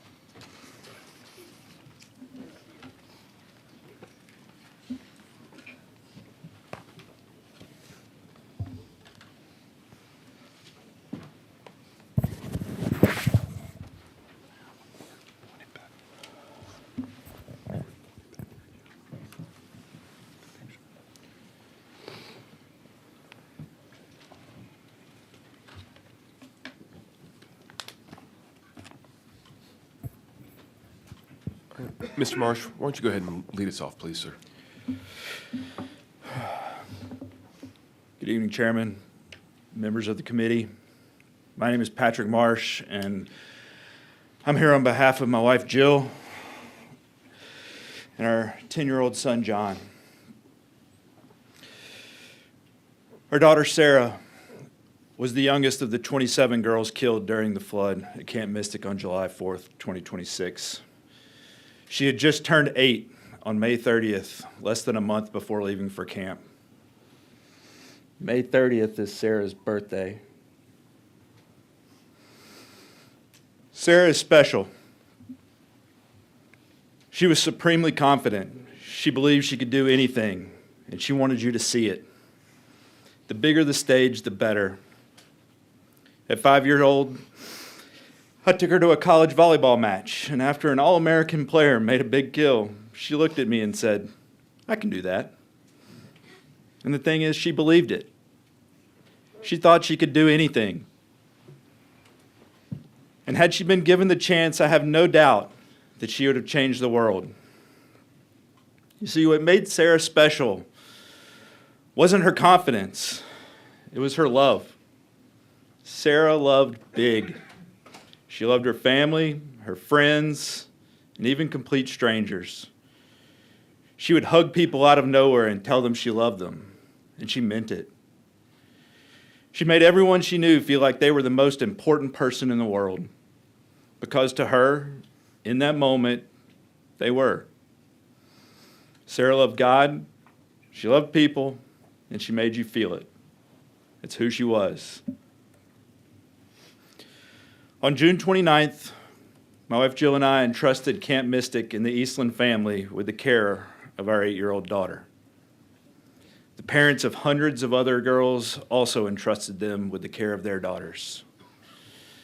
We trusted that our daughters would be housed, that they would be fed, that they would be happy, and that they would learn and grow. Most of all, we trusted that our daughters would be kept safe and they would be returned to us on July 26th. For Jill and me, and the parents of 26 other girls, that never happened. On this side of heaven, we will never get to see our daughters again. There are no more hugs, no more cheers, no more laughter, and no more "I love you, mommies," or "I love you, daddies." Instead of picking Sarah up from Camp Mystic on July 26th, I had to identify her body laying in a black bag on the floor of Grimes Funeral Home on July 4th. Her body had been recovered by Kerrville police officers 18 miles down the Guadalupe River from Camp Mystic. It was the worst moment of the worst day of my life. And yet, looking back, we were the lucky ones. Many parents waited days for their daughters' bodies to be recovered. Seal Stewart's body still hasn't been recovered. The lives of 27 girls were lost in the flood. The lives of 26 families were shattered. Countless children are left to deal with the loss of beloved friends. And the worst part of it all is that it was completely preventable. There is no greater honor, privilege, or responsibility than being entrusted with the care of someone's child. When a parent places their child in your care, they are trusting you with the most important thing in their life. This is a responsibility that I have the honor and privilege of undertaking on a daily basis, and one that I take very seriously. In addition to being Sarah's dad, I'm also an associate professor of sport administration at Samford University in Birmingham, Alabama. I get to help students, other people's children, learn, grow, and develop into adults. And it is awesome. I love what I do. I have a heart for college students. One of the greatest things I get to see every year is the transformation that happens during a student's freshman year of college. It's one of the most significant periods of growth in a young person's life. They come in as teenagers, really just kids. They go back home as young adults. They grow in confidence, judgment, independence, and responsibility. And that growth requires something. It requires mentorship. It requires structure. It requires leadership. Chloe Childress and Catherine Ferruzzo were rising freshmen at the University of Texas. They were counselors in Sarah's cabin, Bubble Inn. They were exactly the kind of young women you would want caring for your children. Smart, responsible, capable. And when the flood came, they were heroic. They died trying to save our girls. They are heroes. And I want their parents and the entire world to know that we will never forget that. But here's the hard truth. Chloe and Catherine should have never been put in that position. They were still in that critical stage of development, on the edge of adulthood. They needed prior training. They needed a clearly communicated plan. And perhaps most importantly, they needed to be empowered to exercise their judgment. Instead, they were just told to stay put. They weren't given proper preparation for an emergency situation. They were left without effective communication. They were left without a real evacuation strategy. They were failed by their leadership. Yesterday was the last day of classes at the University of Texas. Final exams begin on Thursday. Next week, the Childresses and Ferruzzos should be meeting new versions of their daughters. They should be meeting them as young adults for the first time. And it breaks my heart that that won't happen. What should have been one of their first steps into adulthood became their last.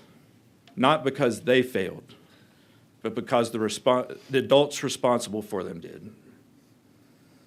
As I mentioned earlier, I'm a professor of sport administration at Samford University. I received my PhD in sport management from Baylor University in 2019. Prior to starting at Baylor, I managed arenas at the University of North Carolina for 6 years. My area of expertise within the sport management field is facility and event management. Every year, I teach facility and event management to the first-year students in our program. I teach them about risk assessment and about emergency action planning. In my classroom, we talk about how safety is not just a document, it's a mindset. It's preparation for the worst, even when it feels unlikely. It's communication systems that work when everything else fails. It's leadership that makes decisions before a crisis, not during one. And it's training, real training, that prepares people to act when lives depend on it, because they do. This year, when teaching about emergency action planning, I asked my class, how many of you are CPR certified? In a class of 34, about 20 students raised their hand. Then I asked them, if someone collapses in class and they aren't breathing with no pulse, what are you going to do? They all just stared at me until one student finally responded, we're going to look at you and do what you tell us to do. Okay, great. What if it's me? I've taught this class for many years now, and I knew what the response was going to be. Silence. Kids not only have to be taught what actions to take in a given situation, they have to be taught to act. 18-year-old kids have been taught their whole lives to look to the adults for help, guidance, and permission. On July 4th, Chloe and Catherine looked to the adults for help, guidance, and permission, and they were told to stay put in the cabin.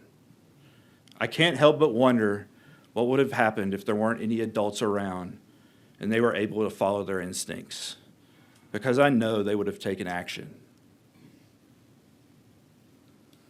Natural disasters happen, floods happen, but a flood did not kill 27 girls at Camp Mystic on July 4th. Complacency did. Complacency. The belief that we've never had an incident. Complacency. The assumption that we know this environment better than anyone. Complacency. The failure to prepare for what you know is possible. Camp Mystic sits in one of the most flood-prone regions of Texas. It was not an unknown risk. This was a known, documented, historic reality. And yet, when the moment came, there was no plan, there was no communication system, and there was no trained response to protect our children. There was just chaos. Safety is not merely a checklist, it is a culture. It is leadership that asks hard questions. It's preparation that assumes the worst-case scenario. It is empowering young staff to act and equipping them to do so. And in this case, that culture did not exist. I want to be clear about something. I am not anti-camp. Despite all that we've been through, I still believe in camp. I believe in what it's supposed to be. I believe in its power to shape lives, build confidence, and create lifelong relationships. That belief is why I'm here, because camp only works if it's safe. The role of government is not abstract in moments like this. It's very clear. It's to protect those who cannot protect themselves, to ensure that those entrusted with the lives of children are properly prepared to do so, to ensure that systems are in place so that trust is not misplaced, to make sure that when parents hand over their children, that trust is warranted and honored. Chloe and Catherine showed us what courage looks like. Sarah showed us what love looks like. Now it is our responsibility.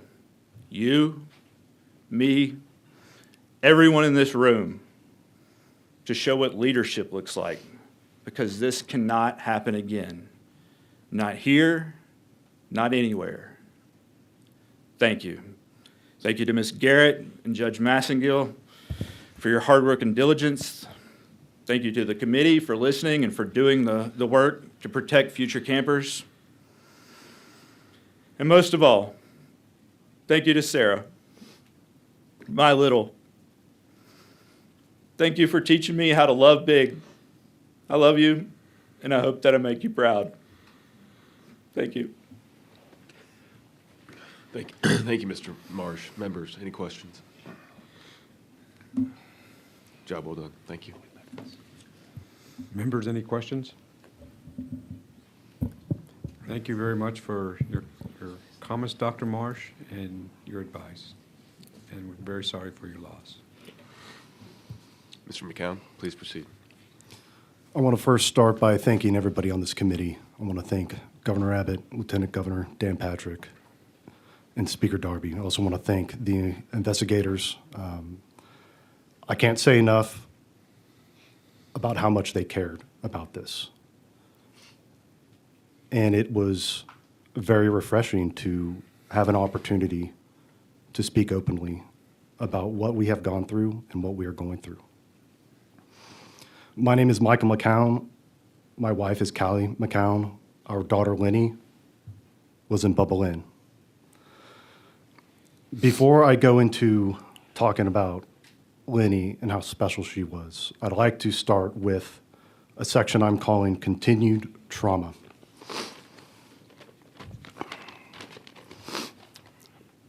Britt Eastland said that they don't want to hurt our families any more than what's already happened.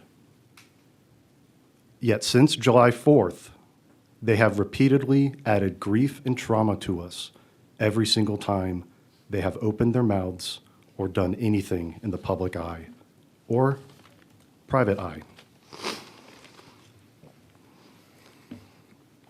In the weeks after this event, before any state investigation, before lawyers obtained facts, before we even were thinking about a civil lawsuit, their lawyer proudly told the media that no jury in America would hold them accountable. Yet, as the true facts start to come out, they are now doing everything they can to prevent a jury from hearing the evidence of what really happened by trying to escape the state courts with arbitration. So even when we were barely out of this disaster, we were already seeing news reports coming out saying, "Don't bother, it won't work." I did not sign an arbitration agreement. Lenny did not sign an arbitration agreement. The arbitration agreement that's in the document covers everything except for gross negligence.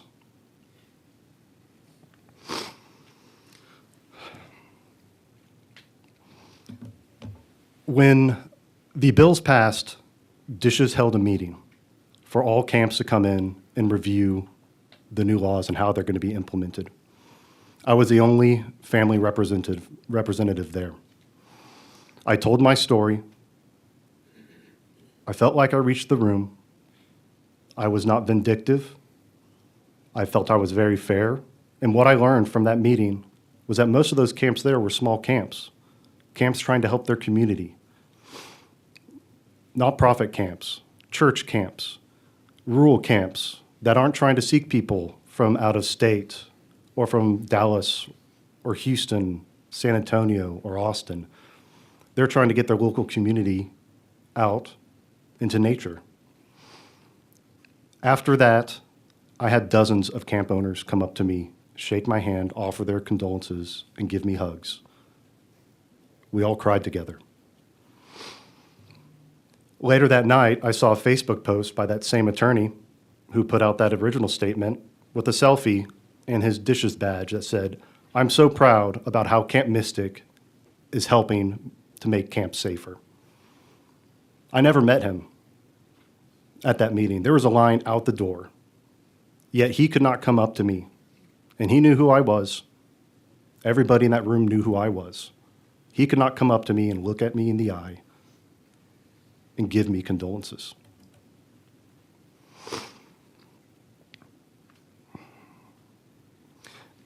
They have incessantly posted on social media, mainly Facebook, through the representatives, including one that said, "I am so proud of Camp Mystic for the orderly evacuation of," I don't remember how many, hundreds of campers. I think we've all learned today it was not orderly at all. It was chaos.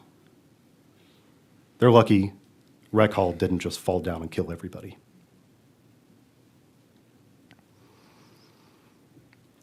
They claim they support Heavens 27. They didn't show up to any of these hearings, but they did hire high-powered lobbyists in October. So why would you hire high-powered lobbyists if you support our legislation? And I know they've been making the rounds because I talked to them. I'm in this Capitol a lot because I'm here in Austin, and the best lobbyist in the state of Texas are these families right here. There is no lobbyist in the state of Texas that can convey a message like us. And I believe that is 100% why these bills passed.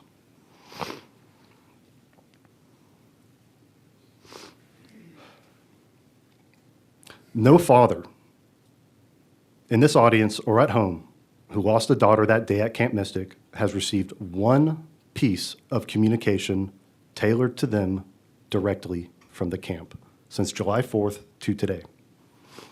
Generic emails went out. A refund check with our daughter's name and a heart written on it. But nothing, no one ever called me and said, "Michael, I'm so sorry. I'm so sorry." And it took 10 months for someone to have their back facing to us and saying, I'm so sorry.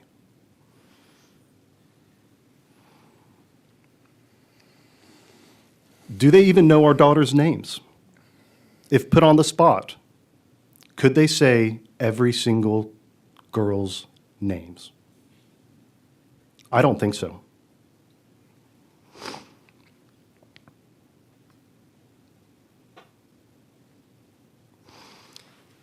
I was asked several days before Lenny's funeral if, through an intermediary, if it would be okay if the Eastlands came to her funeral. I was torn about it. We weren't sure what we were going to do in terms of a lawsuit. We were just in shell shock, planning a funeral. Every night, we were trying to make sure our kids were occupied right up until they went to bed. Bates, my oldest son, his uncle, would sleep in the same bed with him several nights in a row, the same twin bed that Lenny would sleep with Bates. I ended up agreeing to letting them come because that day was about Lenny, and I wanted to see what the world lost. I wanted them to see what the world lost. Later that night on social media, I started getting messages about a Camp Mystic party in Austin. And I was being sent photos of Tweety in a white dress at a Camp Mystic party handing out M's. And I don't really understand what that is, but I believe it's some sort of graduation ceremony. Handing out M's in a graduation ceremony to Camp Mystic campers on the day I gave my daughter's eulogy. Edward and Tweety were both there. I have their signatures in my daughter's memorial book. I can't explain their actions other than an incredible case of delusion and living inside a bubble so long that you have no way to recognize what is going on the outside.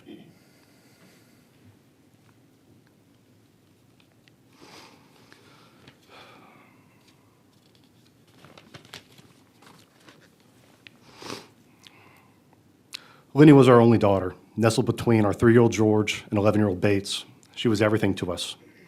She was a counterweight to me growing up in a family of 3 brothers, showing me the sweet side of fatherhood, raising a daughter, and the relationship only a father and daughter can have. For my wife, she was an emergency escape. With a house full of boys, she and Lenny had a one-on-one relationship outlet that they could understand. One of the last family trips we took in June of 2025 was to Colonial Williamsburg. One morning, Callie and Lenny were at a bakery getting breakfast, and I was the absolute typical dad, buying tickets with the boys to go into all the old colonial houses. Very excited to see how they made furniture, metal tools, gunpowder, and churned butter. I remember texting Callie that we got tickets to go into all the old houses, and she asked Lenny, do you want to go do that? We're going to go into all the old houses. Lenny, with her big, beautiful brown eyes, looked horrified and embarrassed. She shook her head no, as she had those eyes on the Lululemon store and a sweet treat from the ice cream shop. I wish I could play the video now. Lenny was caring, gave big hugs, loved her friends, and most importantly, loved her family. Her baby brother, George, older brother, Bates, were both so special to her. We miss her giggles, the way she pranced and skipped rather than walked. Her long hair, her beautiful eyes, her dimple, her dyslexia. And thank you, Senator Perry, for mentioning that on the floor. And her sensitivity. We miss the mischievous looks and smile on her face when her older brother would get into trouble. Or when the gossip around early budding 4th grade crushes that kids in Bates' grade would come up in the conversations. She loved being in the middle of it. She loved the gossip. And we miss her presence around every corner of our house. We miss the way she cried when she was upset or sad. I miss how she would take her hands every night before going to sleep and ask to tickle my mustache with those little tender fingers when I needed to shave. There is nothing big enough in this world to fill these holes in our heart, and we will carry this forever. A couple of weeks ago, the Austin High Red Jackets dance team made both Abby Pohl and Lenny honorary members. During that heartbreaking ceremony, aside from our own sobbing, we could hear Abby and Lenny's 8 to 9-year-old friends wailing uncontrollably in the theater. One of those girls, Mackenzie, was in Twins too, and you heard her story earlier today. Another of Lenny's friends at Cassis Elementary was in Bubble Inn during the first term. She left Bubble Inn just days before Lenny arrived. Her 3 friends, Mary Barrett Stevens, Abby Pohl, and Lenny, stayed in that exact cabin for 5 days. But she was spared. Lenny's very first friend, who she met when she was just 1, and shared every day of preschool with and hours at our house and our friend's house, was signed up to be in Bubble Inn as well, but backed out a month beforehand, maybe a couple months beforehand. We still get texts from her on Lenny's iPad, and we get artwork she makes. She makes us little videos, little collages, and sends them to us, praying for Lenny every day. We have the texts on her iPad during those days when we didn't know if Lenny was alive or dead, saying, no matter where you are, I'll always love you.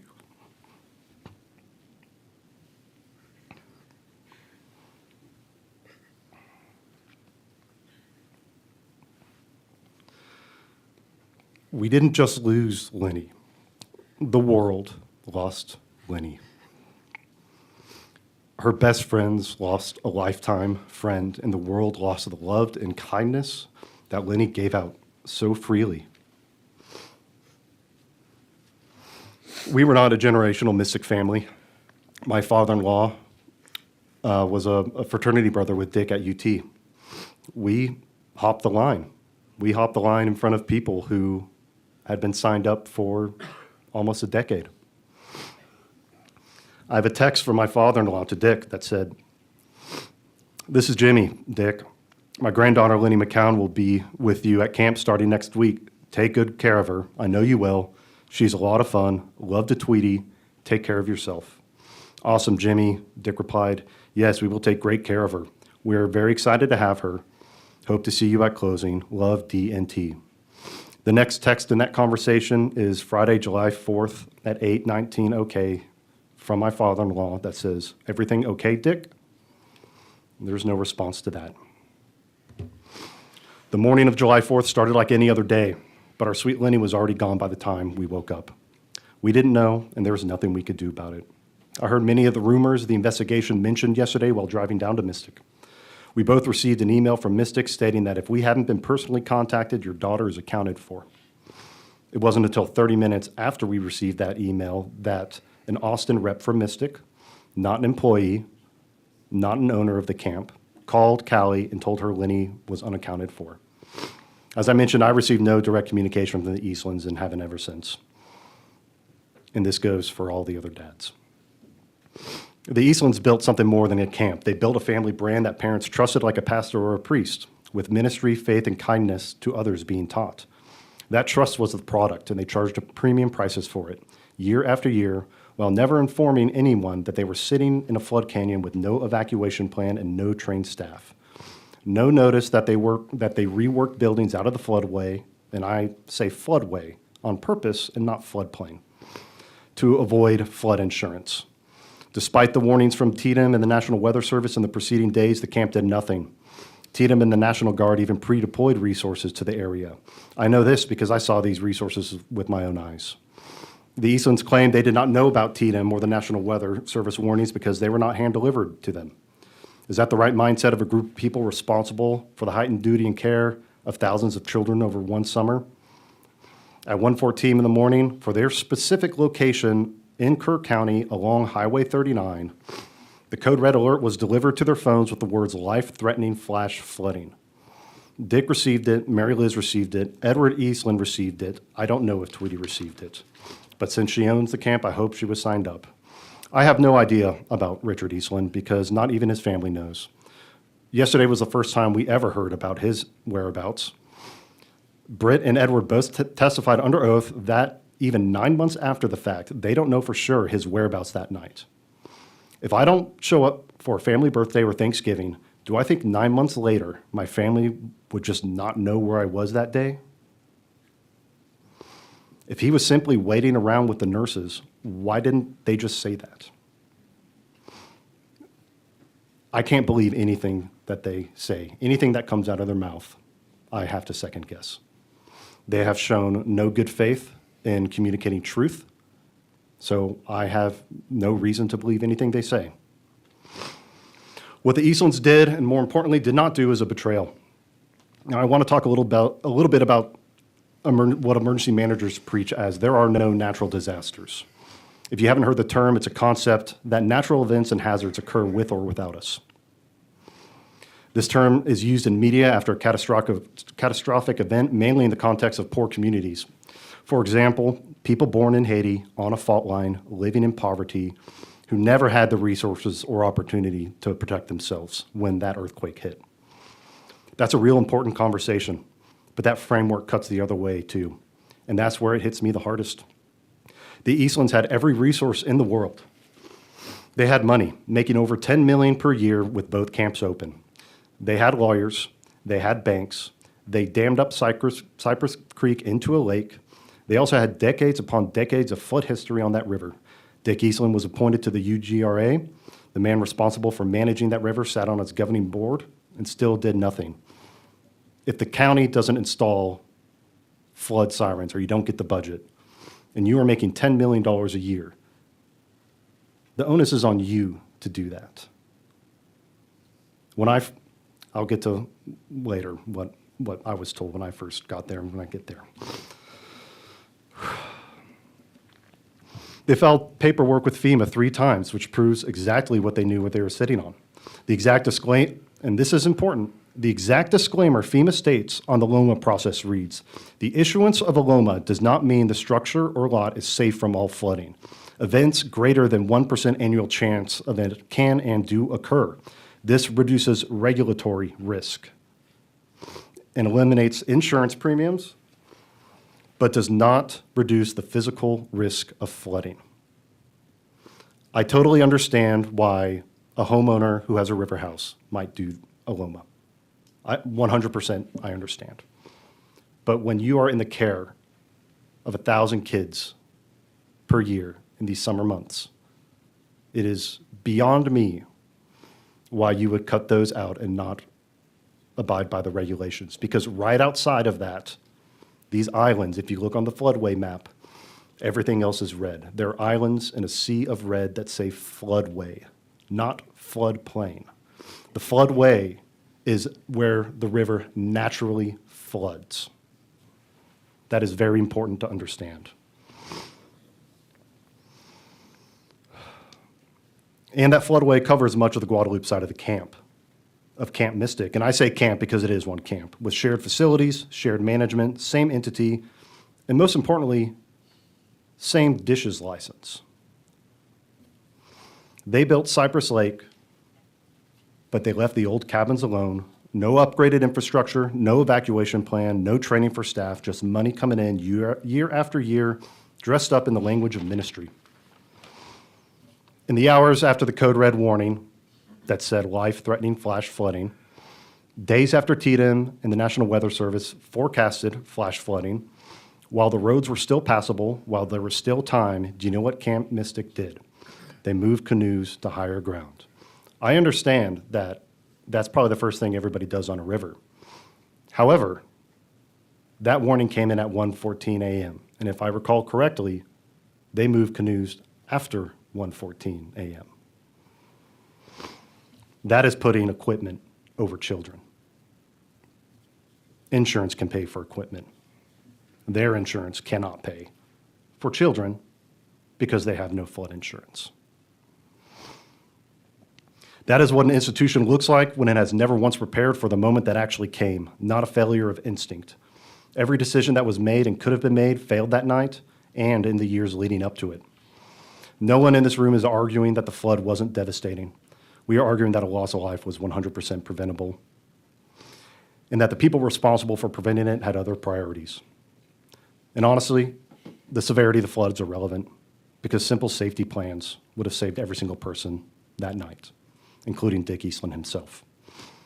The Eastlands made a choice. My daughter did not. She was not given a choice. Now I want to talk about what actually happened to my daughter.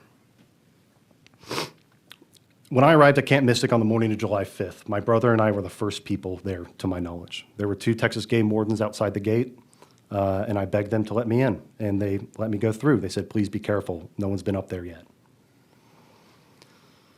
This was around 8 a.m. While searching for Lenny, I came across Bubble Inn. I vividly remember standing in front of the cabin, looking to my left, seeing a hill less than 50 yards away that I learned later campers self-evacuated to, including many people that Lenny looked up to that go to her same elementary school. I looked to my right and saw an outside staircase leading to a structure even closer, which had survived the flood. In front of Bubble Inn, I put my hands up in the air and fell to my knees, thinking to myself, how could this have happened? Safety was right there and there. Later on, Glenn Yunke came up to me and started talking to me about what happened. I honestly don't remember everything. But he just kept talking and talking. He did save a lot of girls that night. And if he was in charge of the actual emergency planning, I don't have a doubt that more girls would have been saved. However, the first things that came out of his mouth were blaming government, blaming faulty sensors, talking about how for years the state hasn't done anything. $10 million a year this camp brought in gross revenue.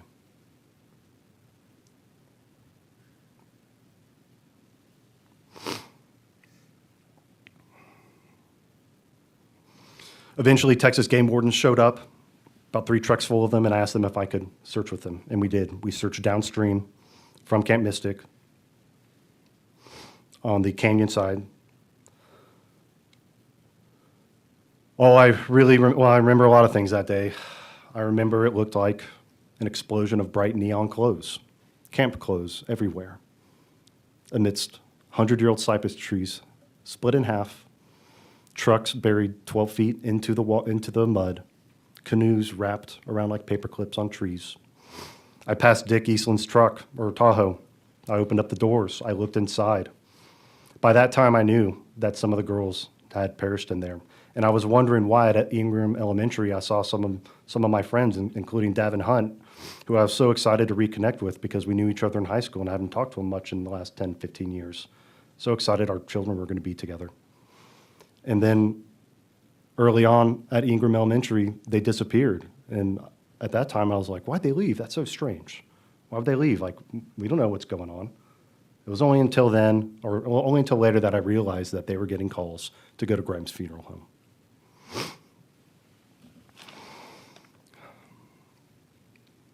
Later, while searching further downstream on my own, I found a deceased girl under a fallen tree. I was able to confirm that it was neither Lenny or Abby, but with no cell service, I was stuck. Fortunately, as I waved, yelling at the top of my lungs to people passing by on Highway 39, sheriff's deputies from Wilson County spotted me. They heard me screaming, "I have a body, I have a body." They were stuck on the other side of the river, so we had to improvise, and my brother and I went to Walmart on the way out, bought a bunch of supplies, but in my state of mind, I forgot all the supplies except for my knife and a paracord. They were able to find a child's kayak on the bank somewhere. And so no adult male was comfortable coming over on it. We had no idea what the depth of the water was, how fast it was moving. So I was able to tie the paracord to a rock, and I threw it over to them where they tied it on there, and I was able to pull over one by one, two female deputies. It was then we realized that we couldn't get her out from underneath the tree. And just by luck, 4 service personnel were driving by. And we were able to use that person. He actually got in with his chainsaw in the kayak, brought him over, and he took apart the tree to the point that we could get her out. Right before I was going to go in and help get her out, the lady deputy, who is half to three-fourths my size, turned and looked at me and said, "Michael, you don't need to do this part. You don't need to experience this. Let us do this." They did it out of my own concern, out of my own mental health. They did not want me to experience any more trauma, as they knew I was missing my daughter. I have since talked to them on the phone and given them my thanks and how much I appreciate their actions that day. And it was crying on both sides.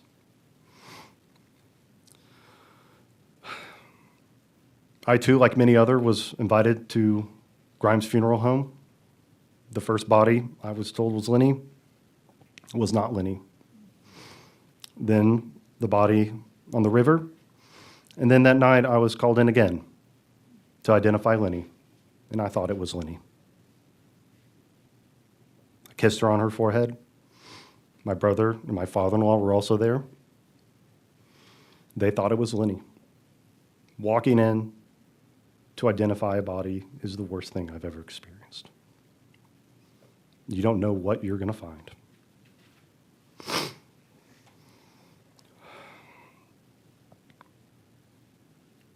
Several days later, I got a call from the Texas Rangers, as we already had that body in our funeral home, saying that body is not Lenny.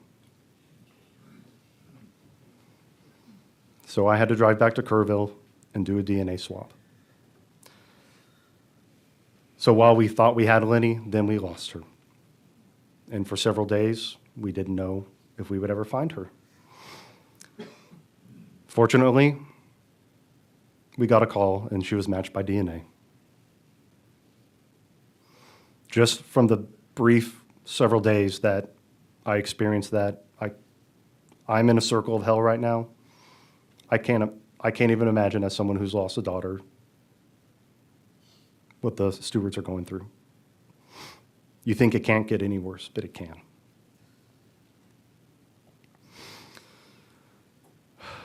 I need this committee to understand what our daughters actually experienced. This was not a peaceful passing.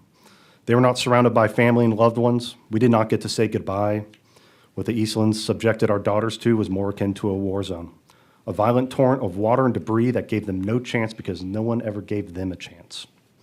Out of respect for the families of all the victims, I will not go into any more details on this aftermath that I witnessed that day while searching for my daughter. There are things I saw, learned, and experienced that day on the Guadalupe that I will take to my grave.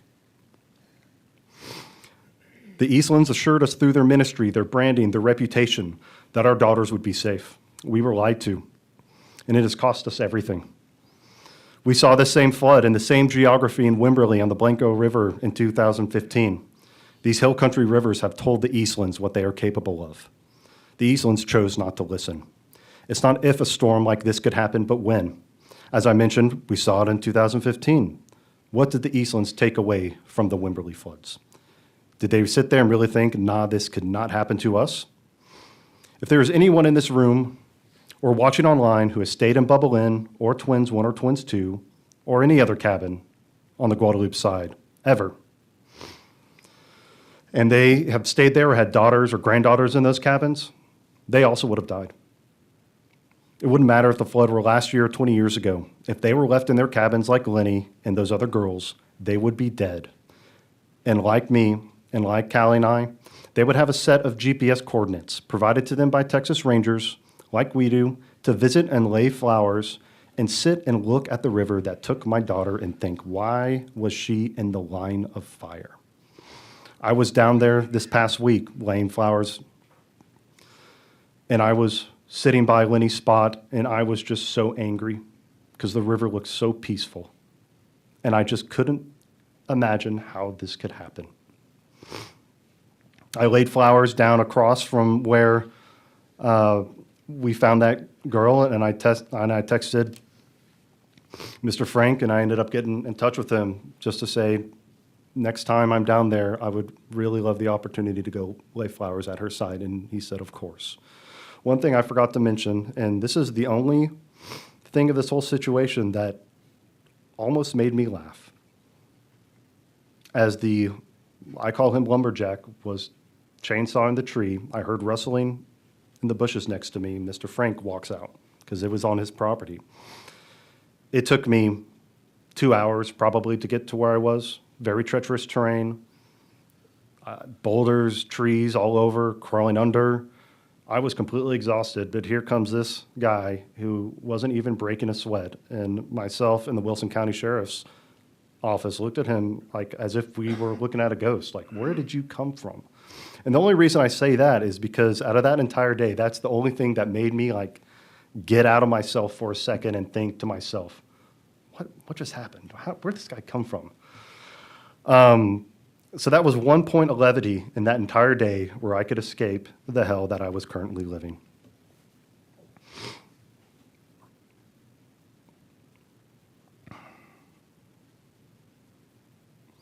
Why were the youngest, most vulnerable children left to fend for themselves? Greta, who was already at the rec hall, simply walked back to the cabin to grab a pillow, and she didn't come back. She didn't understand how precarious the situation was because she was never told so by adults. The Eastlands had too few adults, no plan, no action, no urgency, no initiative to seek out information other than what was sent to them directly. And even that didn't spur them into action immediately to save lives. To close, I want to read a portion from Matthew 23:25. Woe to you, teachers of the law and Pharisees, you hypocrites! You clean the outside of the cup and dish, but inside they are full of greed and self-indulgence. Now, not the same indulgence as in Matthew, but the selling of indulgences broke the Protestant Reformation open 500 years ago. There are people who will take money from faithful families and dress their greed in the language of God. The Eastlands were doing this on the Guadalupe River. Whether they did it consciously or unconsciously, I do not know. I am not that judge. God is that judge. But the result is the same. 27 promising futures were wiped out in the blink of an eye, subjected to natural forces that buried trucks, split 100-year-old cypress trees in halves, and treated the human body in horrifying ways. Camp is nothing without campers, and if you can't protect your campers, you don't get to run a camp. Thank you. Thank you, Mr. McCown. Members, any questions? All right. Thank you, sir, for your testimony. Members, any questions? Thank you, Mr. McCowan. All right. Mr. Childress, please proceed.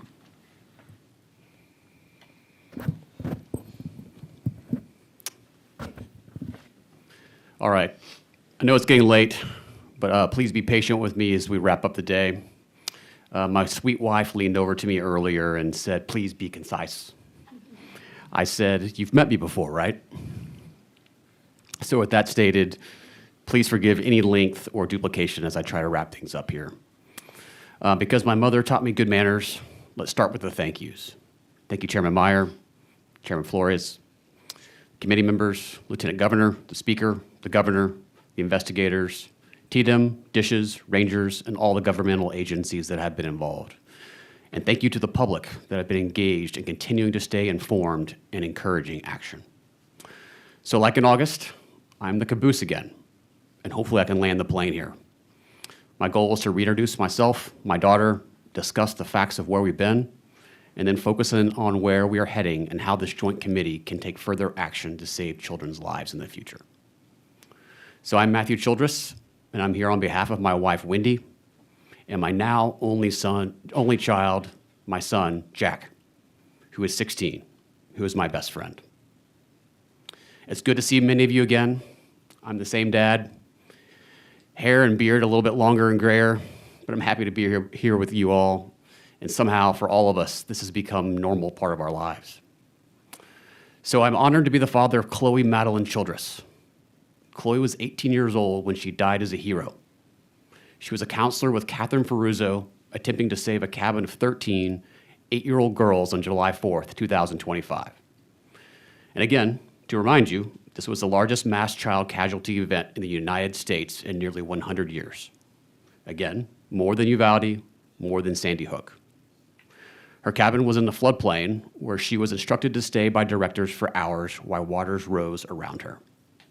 As we covered yesterday, she and her campers had to watch other campers from other cabins slowly evacuate around them. Their sisters, their cousins, all while the waters rose over their legs, waiting for orders to leave. It's hard not to imagine the horror and the suffering that happened in that cabin that night, when less than 1 minute of action would have saved all of their lives if the Eastlands had just evacuated them all. And I may never know what happened to my daughter. Did she make it into Dick's car? Did she get swept away helping kids into the car? All I know is that she gave her life for her campers because she was big enough to save herself. That's my hero. That's our hero, and that's how she will be remembered. Let me be clear. They were not killed by Mother Nature, but by complacency, ego, and tradition. Also by the lack of proper regulatory enforcement, and ultimately by poor human decision-making. And me? I'm just a dad who lost his firstborn, and his hero, who is gone forever. Not only is my life changed permanently, but so is my wife's, my son's, my extended family, Chloe's friends. The suffering, the grief, the anguish that is inescapable. The 18 years of memories, and this is what I grind on all day long. Her birth, the brutal first 6 months of no sleep, the newborn days that feel like eternities between naps, first crawls, first walks, millions of terrible birthday parties, her first days of school, millions of carpools, millions of performances, middle school girl drama, first boyfriends, her overcoming anxiety, conquering school, cheer, and cross country, and becoming a dominating lover of music. A daughter who wanted to prove her father wrong at every turn. And this is how I knew she was my daughter. She was a fighter. And every one of these nights that I would see her, I kissed her 17 times, ever since she was a newborn before going to sleep. I was lucky that Chloe got her mom's beauty, intelligence, and quick wit. And I just passed along my competitiveness, drive, and anxiety. Luckily, that made her into the perfect balance of someone that would change the world. And the joy of me getting to see her graduate and going to my alma mater, that was just 1 month before I never saw her again. And now the imagining of a future that she will never have. Watching her friends move on. She should be finishing her first year at the University of Texas right now. We won't see her graduate. We won't see her go to med school. I won't get to walk her down the aisle at her wedding. I won't get to hold her children. I won't get to watch her grow into someone that I know that would have changed the world. I now kiss her nameplate 17 times where her ashes are interred at St. Luke's in Houston. I'm also aware these are all I statements. That is because not only did my daughter lose her life, so did I. So did we. This has killed us all. That is our impact crater. In October, I went to camp to search for my daughter's things by myself. Going through bins, all alone, I found one of 3 loveys that Chloe had taken to camp with her. The one that I found was a small pink bear blanket that she had took home from the hospital when she was born. I now sleep with that lovey every night in my arms. As others can attest, is the permanence of all of this that is still so hard to grasp every day. Why isn't she here? Why can't I give my life to let her have hers? Her life was just launching. She deserved that opportunity, and I can't give it to her. It just hurts so much. She's going to be 18 forever, and asking the question, why are we the unlucky ones? So instead, I've had the honor of working with 25 other grieving families over the last 9 months, representing Heaven's 27. These people were all strangers to me before July 4th. They're all now my soulmates and my jailmates. And we have stayed unified, because guess what? That's what families do. Whether we like it or not, we are a family. I would put my life on the line for any of them, and I'm honored to be here speaking on their behalf and with them today. So since I'm a fact-driven person, let's get back to the facts. This is what's been confirmed by the Eastlands under oath in a courtroom down the street, and facts in the hearings the last 2 days. And there are many. Confirmation that the Eastlands received a flood warning at 1:14 a.m., more than 3 hours passed after that warning when less than 1 minute of action would have saved lives. The water rose gradually over those hours, and there was no sudden tsunami. Confirmation that there was no written evacuation plan despite prior legal requirements by the state. Directors evacuated themselves to higher ground while instructing campers to remain in flood cabins in an area also known as Flash Flood Alley. Further, those children were housed in cabins located in a floodway and a floodplain that the camp had previously removed from federal maps to save money. As Chairman Perry said, this is not an easy task. It was a calculated activity over the course of years. And their emergency plan still said their cabins were in high, safe locations. As I have testified previously, I'm from Houston. I know what it means to live in a home in the floodplain or the floodway and what it does to your insurance. Again, these changes were made intentionally and not shared with parents. A working loudspeaker system capable of warning every camper still had power, was never used, and acknowledged by them that it would have saved all lives. Priority was given to moving equipment rather than evacuating children. Hundreds of girls were left without director supervision for hours. And then afterwards, no one from the Eastland family called 911 during the critical hours, even as campers and staff did, while the camp still had power and fiber communications. And when they did finally call 911, it was more than 6 hours after the original warning. And Britt Eastland, mind you, did not report dead bodies on the campus, when multiple girls have been found on campus when the water receded. I want you to remember that. That has not been discussed. Mary Liz said under oath that she did not know there were dead bodies for days. That is not possible. Allie Naylor just testified that she confirmed Dick was found, she, being Mary Liz, confirmed that Dick was found on July 4th. Dick had 3 girls with him. Deaths were not properly reported to authorities as required by law, and still have not to this day. Shocking. But further, the deaths of the 2 counselors, including my daughter, have not been reported to OSHA. That is also required to be reported of a workplace death within 6 hours. And by the way, Chloe was never paid for her work last summer. Evidence preservation obligations were received, acknowledged, and then disregarded, and the Eastlands proceeded to destroy evidence as they reconstructed camp. New information to me today is that the cook that did not help during the flood and the former part-time security guard are now in charge of safety and licensing at Camp Mystic. And also new revelations to me yesterday is that there were more than 20 able-bodied adults that were sitting on their hands and not helping. Is this acceptable? And most damaging, by their own admissions, they abandoned campers when it mattered most. When their chief medical officer was asked under oath whether she abandoned SEAL Steward when SEAL needed her help, she said yes. One thing I've learned in life and in business is when people tell you who they are, believe them. This is all incomprehensible. It's gross negligence. It's child abandonment, which led to the deaths of 27 girls. I know 100% that if the Eastlands had all been trapped at the other camp, every girl would be alive today. The water rising, you go to higher ground. Those girls would have taken action, even without any training, especially my daughter. They died because they listened to the Eastlands. This all could have taken a different path. There have been no apologies, no acknowledgement, no contrition, no discussions from the Eastlands. I've had no communications directly with them, other than grief books that were sent to us and a Xerox copy of the letter from Tweety saying that camp is more beautiful in heaven. And can you imagine the chorus of songs of Dick and the girls?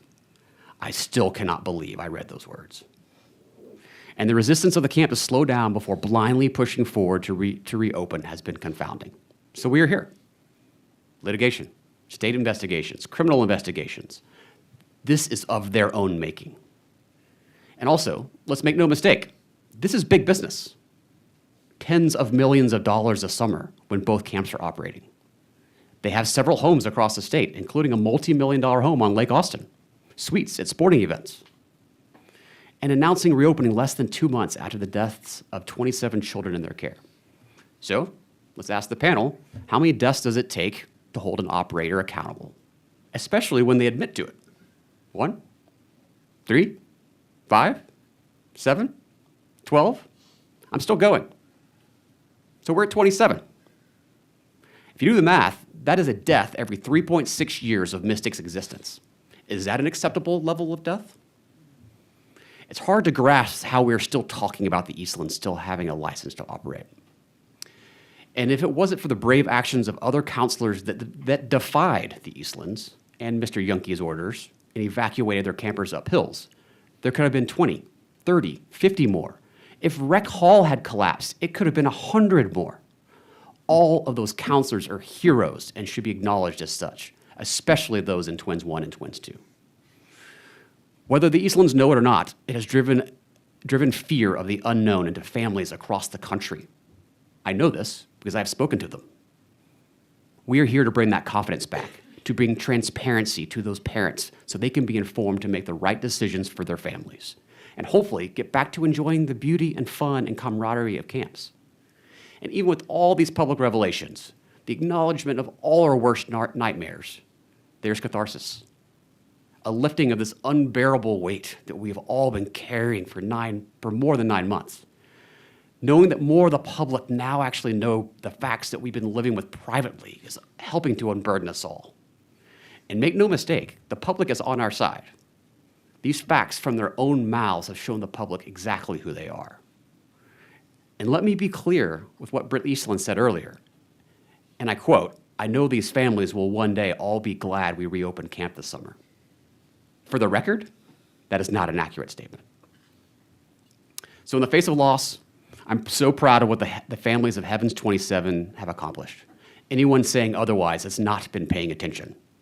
We have already achieved meaningful reform not only in Texas, but in states across the country, including Alabama, passing the Sarah Marsh Heavens 27 Camp Safety Act, but other bills in motion. But other bills in motion, now in Missouri, Oklahoma, Maryland, and Louisiana, with many more to come. You want to know what true heroism is? It's giving your life for someone that will never know your name or who you are. Our 27 girls gave their lives so that hundreds, maybe thousands of girls will be protected in the future. That is true heroism.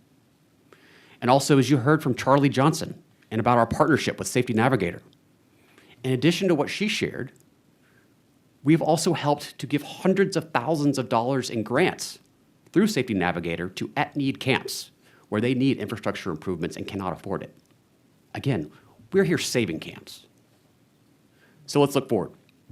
Back in August, I had the honor of testifying in front of the Senate committee with a goal of helping you guys all save children's lives. As I embarrassed my wife one last time, and to be consistent with my previous testimony, 9 months in, how am I doing? Again, for the record, this sucks. I should not be here. These families should not be here. The Eastlands should not be here. This is all because of their poor human decision-making and common sense that was not in place.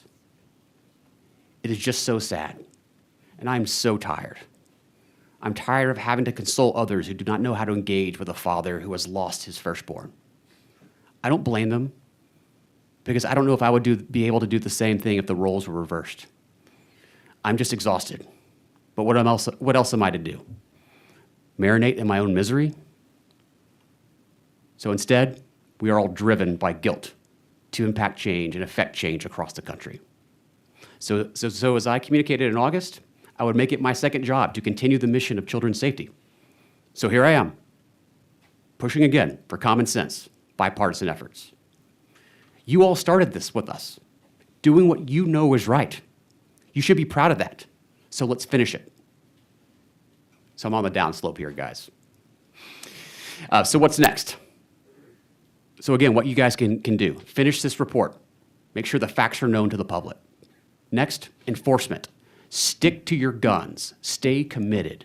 Previously, the laws that were in place were not properly enforced. The inspection process failed at Dishes.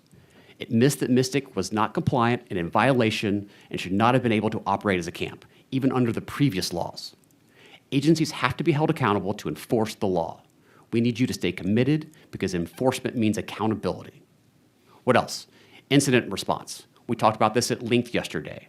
I'm a pragmatist. I know things will never be perfect in an emergency, but there needs to be better coordination across FEMA, state, county, and city officials. We realize these committees have focused on the failures primarily at Mystic, but you can investigate the other failures outside as well. Yes, we families are owed the truth, but those other families are also owed the truth about the failures across the systems, across the board. We've all started this process, and we know it will take time. It needs your further analysis and examination of the recommendations on how to improve. Search and rescue. As my colleague, Mr. McCown, witnessed firsthand, and as Chief Kidd and Ms. Garrett testified, we need better on-the-ground tracking and coordination that could, at minimum, help locate survivors before they become victims. Michael was out there searching for his daughter with no one around and found a dead body of a young girl alone. Where was the mobilization? Where was the coordination? We have to do better. Also, disaster and trauma communications. Still today, I've had no communications from the Eastlands directly. This was the first time that I've seen them in person since the night of July 5th, where we had been suffering for 2 days. They showed up at Trinity Baptist Church and let us console them for the loss of their father, when they knew many of our children were dead. After they left, moments later, I got a call from Grimes Mortuary after they left the church. It has been proven that they knew girls were dead on their campus and elsewhere. More than a day and a half without communicating this to us, torturing us, allowing us to hold on to false hope, somehow making this all worse. Chloe's name has still never been mentioned by them. We ask for you to focus on rules, policies, and enforcement to communicate with victims' families as soon as possible to minimize the suffering. And finally, how are we still here? Let me read you a piece of the statute. It is section 141.011. It's called operator's duty. A youth camp operator shall provide each camper with safe and healthful conditions, facilities with no hazards that cause or may tend to cause death. There it is, operator's duty. After all this testimony, this week and 2 weeks ago, no reasonable human being can believe that the Eastlands can fulfill operator's duty. I'm a logical man, but this is bullshit that we are still discussing this with anyone in the government. Deny them a new license, revoke their old one. Put an end to this. So now I'm wrapping up. I talk to my daughter all the time. Most of the conversations end with me saying, I'm sorry, over and over and over again. She was my Clo-Clo. She was my Clo-Max, my machine, and my Sweet Pea. My job as her dad was to protect her. I wasn't there to do that. I entrusted others to protect her, and they failed her. She deserved better. They all deserved better. And not only did they fail, they let her die in an environment of fear, terror, agony, and violence that my brain tortures me with daily. And I know this because I had to identify her body. It's an image I can't get out of my head, knowing how much she suffered.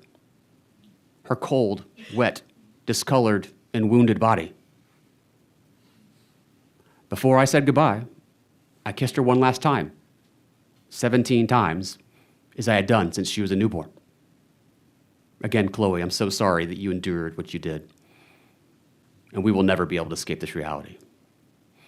But to the committee members, even though all of us are suffering every day, we all give you the permission to continue to leverage our grief, leverage our pain, leverage our anguish and trauma, leverage this tragedy to prevent it from happening to others, not just floods, but fires, tornadoes, active shooters, and other potential disasters.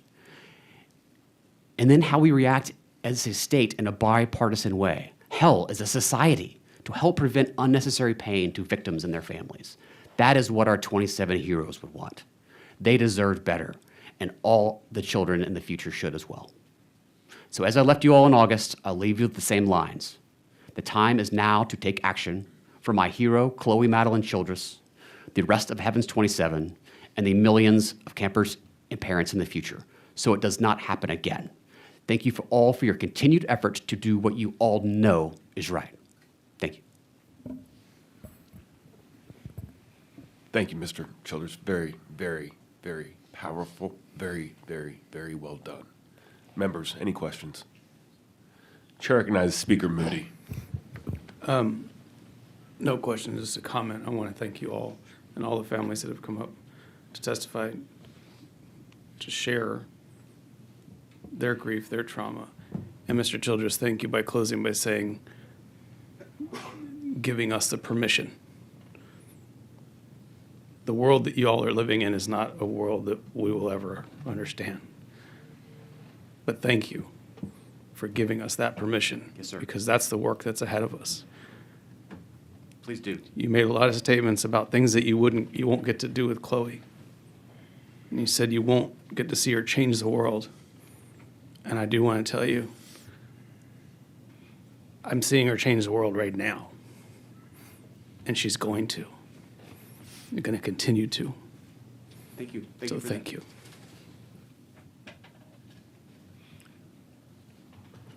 Members, Senator Menendez. Thank you, Mr. Chairman. To all the family members, but in particular to the dads in front of me,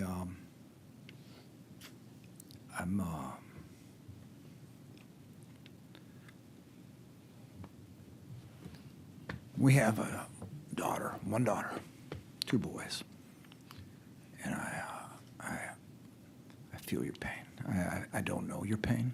I don't want to, but I appreciate you taking your grief and your suffering and coming and turning it into something that fuels, hopefully provides fuel to all of us to do the right thing, not just in this state, but hopefully in every state that hears your story. You, all three of you had very powerful stories and very productive, practical advice and guidance, and we appreciate it. Thank you very much. To all of you, Doctor, for coming from Alabama to do this, appreciate you. It was very strong, very strong. We appreciate it. Thank you. Thank you, Mr. Chairman. Thank you, Senator. Members, any other? I'd like to say very sorry for your loss. I thank you for taking the time to be here and to share your stories and to give us your counsel as we proceed to work together to come to a solution that makes our Texas better and gives us all the purpose that drives us towards making that end. And thank you very much. Mr. Chairman. Thank you, Chairman. Members, anything else? No. Thank you, gentlemen, and thank you to all the families for being here and sharing your very difficult stories. We Thank you, appreciate Chairman. it. Thank you.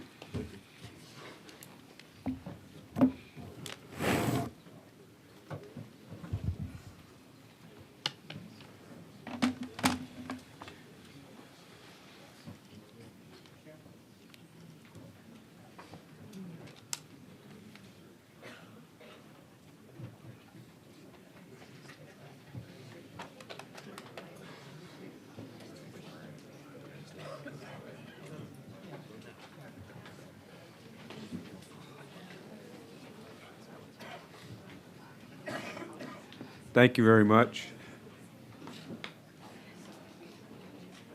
The chair invites Dr. Jennifer Schufert, Commissioner of the Texas Department of State Health Services, and Adam Buck, I hope I pronounced that correctly, the Associate Deputy Commissioner of the Texas Department of State Health Services. If you'll come forward.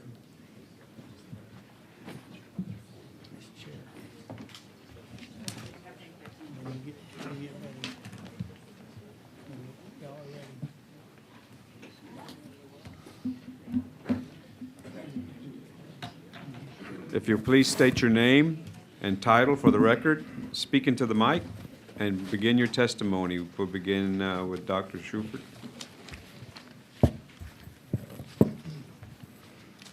Hi, I'm Dr. Jennifer Schufert, And I am sitting next to Mr. Adam Book, who is the Associate Deputy Commissioner for Consumer Protection at DSHS. I'm Commissioner at DSHS. The youth camp program falls under my agency, DSHS, and under Mr. Book's division. And I'm here to support the committee and answer questions related to the committee's charge. DSHS is actively implementing the youth camp safety legislation passed by the 89th legislature. The legislation significantly expanded DSHS's oversight of youth camps, including the department's authority and responsibility related to emergency planning. The legislature provided DSHS with dedicated staff, including emergency planners, to carry out these new responsibilities, and we're very grateful. I wanted to take a moment to highlight our progress in conducting emergency plan review and approval for the first time this year. We have partnered with emergency response professionals, National Emergency Management Response, or National EMR, to establish a consistent, high-quality approach to camp emergency plan review. This process has underscored the importance of this legislation. Every emergency plan has required numerous revisions, often through multiple rounds, to ensure the plan is comprehensive and actionable. In addition to the desk review portion of the emergency plan, we have trained our inspectors to conduct on-site verification of camp emergency plan components. We will not approve a camp's license unless it has an acceptable emergency plan. Looking ahead, we will work with National EMR to develop any additional needed templates or guidance and identify best practices and opportunities for improvement. In the fall, we will bring this information to the multidisciplinary safety team established by the Youth Camp Safety Law. With this panel's expertise and guidance, we will identify process improvements to implement the 2027 camp season. So that multidisciplinary safety team is the one that includes, TDEM, DPS. It includes the Forestry Service, Texas Parks and Wildlife, the Fire Marshal, and the Water Development Board, as well as DSHS and that multidisciplinary safety team. And it's dedicated to the ongoing quality improvement of the emergency plans and our regulation of it. And with that, I am happy to answer any questions that you have. We're both happy to answer questions.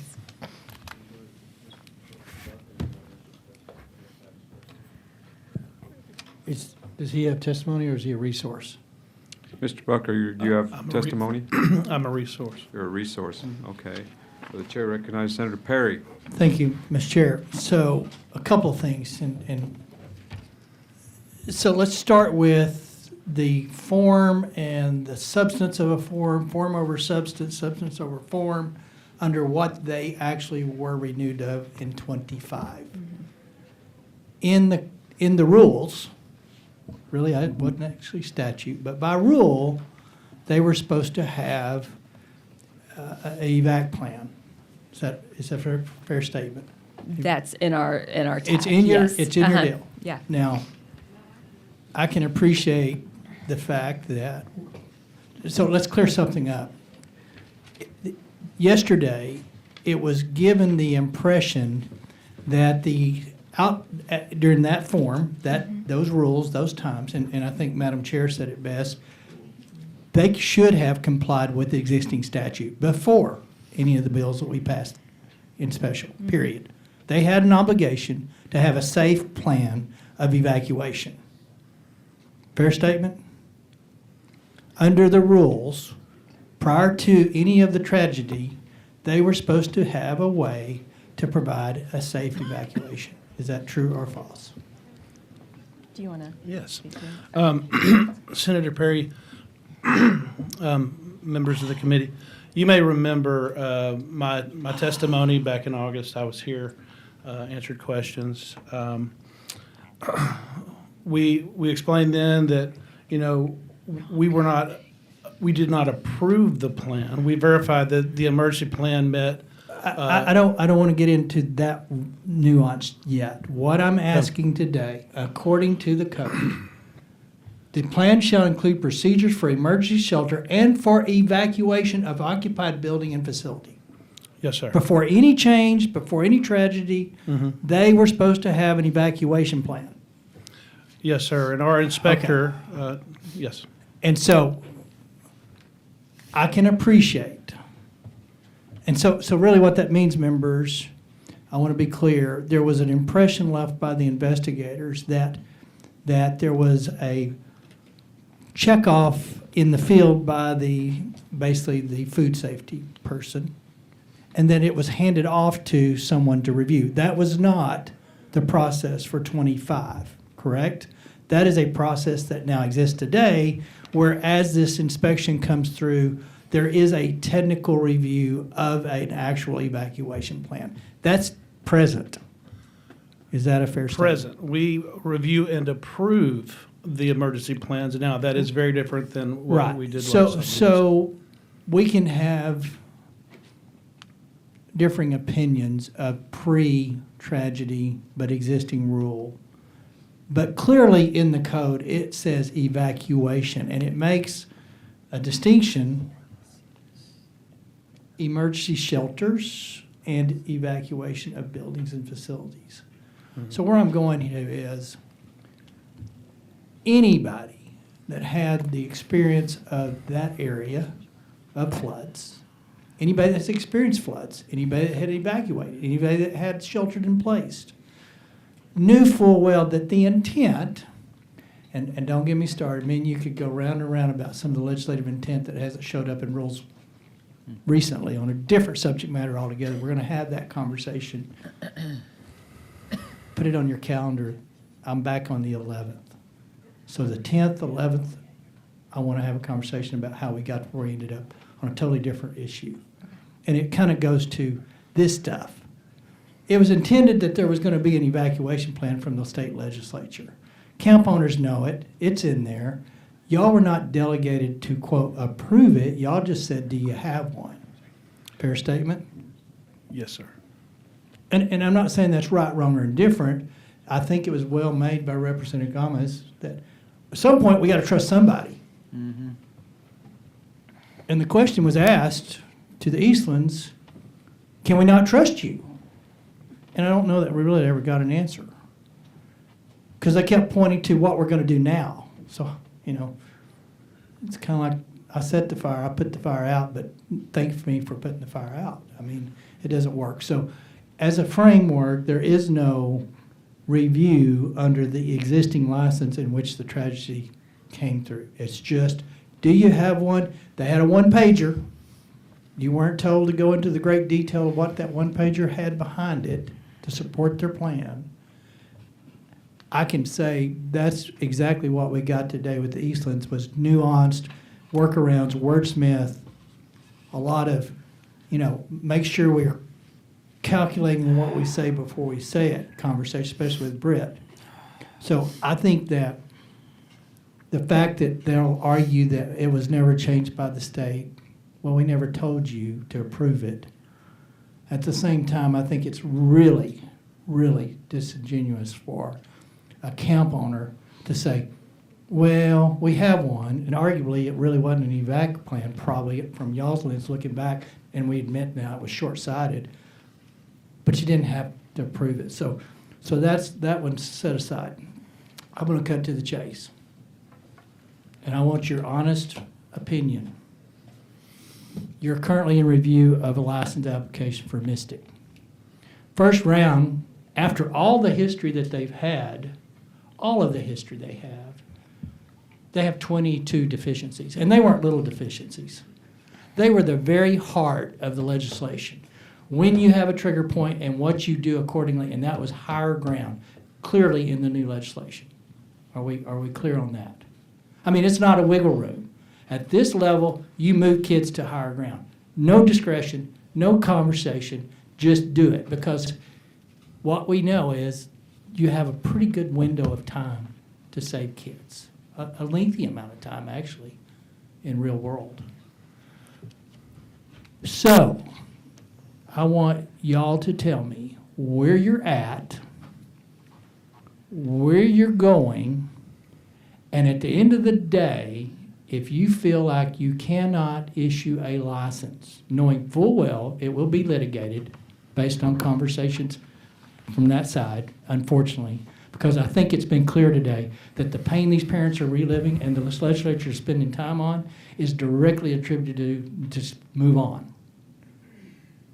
I'm not saying it's an easy task to move on from livelihood, a very entrenched, well-branded. You know, something was said, we don't judge, and that is true. My face says don't judge. But we are given a sense of fruit inspection, and the walk and the talk ain't matching up, and the fruit don't match up. That's my personal anecdote. Sorry about that. But here's what I need to be clear from you, and the other members probably have a whole different angle.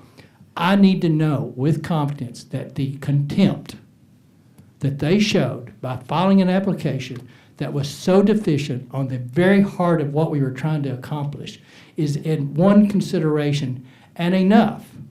In other words, if they check all the boxes and you look at your evac plan and it looks like it meets the test of mustard and the other deficiencies are checked off, is there a block still left to be checked that based on deaths,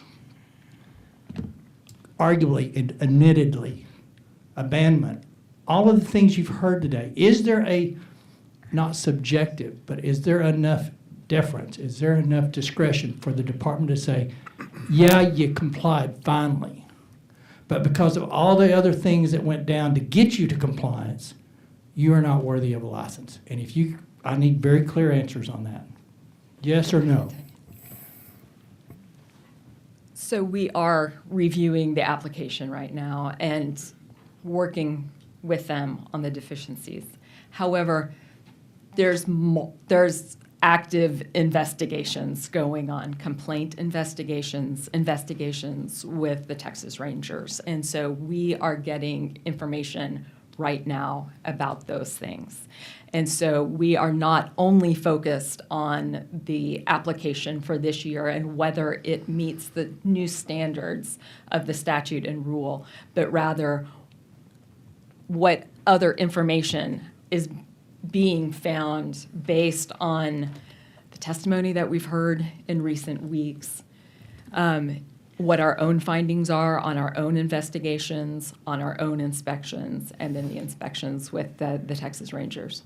Does the holistic approach that you're currently involved in with multiple investigations, multiple, again, admissions, even if they are actually successful in checking the boxes, and I mean that with literal, that they actually did produce an evacuation plan. But they have a history, and they were under tutelage for decades of someone that didn't care about regulations. I think it was made that a comment from one of them, I believe it was Brett, that, you know, Dad would state that if you regulate something, nobody will want to come anymore. And that's a culture. That's like me teaching my kids to look people in the eye, shake their hands, and say yes sir, no sir. That's in their DNA. I guess where I'm going is I don't know what the time frame here is. They've got till when? 15 days to respond? 45 days. I'm sorry. When is the deadline for the 45-day response? Do you happen to know that? I don't know. Okay.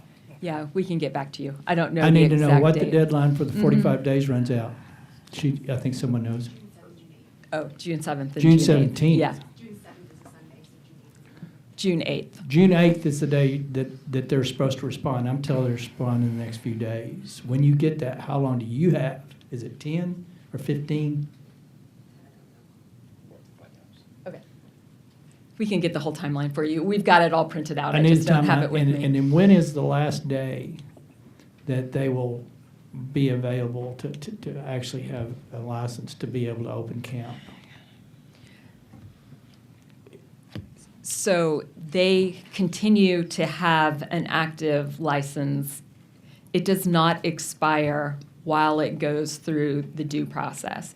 And so this is talking about the non-expiration of the old license until we work through the process, Administrative Procedures Act, I think. So that goes to my comment for the last 2 days, that there literally is a statutory or rule process that will grant them a time period all the way through this camp season, if they so choose to appeal and work. And so if we're just looking at the license renewal, then yes, and going through that administrative process. And so this is kind of looking forward based on that license. Looking backwards, which is what we're doing with our complaint investigations and the allegations of neglect, that there's potential for that to follow a different pathway. Let me ask it bluntly. The House is divided. We got 2 different answers here. They said they would not physically open the camp. One side would not open for camp business. In other words, campers would not be able to show up on one side of the conversation if the license was still not renewed. The other side said, no, we'll appeal. So that would be their call, though. Yes. Under the current rules and statutes and things y'all have to go through, there is no what I call IJ. You know what an IJ is? Immediate jeopardy. Yeah. There's nothing like an immediate jeopardy. Or is there anything that gives you a discretionary flavor outside of those rules to say, not getting it? Yeah. You know you're in a suit. Would you mind? I'm going to have, we got legal counsel here That's that fine. understands those different options for us. Yeah, give us the options. And the options being status quo is going to continue because of appeals and process, assuming that they don't just step aside, which is the right thing to do. Could you make sure and say your name and your title, Yes. and also your name and your title for the record? And Yes, you. Yeah. Sorry. Brother. So line it out a couple of ways. One, status quo. Y'all deny it, but because the old one hasn't expired, they continue to operate. How long does that look like? Y'all approve it, which is pretty clearly, they start business again. So Ryan Bain, I'm an attorney with Health and Human Services. We represent DSHS. So under the renewal process, if a license is denied, and I'll say this is true with the revocation action as well, under the current regulatory scheme, in this program, they're entitled to continue to operate if they ask for due process. And that's based on the government code. I think 2001.054, I believe, is the provision. There's not a provision in this regulatory structure to say there's an immediate threat or immediate risk and to immediately cause them to stop operating. There is such a thing in a lot of regulatory structures, healthcare and various childcare. For example, if there is immediate risk, a commissioner can issue an order and immediately cause the operation to cease. There's no other shut the license down based on contributing factors that may not have been specifically, you have no discretion to use judgment for bad judgment. As to the license, no, but if I'm laying out all of the options under statute, there is one other option in this chapter, which is a temporary injunction option, which stops activity, not the license, if that makes sense. So if you had a temporary injunction, would that stop them from having kids show up on June 1st? If granted, it could. Okay, and temporary injunctions, you would have to just prove up that there's malfeasance, there's gross negligence, some that's an attorney's conversation. Violation of the chapter or rules promulgated. So there. going forward, let's assume they continue on the path they're on and they do tie their parents up in months and they have a camp season. Assuming that happens, you as an agency, and I know you're short timers, congratulations, I think. I know that it'll be better to have a Texan somewhere, but hate to lose it. Here's a question, and I want y'all to think about it before we get too far down the road here. I need to know what language or what we can add that can give an immediate, treat it as if it's IJ. And I know that's a different term. IJ means immediately jeopardized. Well, I think, at least from my perspective, the contempt they've shown for the process of licensing alone is an immediate jeopardy issue for me. But set that aside. I need specific language that when I come back in January of 27, good Lord willing, that we will correct that. I appreciate you. Thank you, Mr. Yes. Chair. Chair recognizes Chairman Darby. Senator, we already have language. The government code addresses one issue, but House Bill 1 and SB 2 create another format and another pathway. And we're forgetting about that, okay? I have prepared detailed statement that I'm going to read into the record. So if you will, so I'll make sure that I don't miss anything here. The Administrative Procedure Act, which you're referring to, was designed to provide baseline procedural protections across all state agencies and all regulated industries. It was never intended to keep dangerous operators running when the legislature has made specific mandatory determination that public safety requires otherwise. House Bill 1 and SB 1 are that determination. They were passed in direct response to the deaths of 27 children at Camp Mystic. The legislature acted with specific intent to establish non-negotiable safety standards, eliminate agency discretion, and ensure no procedural mechanism could be used to keep a dangerous camp operating. Under basic Texas statutory construction, a specific, later statute controls over a general, earlier one. House Bill 1 and SB 1 are both specific and more recent than Government Code 2001.054, which you're referring to. Where they conflict, our bills control. The Act, the Administrative Procedure Act, confirms it.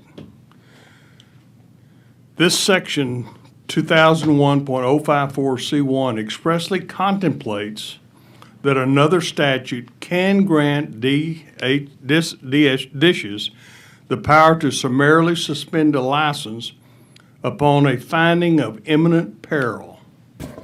HB 1 and SB 1 are exactly that statute.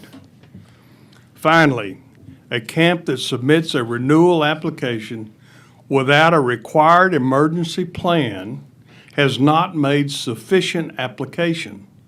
It never triggers the 2001-054B's protection. As I understand it, dishes can and must suspend and deny. These bills exist because children died. The Administrative Procedure Act was never meant to override the legislature's express determination that non-compliant camps lose their license.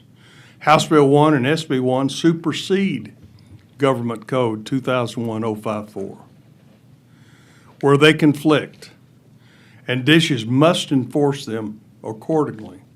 So pay attention. As of today, you sit before us.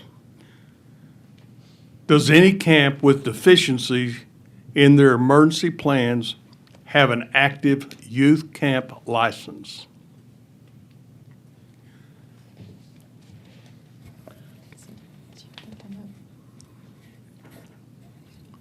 Do you mean, are they currently have an active license, the ones who we're working with them on their emergency plans and the deficiencies therein?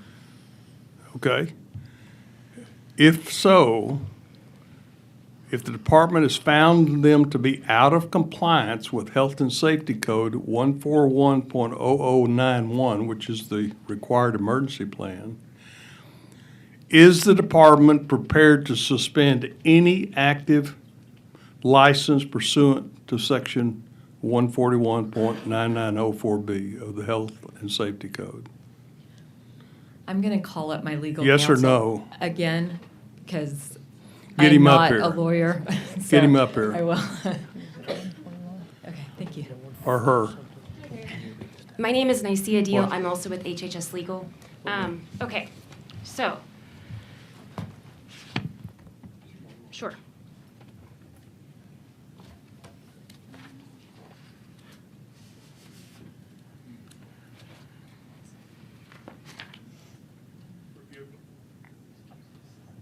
Forgive me, I was reminded that we should at this point read what House Bill 1 says. 141.0094, denial or suspension of license for noncompliance. The department shall not issue a license or renew a license for a youth camp under this chapter if the youth camp operator is not in compliance with sections 141.0091 and 0092, which is the internet, or a rule adopted under those sections. The department shall suspend a youth camp license issued by the department if the camp or youth camp operator is in violation of section 141.0091, which we're focusing on the emergency plans. The department may reinstate the license only on or after the date the department determines the camp and the operator are in compliance with that section. So you have the power. You have legislative intent. House Bill 1, which I'm reading from the language, gives you that power. You have direction. So the administrative code procedure that governs electricians or plumbers or beauticians or whatever, House Bill 1, SB 1 supersede that. You have direct language which gives you your marching orders. Do you agree? We have not interpreted it that way. Typically, when an agency is afforded the opportunity to summarily suspend or emergently suspend or in a situation of immediate jeopardy, there's language that says no notice or hearing is required, something more elaborate than simply a direction to suspend, because typically when we're told to suspend or to revoke or to discipline, that means that we pursue that, right? We propose You that might slow action. down in your, we want Apologies. to record all of this, so Okay. why don't you slow down so we can Sure understand it? thing. So the way that disciplinary action works with a regulatory agency like us or other agencies is the entity against whom a violation is alleged is afforded an opportunity to defend themselves. So the agency's action to discipline, to suspend, to revoke, to do anything is there is an opportunity for them to contest that recommendation, that proposal, that discipline. And that is what the APA controls, and that is what the process But is. this is not business as usual. This Understood. legislature in special session, because of this tragedy, implemented House Bill 1 and SB 1 with direct language directing dishes. This is not unequivocal. This does not talk about the normal licensing procedure or process. This says specifically the department shall not issue a license or renew a license for a youth camp under this chapter if the youth camp operator is not in compliance with sections 141.0091 or rule adopted under those sections. Have you moved to suspend Mystic's current license? No, those investigations remain open, pending. The investigations are ongoing. So the investigation that could result in a recommendation or a disposition for suspension, those investigations remain ongoing. If you don't mind, I can speak to the first section, the A, about the issuing a license or renewing a license. And I just want to mention that the renewal will not be granted to an entity or a youth camp that is not in compliance. A renewal will not be granted. I don't think you have that option. If they're not in compliance with emergency plans, you don't have that option. Right. We took that option away from you. It will not be, they will not be renewed if they are not in compliance. That is correct. I think you have the ability to suspend and direction to suspend. I agree that we have direction to suspend, yes. Where are we? Say that again, slower. I agree that we have direction to suspend. Okey dokey.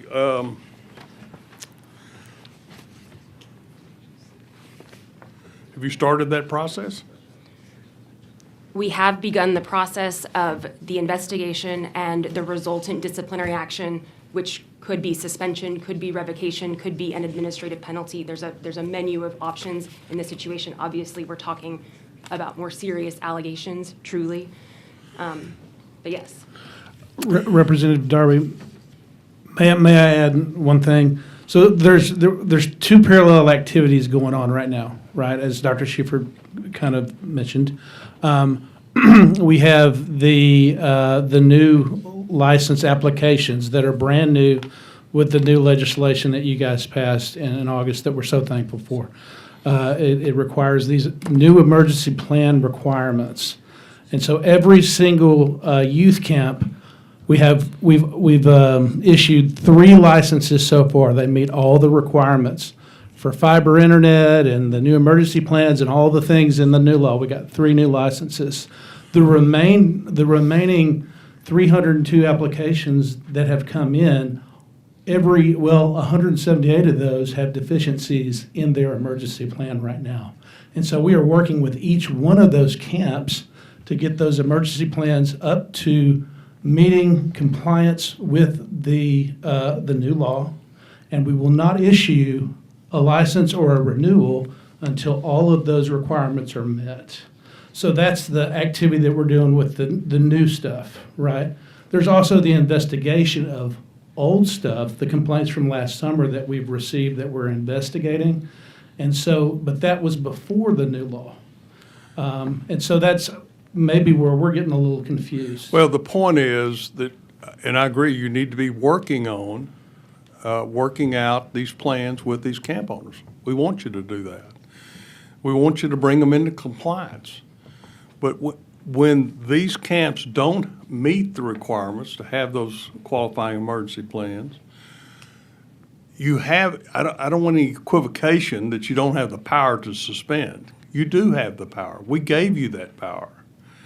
For new licenses, would you suspend an active old license if the appeal process moves into the camp season? What are we going to do when the camp season starts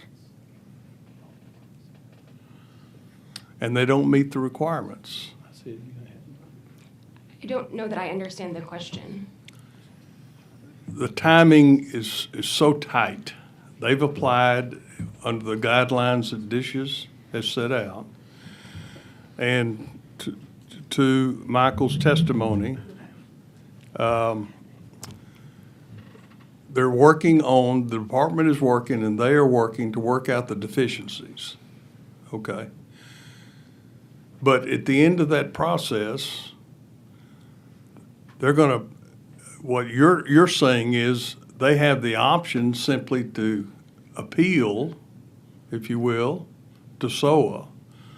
It allows them to camp during the season, when we have specifically given the department the ability to suspend a license if they don't meet those deficiencies. It's not based upon an appeal. What's going to work out during the SOA process? Somehow they're going to fix all the deficiencies? The point I'm trying to make is when you have an operator that cannot satisfy the deficiencies and have a plan that's acceptable, then you have the ability to suspend.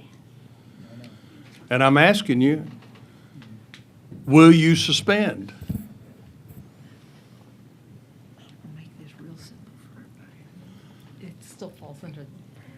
And do you have a process being set up that you will follow in that suspension? Right. We do have a process. We have a process to pursue the disciplinary action, including suspension. Yes. It's the result of a complaint and investigation and all of the evidence that we've been continuing to collect and continuing to hear. And then the suspension would follow that. Yes. This legislature expects its direction. When we pass legislation, we expect our agencies to follow that. This is a very specific bill. 2 bills that were designed to protect campers. And we recognized and wanted to give the agency the power to suspend license when operators do not meet those standards. But we didn't expect to hear back that under some longstanding Administrative Procedure Act that they get to appeal this to get through the camping session. If they don't meet the emergency preparedness plans, then you must suspend. Representative Darby. DSHS has every intention of following the bill language as y'all pass it, as it is in statute. And so we will go back and look at this language with our legal counsel and for exactly what you're talking about. You have to give weight to the legislation that we pass. Absolutely. I couldn't agree more. Not only the rules of what they have to do, but the process by which it's done. Yeah. I agree. And that it hasn't been our interpretation. And so we will go back and look at that because I hear what you're saying. And I in no way want to not follow your statute. I think everybody here on this dais is committed to the proposition that we want bad operators not operating camps. Mm-hmm. I think we've made that pretty clear, both in our legislation and our service on this committee. So let's stay in touch. Okay. I am committed to those investigations that we have ongoing right now and that they'll yield fruit. Senator Perry. Real quick. Yes. I'm going to stay in the same lane. Thank you, Representative Darby or Chairman Darby.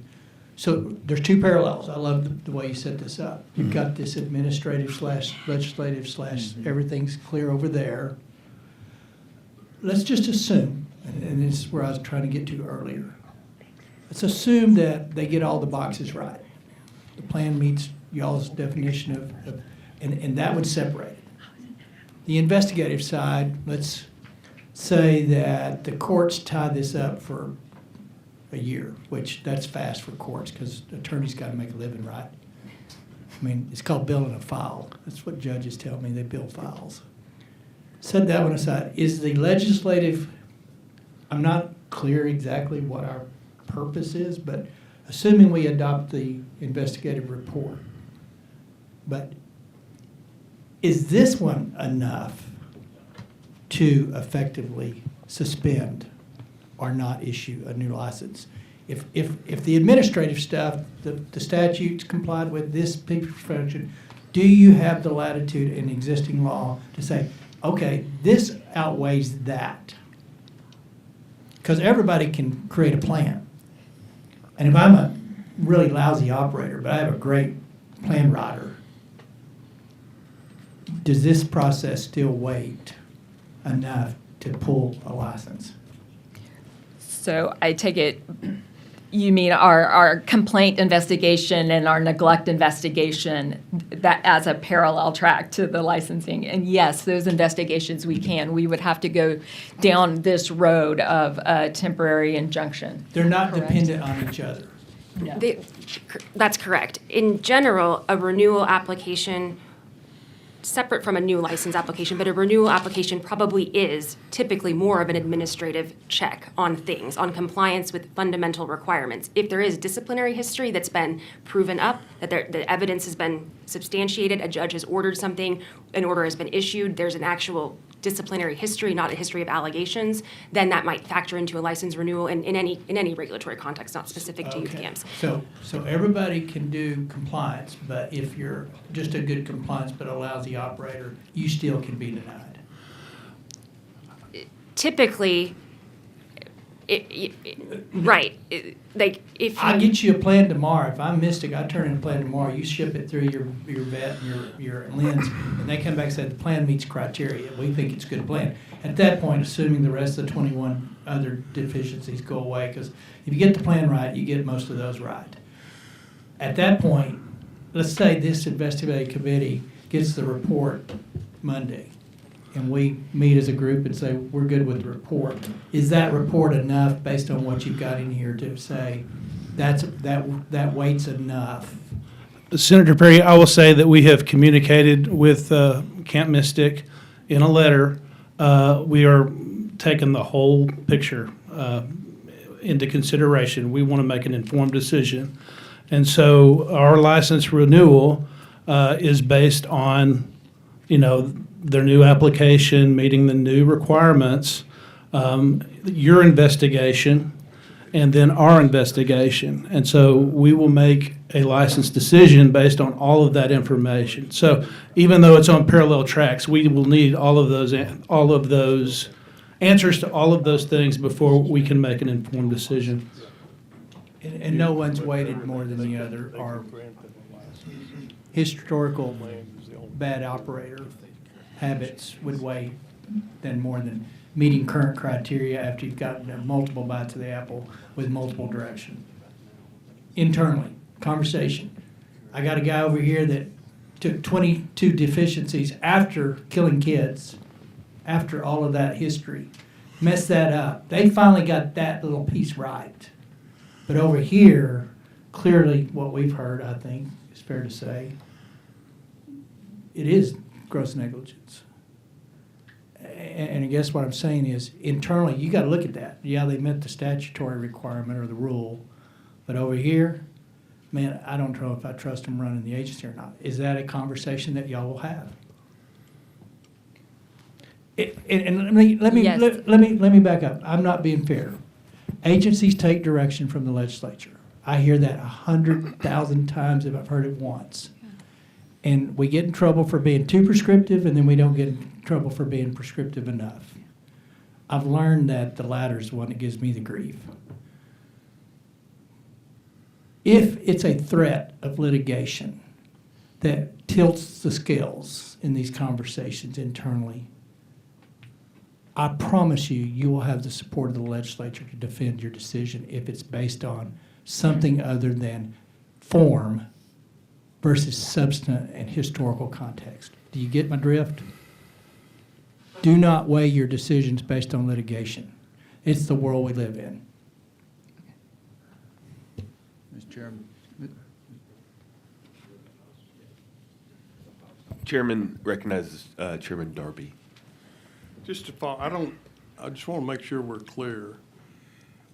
The language of House Bill 1, if they have a deficient plan, you have the obligation to suspend them. You have the obligation. Now, they can restore it by curing the deficiencies, but if they have a deficient plan, you have the obligation and the statutory obligation to revoke the license.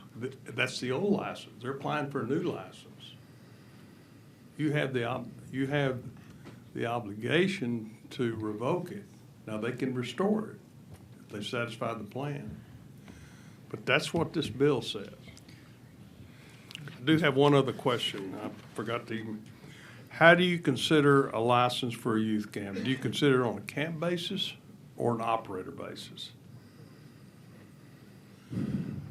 We verify that they meet all the requirements in the law. And so most of that is camp requirements. I believe some folks have pointed out some operator requirements as well. But yes, I mean, we review, we conduct an inspection and we review the application. We're reviewing enforcement plans to make a holistic decision. Once we can verify that they're in compliance with all, I think it's 108 elements now. It was 86 last summer. Now it's 108 inspection elements. Once they can show compliance with all 108 things, then we will issue a license. Now, an operator can have two camps. just so happens, we know of an operator with 2 camps on one property, but an operator could have 2 camps in different parts of the state, correct? In that case, if there were camps in different parts of the state, we would Owned by require the them to same have. people. We would require them to have multiple licenses. Okay. Mhm. Thank One you, per Mr. Chairman. location. Thank Senator Menendez. Thank you, Mr. Chairman. If I understand this correctly, I'm looking at the three of you. The licensing process is going through you, right? Through dishes. Now, Correct. the potential revocation is the legal department. Is that an accurate statement? That's where if you have to revoke, immediately suspend. Question. If we have evidence, and I think where I was listening to Senator Perry, of actions that show neglect, that show disregard for the law. For example, my understanding under the Texas Administrative Code is that the definition of a supervisor counselor is a person who is at least 18 years of age to be responsible for immediate supervision of campers. Isn't that correct? That's correct. And we have evidence that they had a 17-year-old, correct? That's correct. Okay, so then would that not be enough to show the neglect for an immediate revocation because you're putting campers in potential danger? And if not, we've got more. Would you Yeah. like me to speak to the? Please, go Okay, ahead. so they can have 17-year-old counselors. Right. It doesn't meet the definition of a counselor, but they can utilize individuals that are below 18. It just doesn't go towards your ratio. Even, so right? what if that Supervisor was the to- only person in the, because one was on, break or whatever, she was out for the night, and now they only had the 17-year-old in the cabin? I would say that if we got a complaint of that nature, we would investigate. You don't think you have a complaint of that nature? Okay, we'll move on. What about the reporting of the deaths? It has not been reported. Isn't that required by the Texas Administrative Code? So I guess the question that some of us up here are thinking is, what does it require for you to think that these people are, that maybe they should have their license at least temporarily revoked until there can be their history of neglect for the law and neglect for the campers be resolved? So I can tell you that the non-reporting is under active investigation right now. That's part of the open investigations that we have. So it is not being ignored. And I think the other just came to light in recent testimony, and so also something that we can include in our investigations. It seems to me that many of our daycare centers, the places that require a child care license from HHSC, have a much more difficult time than these summer camps where these kids are left alone for longer periods of time. It seems that maybe we should apply the same level of concern and I guess concern for the kids and maybe immediacy in terms of saying, wait, time out, you're ignoring the law here, you need to stop your activities. We would be in agreement with that and having some discussions about that before our upcoming legislative session. I know that Executive Commissioner Muth has also thought about these things and how possibly using child care regulation as an example, a template of how we could a place to mirror some language for youth camps. Especially It if they're makes under a sense. certain age, I would say, 8, 9-year-olds, And there's even some other ideas about including CRAC? CMARC, that's what it's called, where you can kind of keep track of employees that have. And I guess my last question or statement is, I believe due process is important, but I also believe that if an operator has violated their duty to protect these kids, then I believe there should not be a mechanism for them to continue operating and that you have the right to suspend or revoke immediately. Thank you, Mr. Chairman. Members, any other? Yes, Chair recognizes Speaker Moody. Just a follow-up question about, I think about 45 minutes ago, Senator Perry asked a timeline. You said you all had it. Do we have it now?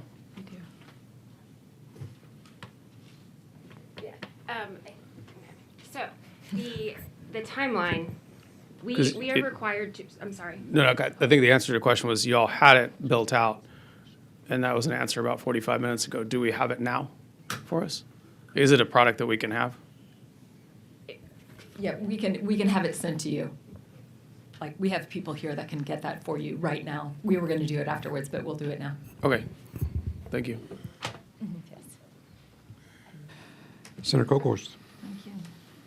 I'm gonna make this real simple. A lot of testimony over the last 2 days. A lot. Dr. Shuford, you and I have known each other for a long time. Congratulations on your new appointment. We're sorry to lose you for the state of Texas, but it is apparent that there were major breakdowns. We don't have a written evacuation plan from the last, they can't produce it. It was in somebody's head. It was shelter in place. I read from the notebooks from the investigators. 27 little girls, 25 plus 2 counselors, which I still consider them children, died. It is the largest mass casualty of children in 100 years. We are doing a lot of legal wrangling up here, I might say that. No offense. I politely said perhaps we shouldn't have a camp where there's an active, like literally, I stood on those grounds with y'all. Like right up there is where Cypress Lake Camp is. Right down here, there's still trunks of little girls. I've called you, I've said that. This is not difficult. I'm going to read from one of the parents, a grieving parent. It was the last parent, Matthew Childress. He quoted Health and Safety Code, Section 141.0111. I'm sorry, I'm going to go up here. I'm going to make it simpler than that.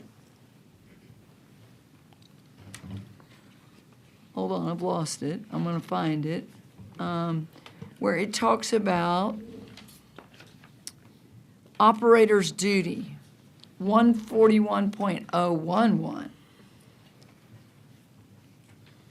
A youth camper operator shall provide each camper with safe and healthful conditions, facilities, and equipment that are free from recognized hazards that cause or may tend to cause death, serious illness, or bodily harm. It's right there in the statute. You've got other things that are backed up between SB1 and HB1. The outrage of potentially Texas saying it's okay. We've got a crime scene over here, but we're going to have a camp right over here. With all due respect, you've seen the pain of the Eastland family. You have seen the pain of these parents. And part of the healing process might be just to hit a pause button.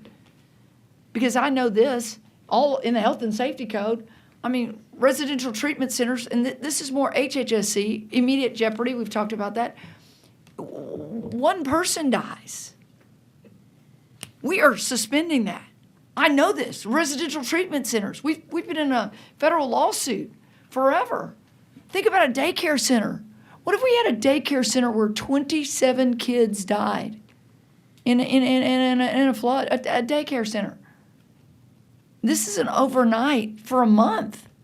I mean, we're talking 850 children.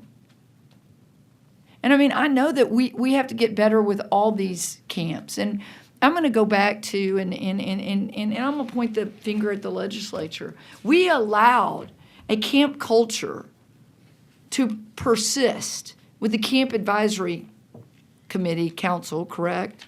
And everyone on it was a camp owner. Shame on us. Now, we've reconstituted that. Have we named it? Yeah.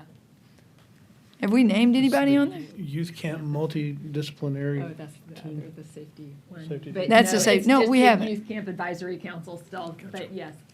It hadn't met since March of 2025. Y'all had a meeting posted for October 2025 to go over the new rules of SB1 and HB1, and it got canceled. Yeah. Not sure why. Do you know? Yes, because we were reconstituting it, and so in order to have different members with different expertise, we needed to disband that one, put out the call for applications so that we could reconstitute it. So we're going to go into a camp season without that advisory committee, and I'm not fussing about that, but, you know, government moves very slowly. I will just say this. After the court cases, then, you know, Dr. Schuford, you've heard everything to the staff, to the legal counsel. You've heard everything for the last 2 days. Can you sleep at night knowing that they had 22 deficiencies? I mean, like, we're talking, I always talk to my staff about blocking and tackling. I mean, I'm not talking about some, you know, like minutia. I read off. These are major violations. They are expecting to have counselors there. I think they said May 30th. Guys, it's April 28th. It is April 28th. I'm not talking about this is not December 28th. This is not November 28th. This is not September 28th. I'm just telling you to find a way and again, in ways I think it might protect the Eastland family as well. To just hit a pause button here. Hit a pause button. With everything that we've heard, this is really hard. But we're the ones that create these statutes, and I think I think if you hear the two chairmen and the two authors of those bills, they're saying to you, this is, you know, I hear legalese. Are we pretty clear? Yes, and I can tell you, yes, that I think we may have even talked about this. I've cried a lot too. I keep having to explain to my husband and my daughter why I keep breaking down crying.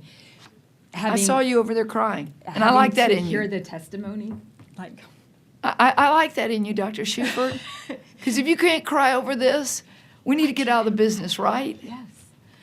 And so, but I also know that in these investigations, we're trying to be very cognizant of the evidence that we're using while recognizing a very tight timeline.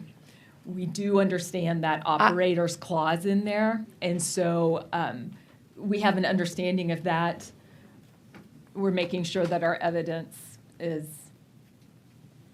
going to be reliable and sufficient. 27 deaths have not been reported to you. Yes. It's a 24-hour timeline. I would even give them grace. There was a lot going on. They can call you.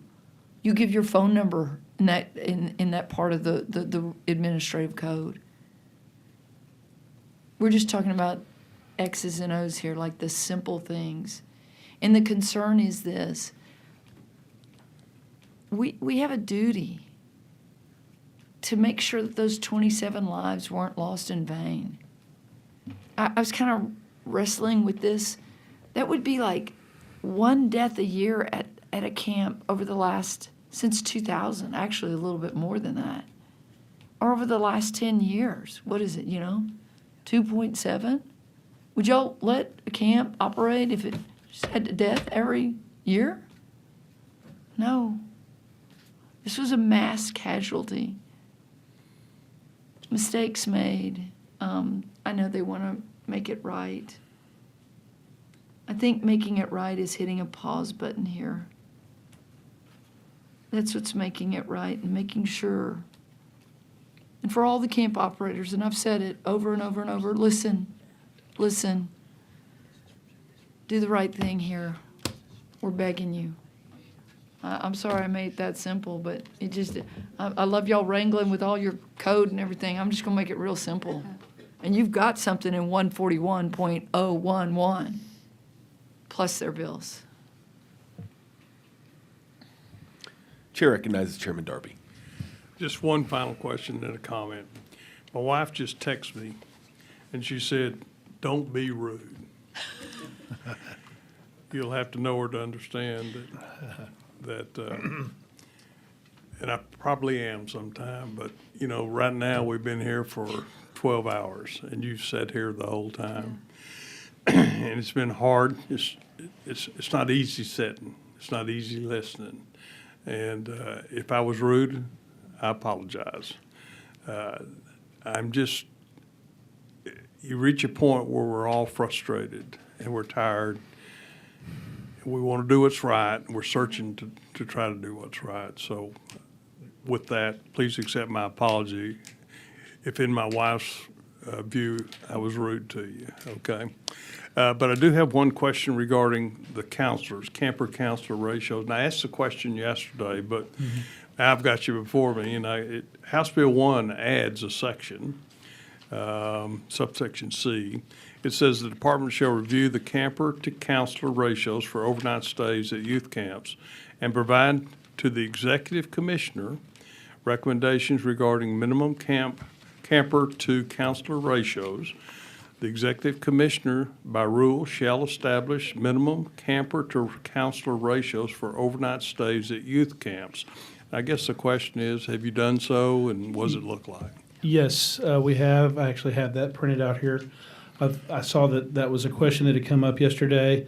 So it was 1 to 10, but since the new law and the new rules, for campers from 4 to 5 years of age, we are asking for 1 counselor for every 5 campers. And again, those are counselors that are 18 years or older. 18-year-old is defined as an adult in the rules. For campers from 6 to 8 years of age, 1 counselor for every 6 campers. For campers from 9 to 14 years of age, 1 counselor for every 8 campers. And then for campers from 15 to 17 years of age, 1 counselor for every 10 campers. And we are enforcing that this summer. Thank you. Thank you for that. Thank you for your patience and being here all day, and thanks for you doing what we ask you to do and task you to do. So thank you again. Chair recognizes Senator Hughes. Thank you, Mr. Chairman. This may be clear to everyone but me, but forgive me, I need a little bit of understanding of the process. So on licensure and on renewal, so walk with me through a couple of hypotheticals. These are not tricks, and y'all are smarter than me if they were, so that's not going to be a problem, but I want to understand this. So laying aside any renewal applications, though there's one pending, let's say it weren't. As we sit here today, does Camp Mystic have a license to operate in Texas today? It's not a trick question. I want to understand because there are 2 tracks, and I think the standards are different to each one, and that may be what's causing some confusion, at least for me. So please help me with that. Not a trick. Do they have a license today? Yes. They do. Does that license expire at some point? Is there a term on that license? How does that work? This year was a little different, just simply because of the new law, the new rules that we had to adopt. We have given folks till the end of March to send in their applications. Now, there are a few stragglers that actually have later expiration dates, but as long as we told all of our youth camps across the board, if you get in your application packet by March 31st, then we are going to extend it to give us additional administrative time to review all the new requirements. Okay. So hypothetically, pardon me, there's that existing license from the old law. If there had not been a renewal application filed, and there was, had there not been a renewal application filed, when would Camp Mystic have to stop accepting children and running camps? If this application for renewal were not out there, when would they have to stop based on the existing license? Well, when would it end? Whenever their expiration date is, I think it was after March, and I don't remember exactly what it was. Was it February? Okay. I was thinking it was later. I'm sorry, I'm not sure everybody can hear you. Right, their license would have expired. If they Would had have not expired renewed, their when? license would have expired. I believe it was in February. February this It year. was February 19th. And we've got everybody, just to be clear, a little more clear, maybe muddy clear, but all of our licenses are, except for 3, we have 3 that have just been approved in the last few weeks. All of our licenses are considered pending at the moment, technically. But folks can operate if we cannot get their reviews done, if they got their stuff in by March 31st. If they file. If it's our fault for taking so long. That is But we for are the ones- working feverishly to get those reviewed and approved. Did we verify February? No, I was incorrect. It's August. Okay, so August 20 of this year, It would have been calendar. August It was later, It would yes. have been August of this year? Yes. Okay, Yes. okay. Okay, so then, and this got started, perhaps this got started today when there was a discussion about whether they would operate without a license and whether they had a license. So there is a current license in Yes. effect. Okay, For Mystic, yes. okay. Now, then I also want to talk about the renewal process in a moment. I understand at some point those are bound up, but it does sound like they're treated differently. So, so there's a current license in place. And so we were asking about the timeline. I realize you were working on this paperwork, but let's talk about the timeline. If there is a delay or there's litigation over the renewal process, then it's time to start accepting campers. Does the camp default to its current existing August expiring license, and are they allowed to accept children?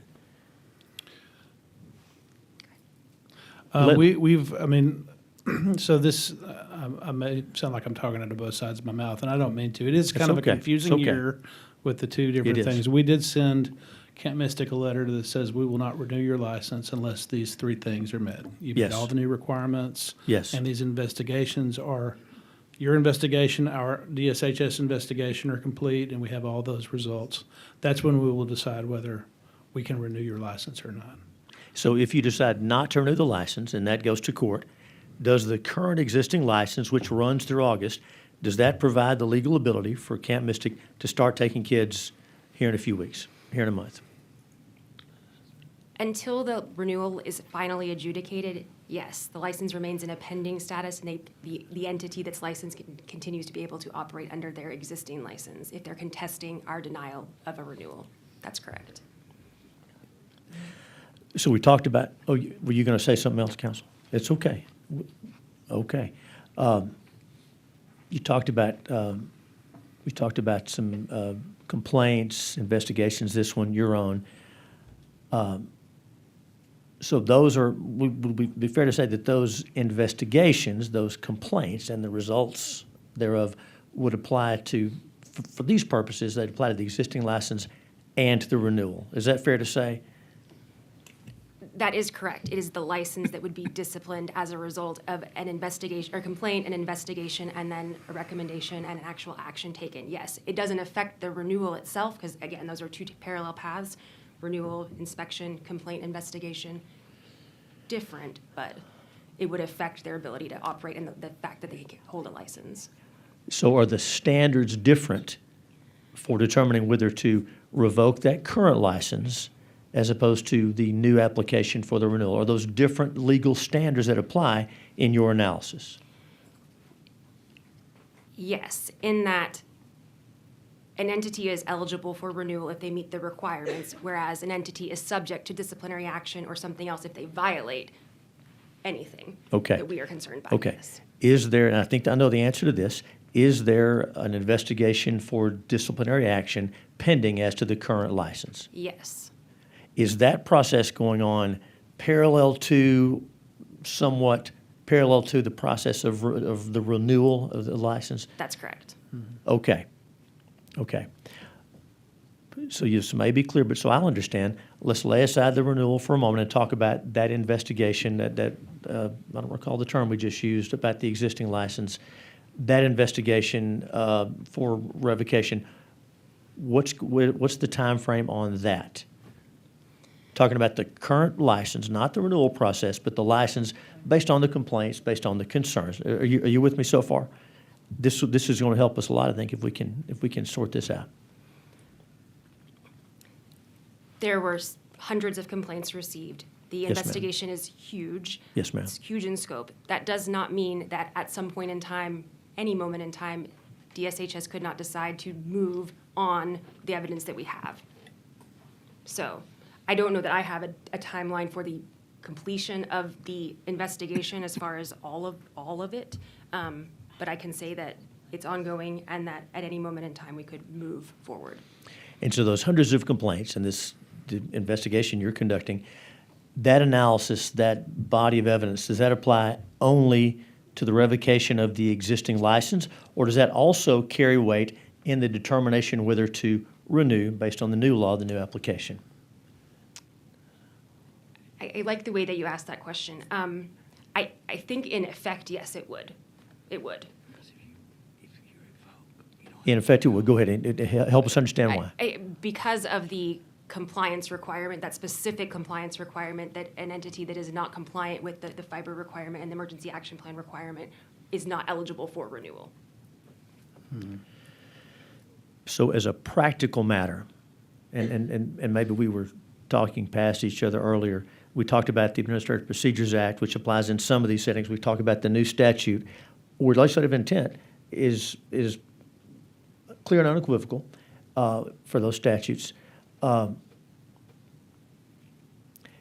Is one of those processes, either that disciplinary investigation based on the existing license or the renewal process, is one of those going to come to a close before the other? Is there a deadline for one of those and not the other? What are the deadlines for those two processes? Back to our timeline.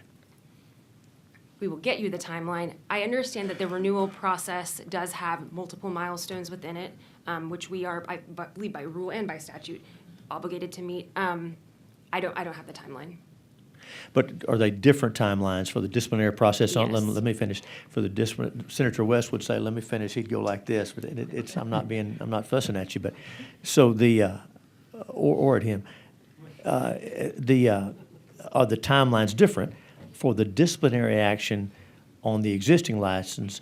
Are those different timelines internally for your processes than the timelines for this renewal application? Yes, I would say yes. As far as our internal processes, yes. The renewal process would be driven by timelines, whereas a complaint investigation that could result in disciplinary action could take a month or could take 2 years. Not necessarily at DSHS, not necessarily in the youth camp context, but just in general. The investigation of a complaint could be lengthier or briefer. Is it fair to say that the agency could take action on either of those tracks, either the disciplinary action on the existing license or the denial of the renewal? Either of those tracks, an action on either of those tracks, would that have the effect of stopping operations at Camp Mystic? Not if they contest the determination of the agency. Whether the agency says no renewal, they can contest that and maintain their license during the pendency of that adjudication. Or if the agency says, you've done wrong, we aim to discipline you or revoke you or something like that, then they can contest that as well. They can accept it or they can contest it. If they contest it, they get to maintain. So I was going to get to that. Thank you. So on either of those tracks, there's an appeal process. There's always litigation. Is that fair to say? Yes. Okay. And so one thing I want to ask, what Senator Colcourse just reminded me of, and the council earlier talked about an injunction. How I think you said a temporary injunction. Is it Mr. Ryland or Ryan? Ryan. Oh, it was easier than I thought. Okay, Mr. Ryan talked about how an injunction, whether an injunction actually, an injunction wouldn't have to say no license. An injunction could say stop operations. You can't move forward. Is that what we was talking about? Correct. Okay. In that setting, now we understand injunctions. We understand injunctive relief. Are we contemplating a situation where some of these lawyers in these pending civil actions come and seek an injunction, or are we talking about the agency seeking an injunction? I'd like to know which or both. We are talking about the agency seeking an injunction. And how common is that? Fairly uncommon, but we are exploring all of our options. Does the agency need any kind of approval or special dispensation to pursue that? Typically, yes. When the agency seeks to take that kind of action, they would need support by the Office of the Attorney General or approval to seek outside counsel to pursue that by the Attorney General. Approval to seek outside counsel granted by the Attorney General. Yes. Thank you. And I thank the chair and the members for your indulgence. That helps me understand that there are somewhat parallel tracks, different processes. Thank you very much. Thank you. Members, any more questions? All right, we're good. Senator Perry, did you have a follow-up? So their license doesn't technically expire till August 31st. August. So I'm confused why they even started the renewal process. So we required everybody. Everybody. You did Yes. require everybody to Every single re-up. camp. You just re-upped because of the change. Right, and every Perfect. single camp is getting a pre-license inspection this Yeah. year. That's unusual. Well, I will just go back to the legislature will support whatever it takes to shut them down as soon as possible.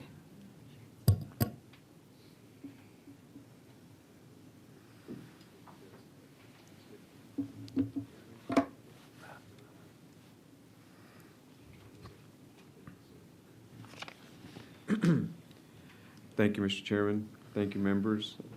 So I guess I'll just, it's been a long day, and I think this is, these revelations have been very enlightening as the processes. So at any time, do you consider exigent circumstance in issuing of licenses or revoking of licenses, something so out of, so dangerous, so perilous to the clients, to the children, to whoever? Do you consider exigent circumstance in any part of this process? I think that we would consider it. It is not a formal element of our determination, but it is something that is part of the urgency that we feel.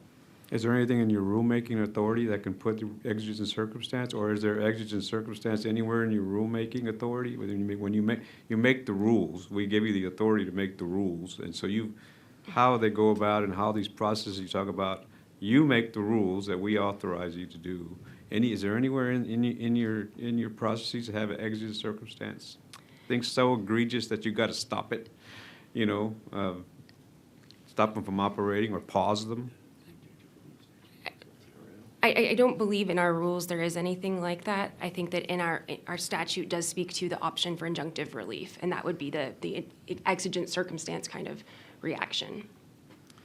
So I guess bottom line from my perspective is, the people of the state of Texas, so when they see that seal of approval, that you have certified that this place is safe, that it's safe. It's the golden seal of the state says your children are safe. Here, we certify it, here's their license to operate. But not knowingly know that some entity is not operating safe and has your seal of approval, and the check boxes are all checked, and then the investigation shows they were checked but not confirmed. And so what good is that seal of approval? How could the people of the state of Texas trust that? And you know what? It's your job to make sure that they can trust that. If you say it's safe, it's safe. Would you not agree with that? Yes? No? Yes, understood. Yes, absolutely. So with that, that's all I have, Mr. Chairman, members. Thank you. Is there any other business? So you all are dismissed. Thank you. Is there any other business to come before the committee today? Hearing none, the Senate General Investigating Committee on July 2025 flooding events stands at recess, subject to call of the chair. Members, is there any other business to be discussed before we adjourn? Seeing none, the chair moves to adjourn. Is there objection? Hearing none, the House General Investigating Committee on the July 2025 flooding events stands adjourned, subject to the call of the chair.